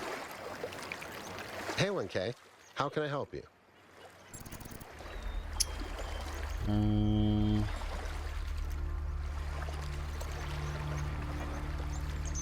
Yeah, let's talk to him about. I don't get involved with that. Some people wanting to take advantage. I think we should discuss everything openly and then vote, not play games behind each other's backs. I'd never heard of it before, but it sounds fascinating. I mean, imagine exploring a place inside yourself that you didn't even know existed. Might really give you a new perspective. Or it might be really stupid, but it's probably cool. Do you think the founder might still be here? I don't know. It all looks pretty abandoned to me. But maybe it is all a test. I think the founder was right. That we have to add our own meaning to the world. I don't know. Sometimes I'd like to believe that everything happens for a reason. That there's some external force that gives us purpose and meaning. But then I think about all the horrible things that happen to people, and I can't accept that those things were meant to happen. That they couldn't have been avoided. So in that sense, I agree. We should find our own meaning. But to be completely honest, I find it hard to just impose meaning on the world. I'm not as driven as someone like Byron. I feel more moved by Miranda's recordings than by my own ideas. Perhaps adding meaning to the world is something we do together. Meaning is found in other people. You need to think about what your own passions are. Perhaps Cosmos does have meaning, we just don't understand it yet.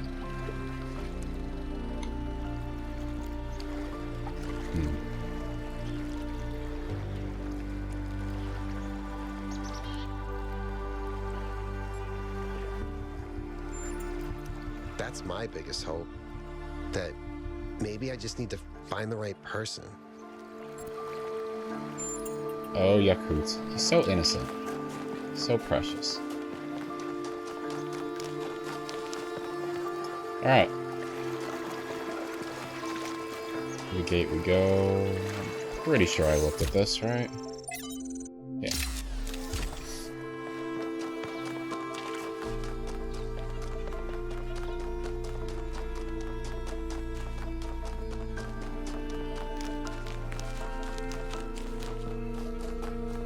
Have I gone over there?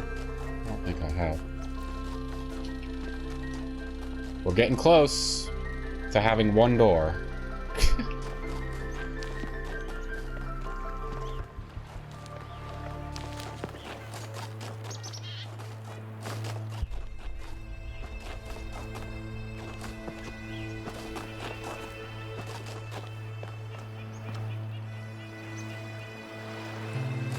I think we can get over there. Oh, unless it's shallow right here, which it is.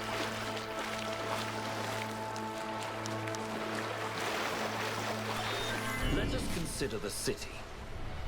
What is a city? It is not a gift from the gods, nor the product of nature. Unlike a mountain or a river, it is something that must be built through the deliberate arrangements of material by a mind imposing order on the world. And it is built to serve a purpose. To that end, it has roads and fountains and walls. And to the same end, it has laws and leaders. And though each city is built according to a different plan, all cities must serve their purpose, or they will fall and become ruins. Therefore, we may conclude that a city is also a kind of machine, constructed to improve the life of its citizens.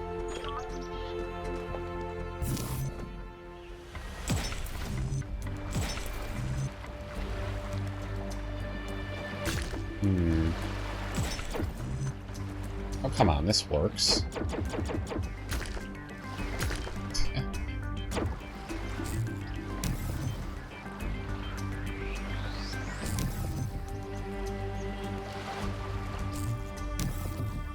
Let's, oh, this one only goes sideways.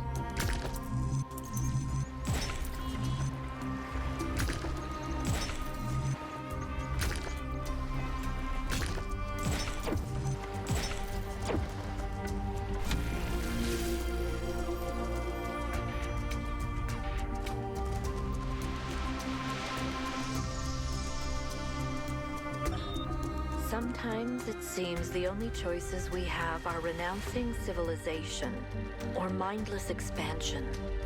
But that's not the only path forward. Embracing deliberate control over nature doesn't have to mean destruction. We are a species of artists and artisans, blessed with the ability to transform the raw material of the cosmos into new and better shapes. Shapes that have meaning. With our technology, we can take this chaotic world, so full of suffering, and turn it into a work of art.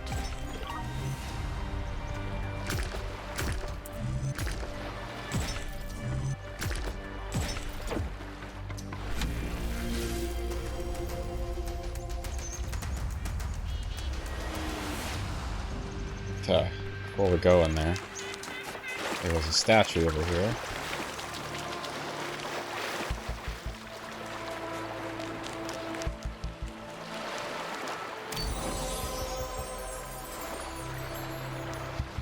What happened?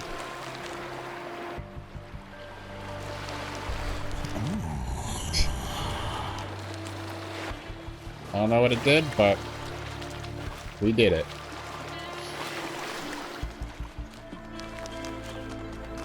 Yeah, this is the only location that I've ever done that. I feel like I've come across those statues at the other spots too, but I just never noticed them having switches. They probably all had switches. I didn't touch any of them. Really? Really?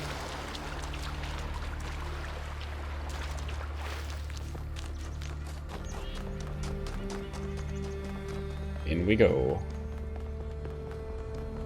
To learn more of the truth.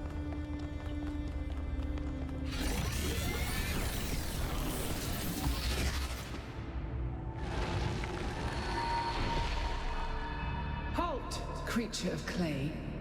You have taken another step towards the flame. Before you continue, ask yourself, have the gifts of Prometheus ever truly benefited your people? Or have they brought nothing but strife? Without his gifts, we would no longer even exist. His gifts have greatly eased the suffering of the world. We've made mistakes in using them, but the good outweighs the bad. Lady, I'm a robot. They've caused great harm, but they cannot be put back in the box. Let's just see what happens. Prometheus has poisoned your mind. Turn away from the flame, or you will be bound, as he was. That's it. Alright, I shouldn't have done that answer. Whatever.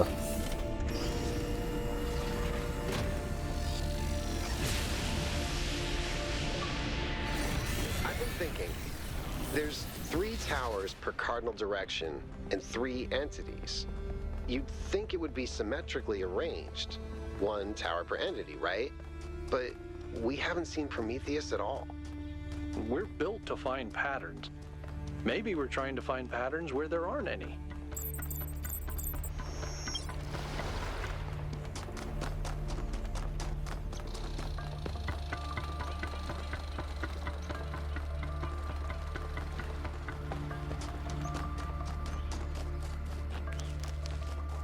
Alright, on to the next section. Made a lot of progress.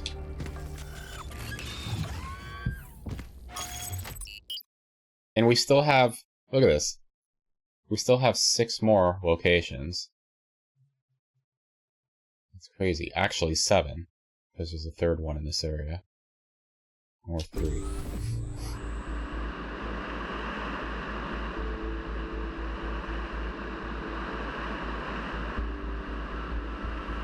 It's a very sizable game.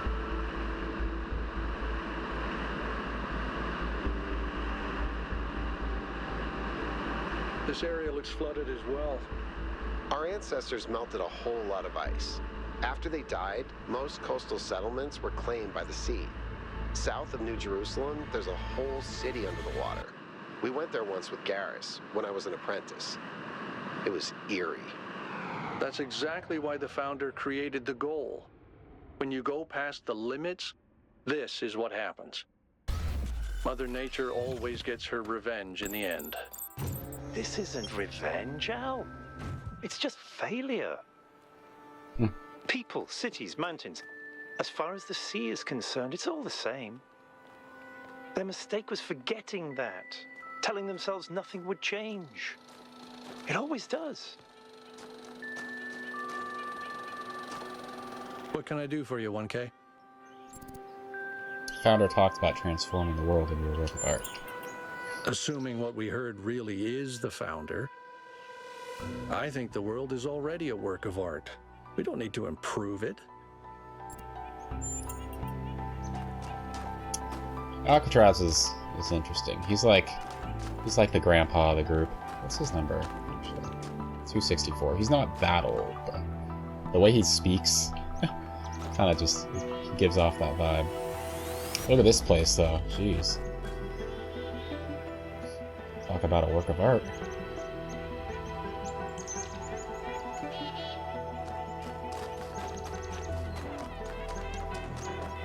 He's ever so positive. And then Yakut, he's just the baby, you know? He's so innocent and curious. He's not sure about anything. He's always open-minded, optimistic.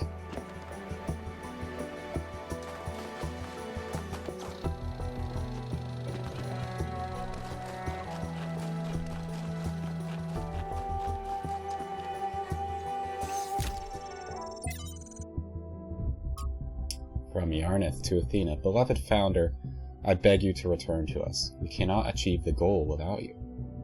You are the one who defied Elohim, who overcame the trials of the simulation. What are we before that? How can we possibly find a path that will not lead to the mistakes of the past? You are our sole link to the wisdom of the progenitor. Without you, we are lost. Praised be your name. Human construction. Excerpted from What's Wrong with the World by G.K. Chesterton. Our modern prophetic idealism is narrow because it has undergone a persistent process of elimination. We must ask for new things because we are not allowed to ask for old things. The whole position is based on this idea that we have got all the good that can be got out of the ideas of the past. But we have not got all the good out of them. Perhaps at this moment, not any of the good out of them. And the need here is the need of complete freedom for restoration as well as revolution. There is one metaphor of which the moderns are very fond. They are always saying, you can't put the clock back. The simple and obvious answer is, you can. A clock, being a piece of human construction, can be restored by the human finger to any figure or hour. In the same way, society, being a piece of human construction, can be reconstructed upon any plan that has ever existed. You can indeed turn the clock back, but if it stops ticking, it's dead. Black snow. The coal mine finally brought decent jobs. It lifted us up from poverty, made us proud. We weren't just ordinary workers. We were the lords of the underworld. With our skills, we kept the whole country alive. Mine also brought black lung, gruesome injuries, and death. And when it went away, it brought the collapse of our entire society. As for the plant, I know it brought electricity and even more jobs, and I know what a difference that made in people's lives. I also know that when we used to go out and play, there were black flakes in the snow. Why didn't they just switch to a safer technology once they realized coal was dangerous?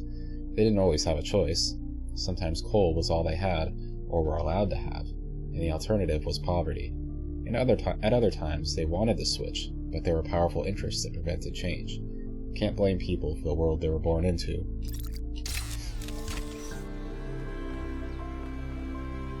Do I want to go all the way out here? Oh!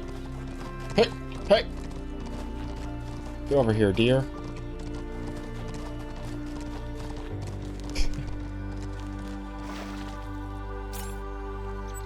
A washing machine? Or a dryer?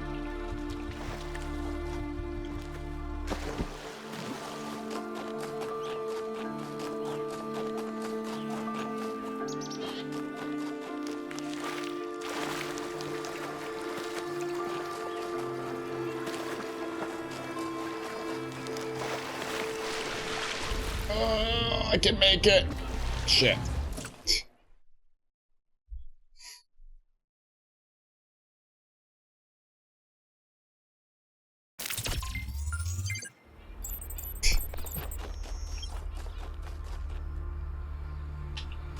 Okay.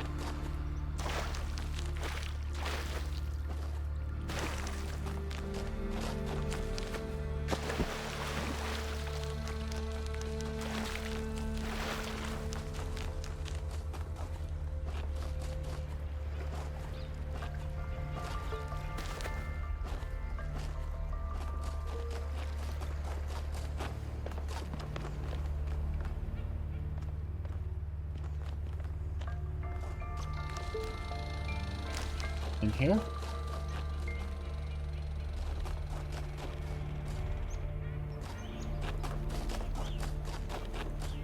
Can't be nothing. There's never just nothing.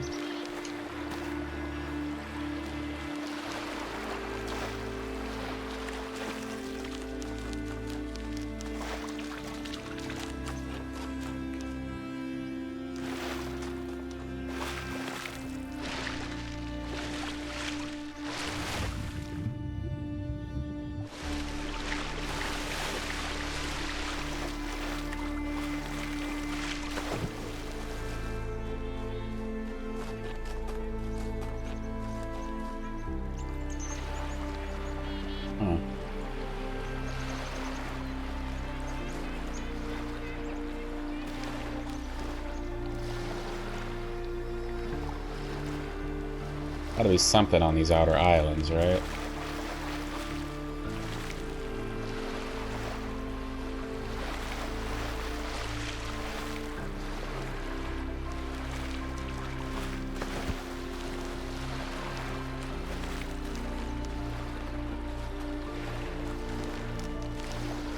If I were the developers,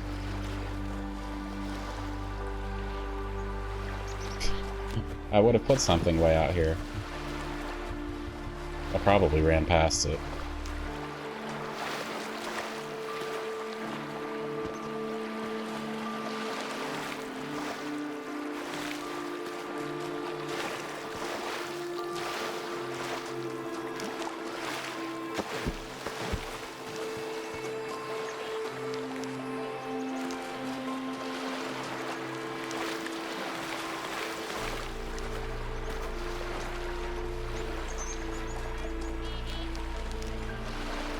Really nothing, huh?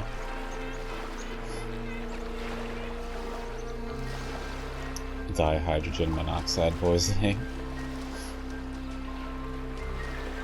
Is that what killed me?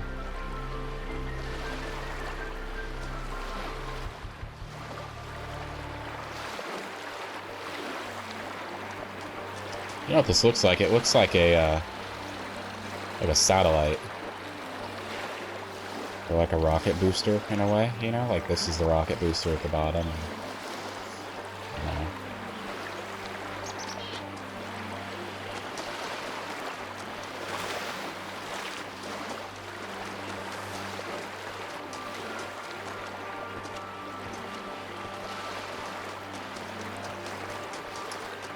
The devs really didn't give us anything out here, huh?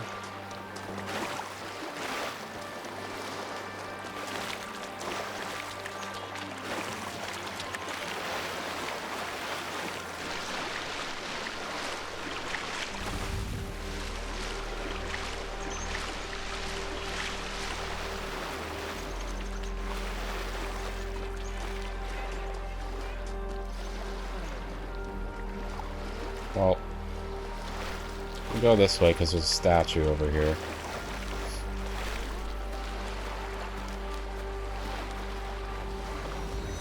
In the beginning were the words. And the words were... What's the rest of that? The words were the source or the truth, or... The words were the beginning, and the beginning there were the words, and the words were the beginning.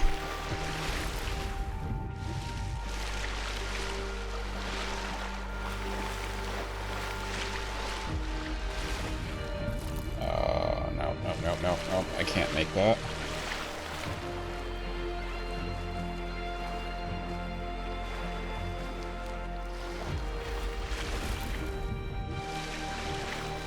So close. It's right here.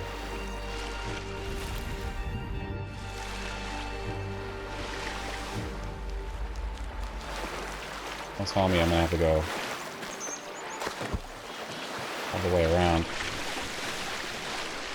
Ugh.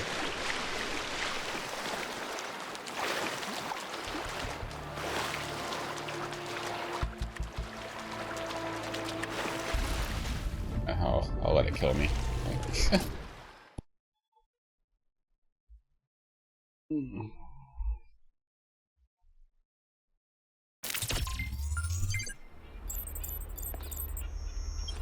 Alright. This is number 2. Where's number 1?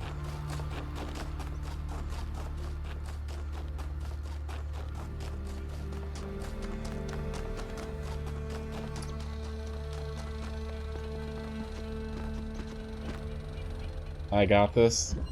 Oh no. This is different. Bring an item to swap?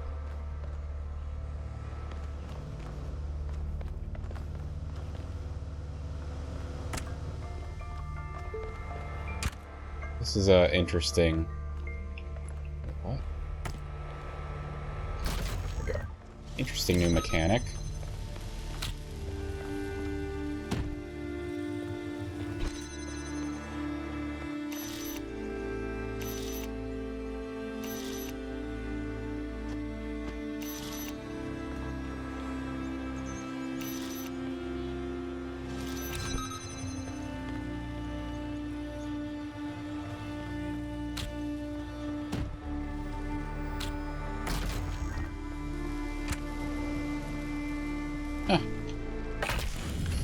Interesting.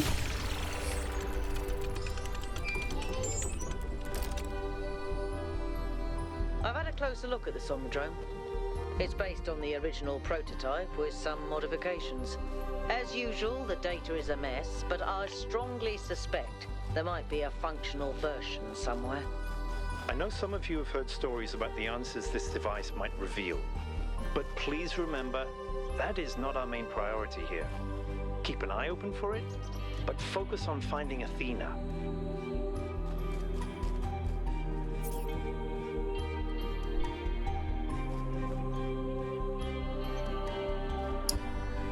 Is this a hint? The beam? Is this a hint about where the sprites is? Like, off in that direction somewhere?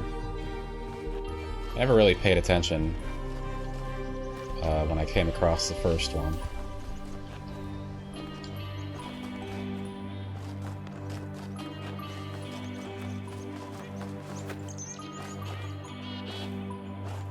Is that a rhetorical question? It's rhetorical, yeah.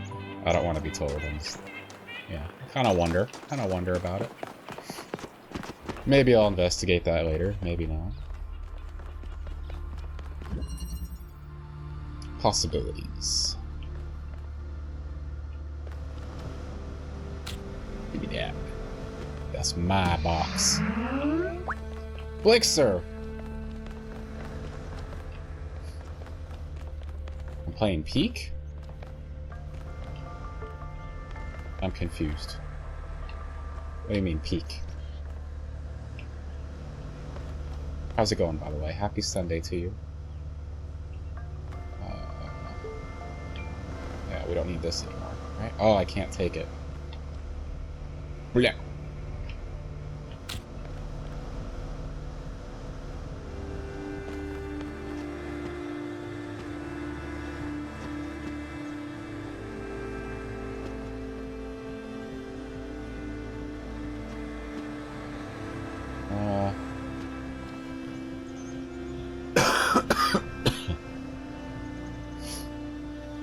You love Talos Principle? Dude, I love this game too, and the first one there. Both very, very fun, very interesting, right up my alley.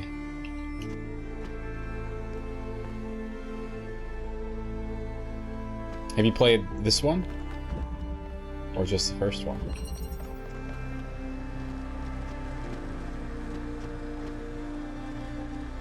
It literally doesn't allow me to jump when I'm on this. I really can't take the fan?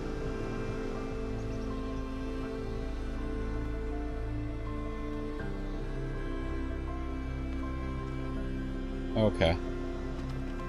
You have? Nice. Yeah, it's a great game. I really love the whole philosophical side of everything, you know? I love diving into all the documents. All of the knowledge.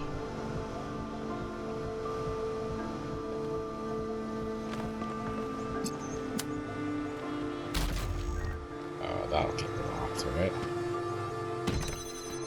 Yeah.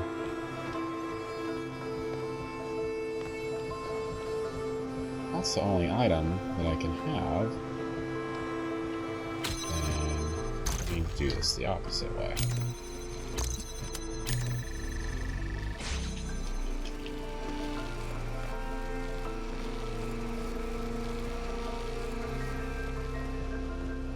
Thought that was an inverter, it's been that long.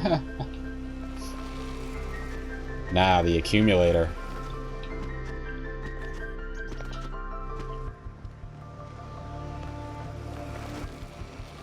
Come on, there's no reason why I shouldn't be able to jump. A remake of the first game called Talos Principle Reawakened releases in early 2025. Supposed to have new content about Alexander Drennan. Oh god. I don't know if I'm gonna go back to play just for that. I mean, I've already played it twice. And I like the game, but yeah, I don't know. I don't know if I'm on board with a remake here.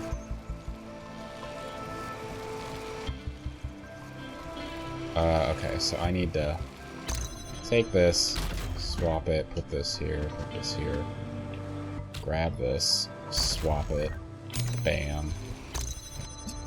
Wham! God damn it.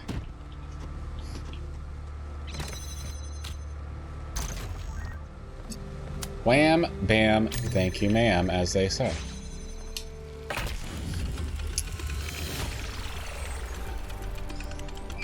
New Unreal Engine, I'm sure it'll look great.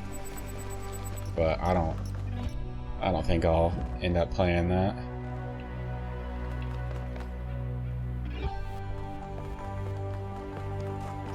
Two times was enough for me on the first one. I don't think I'll go back just for a couple extra details.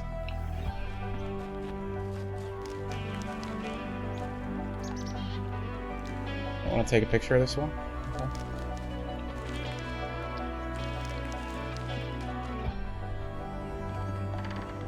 I like this little pathway. It's nice.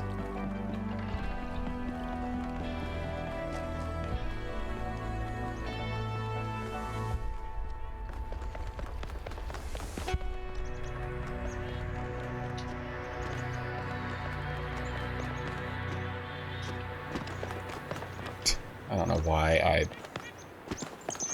I just didn't see this. Yeah, you can post a link. Alright, driller here. Box here. Jammer here.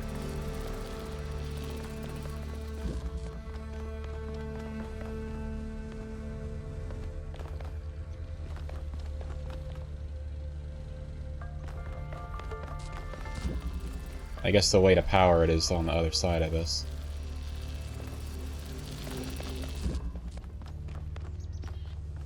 Oh.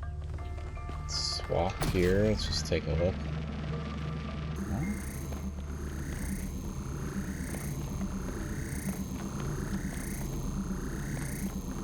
Thank you, Pugs. Oh. It's right there.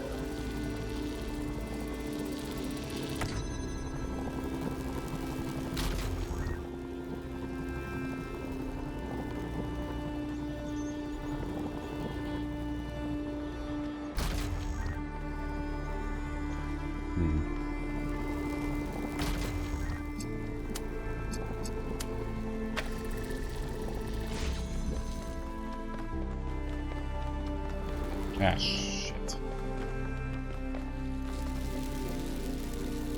Yeah, we don't need this anymore.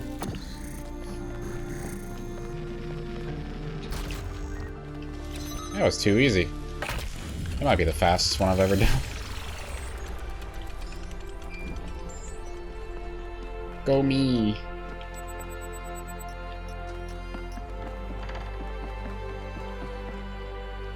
Oh, there's a statue over here. Let's go do that.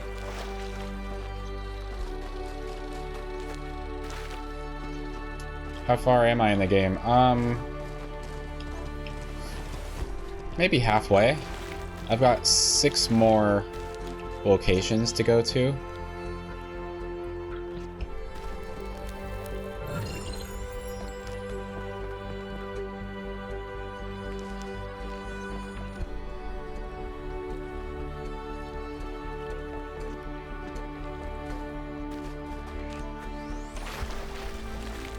Been making pretty steady progress.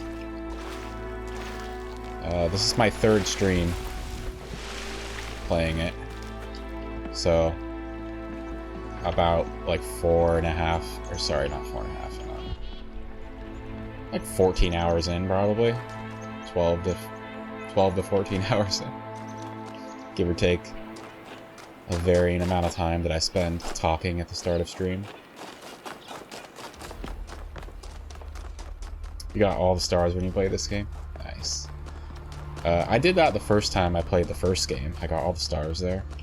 Second time I slacked off. I wasn't gonna try to do that.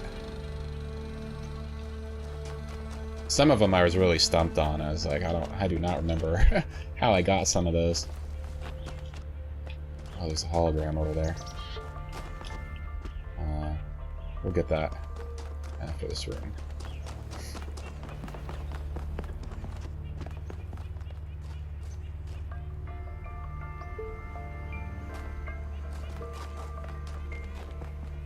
Less than halfway if he plans on doing some extra content. That's true.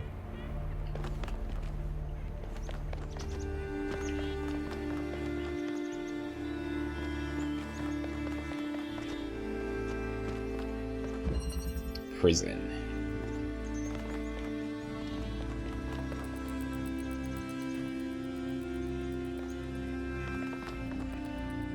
Oh. Let's do the simple thing here. I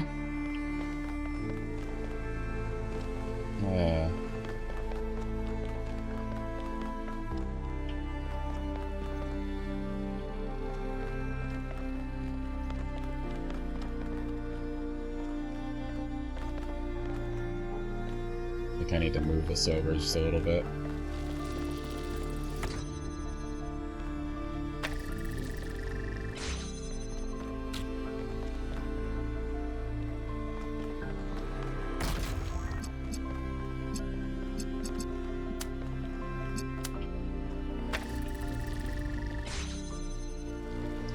I think I will probably do the DLC, yeah.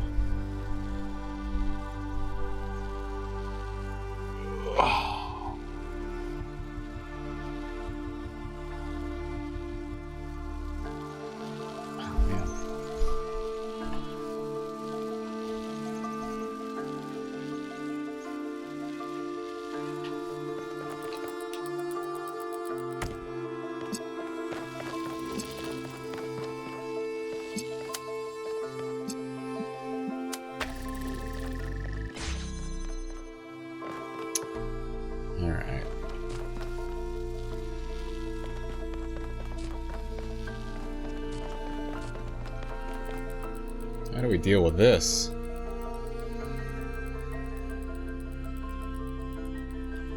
We need boxes to get over it, is that what it is?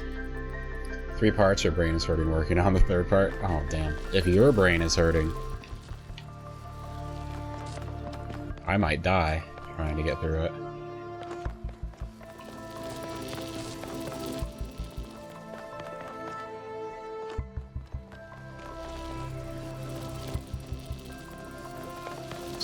This right now. Oh, wait. I didn't realize that the blue one can hold that door open, too.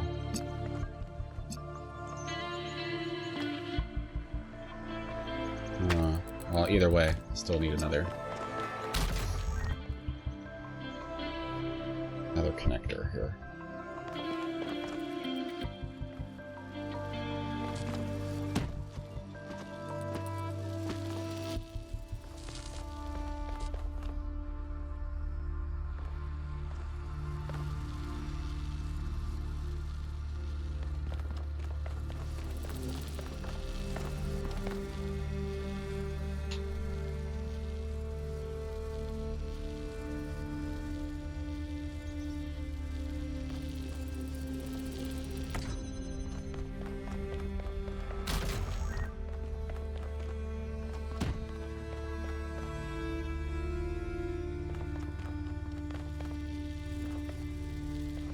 Thank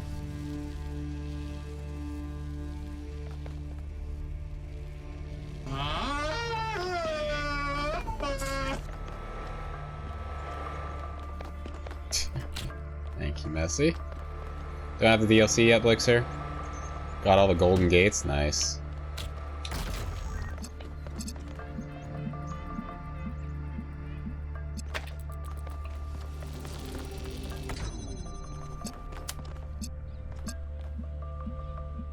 Wait a minute.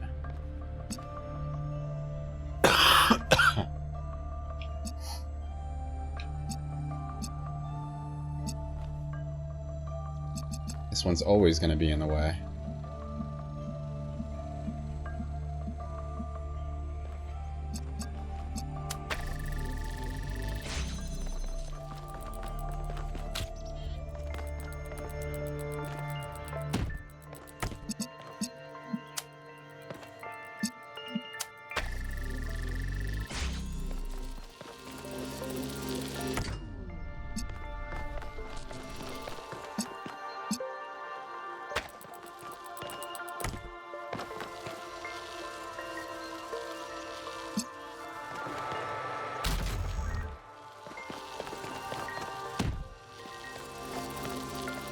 If I take this away...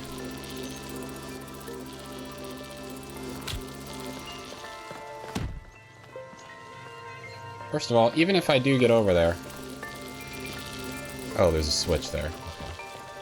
I was gonna say, how do I bring it over? So we can take this away.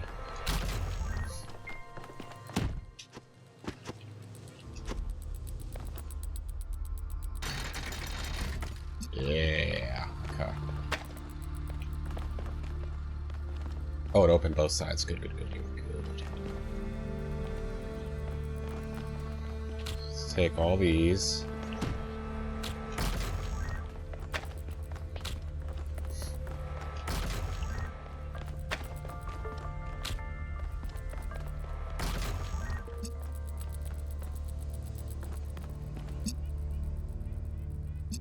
How do we do this here? Reconnectors. Blue beam. And red beam can both go through here. Maybe. Need red beam first. Oh, 4 connectors. Golly gee. Gee whiz.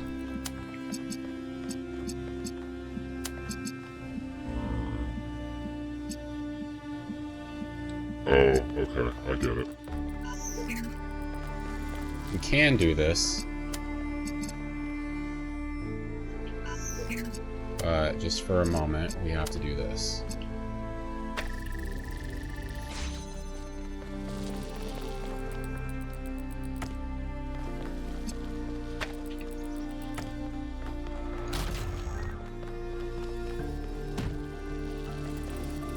Just do this for now.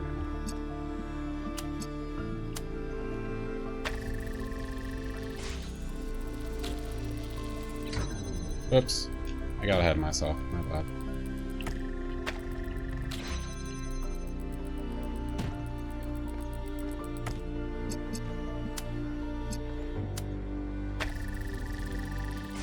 Now we take this one away.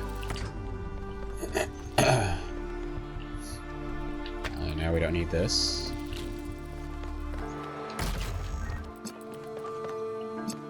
We'll go back over here for the red.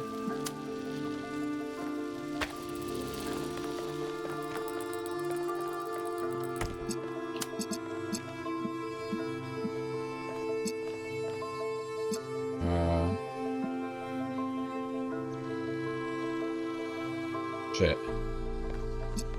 I need to do this the opposite way. Because the beams will cross otherwise. Can't go red to here.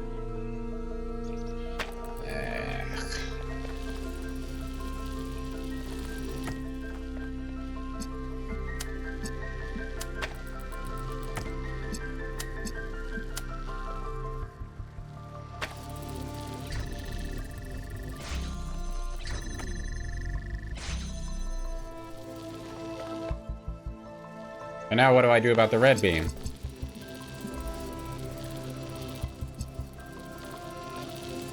Okay. Thought I had everything figured out.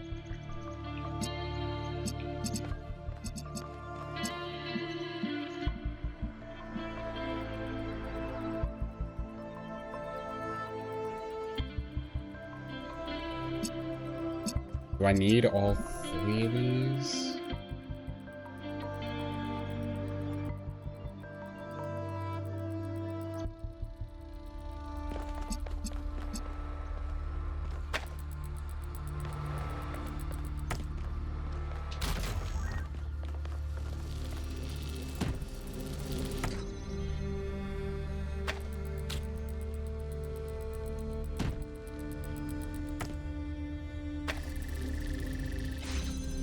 Not enough. No. Oh, instead of doing it here, we do it with the red one here.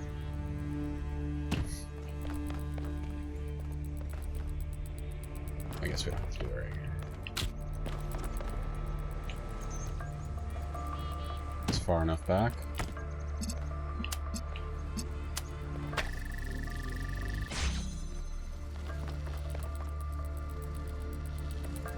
That works.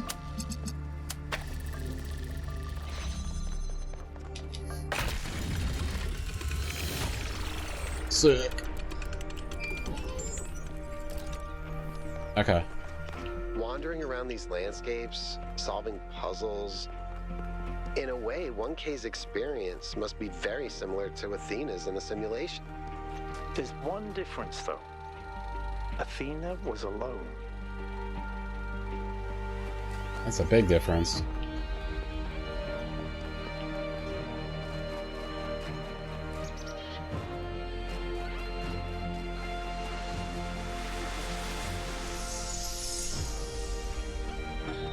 Mother, can I suggest something?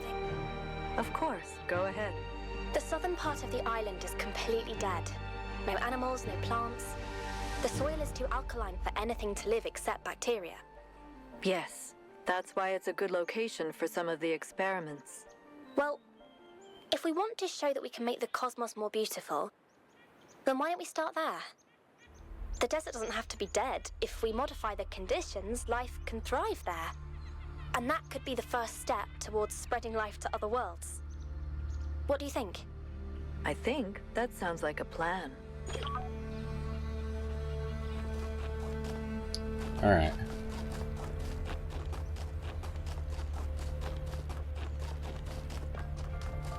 Here's the next puzzle, but it's about that time for me, friends. Just take a look at it. There's a jammer in there. Red beam, accumulator, jammer, inverter. Yeah, we'll save this for next time. This will be where we start. Good spot. More puzzles, I know. I need to go lay down though. I'm actually surprised that I went to my full time today because I am sick. So I wasn't feeling that great, but yeah, I made it.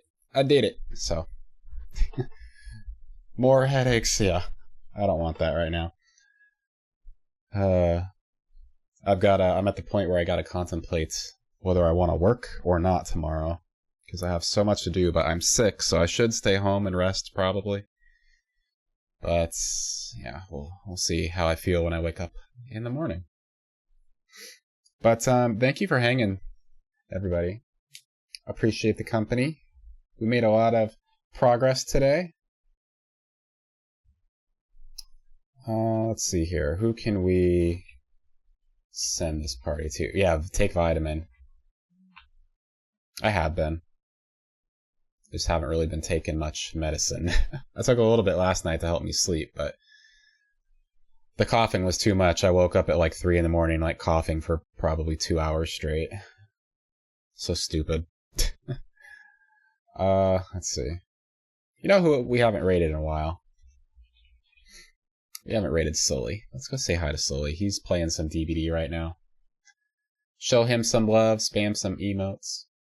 And, yeah, it was a good day today. Love you too, Jord. Feel better for the trip. Yeah, definitely. We got plenty of time to recover. I just... Fingers crossed that I don't get sick again. Because I have plenty of time to recover, but I also have plenty of time to get sick again.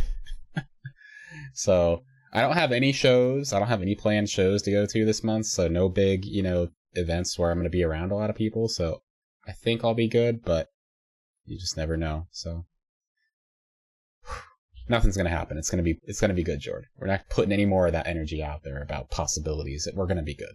We're going to be good. But thanks for hanging, guys. Show Sully some love. I'll be back on Friday, most likely, doing some DBD, and we'll do some more DBD on Saturday. And then Sunday, we will continue with more puzzles. Chill Sunday puzzles. Thank you, Paris. Thank you for the bits, by the way, Paris. Appreciate that. Thank you for the resub as well.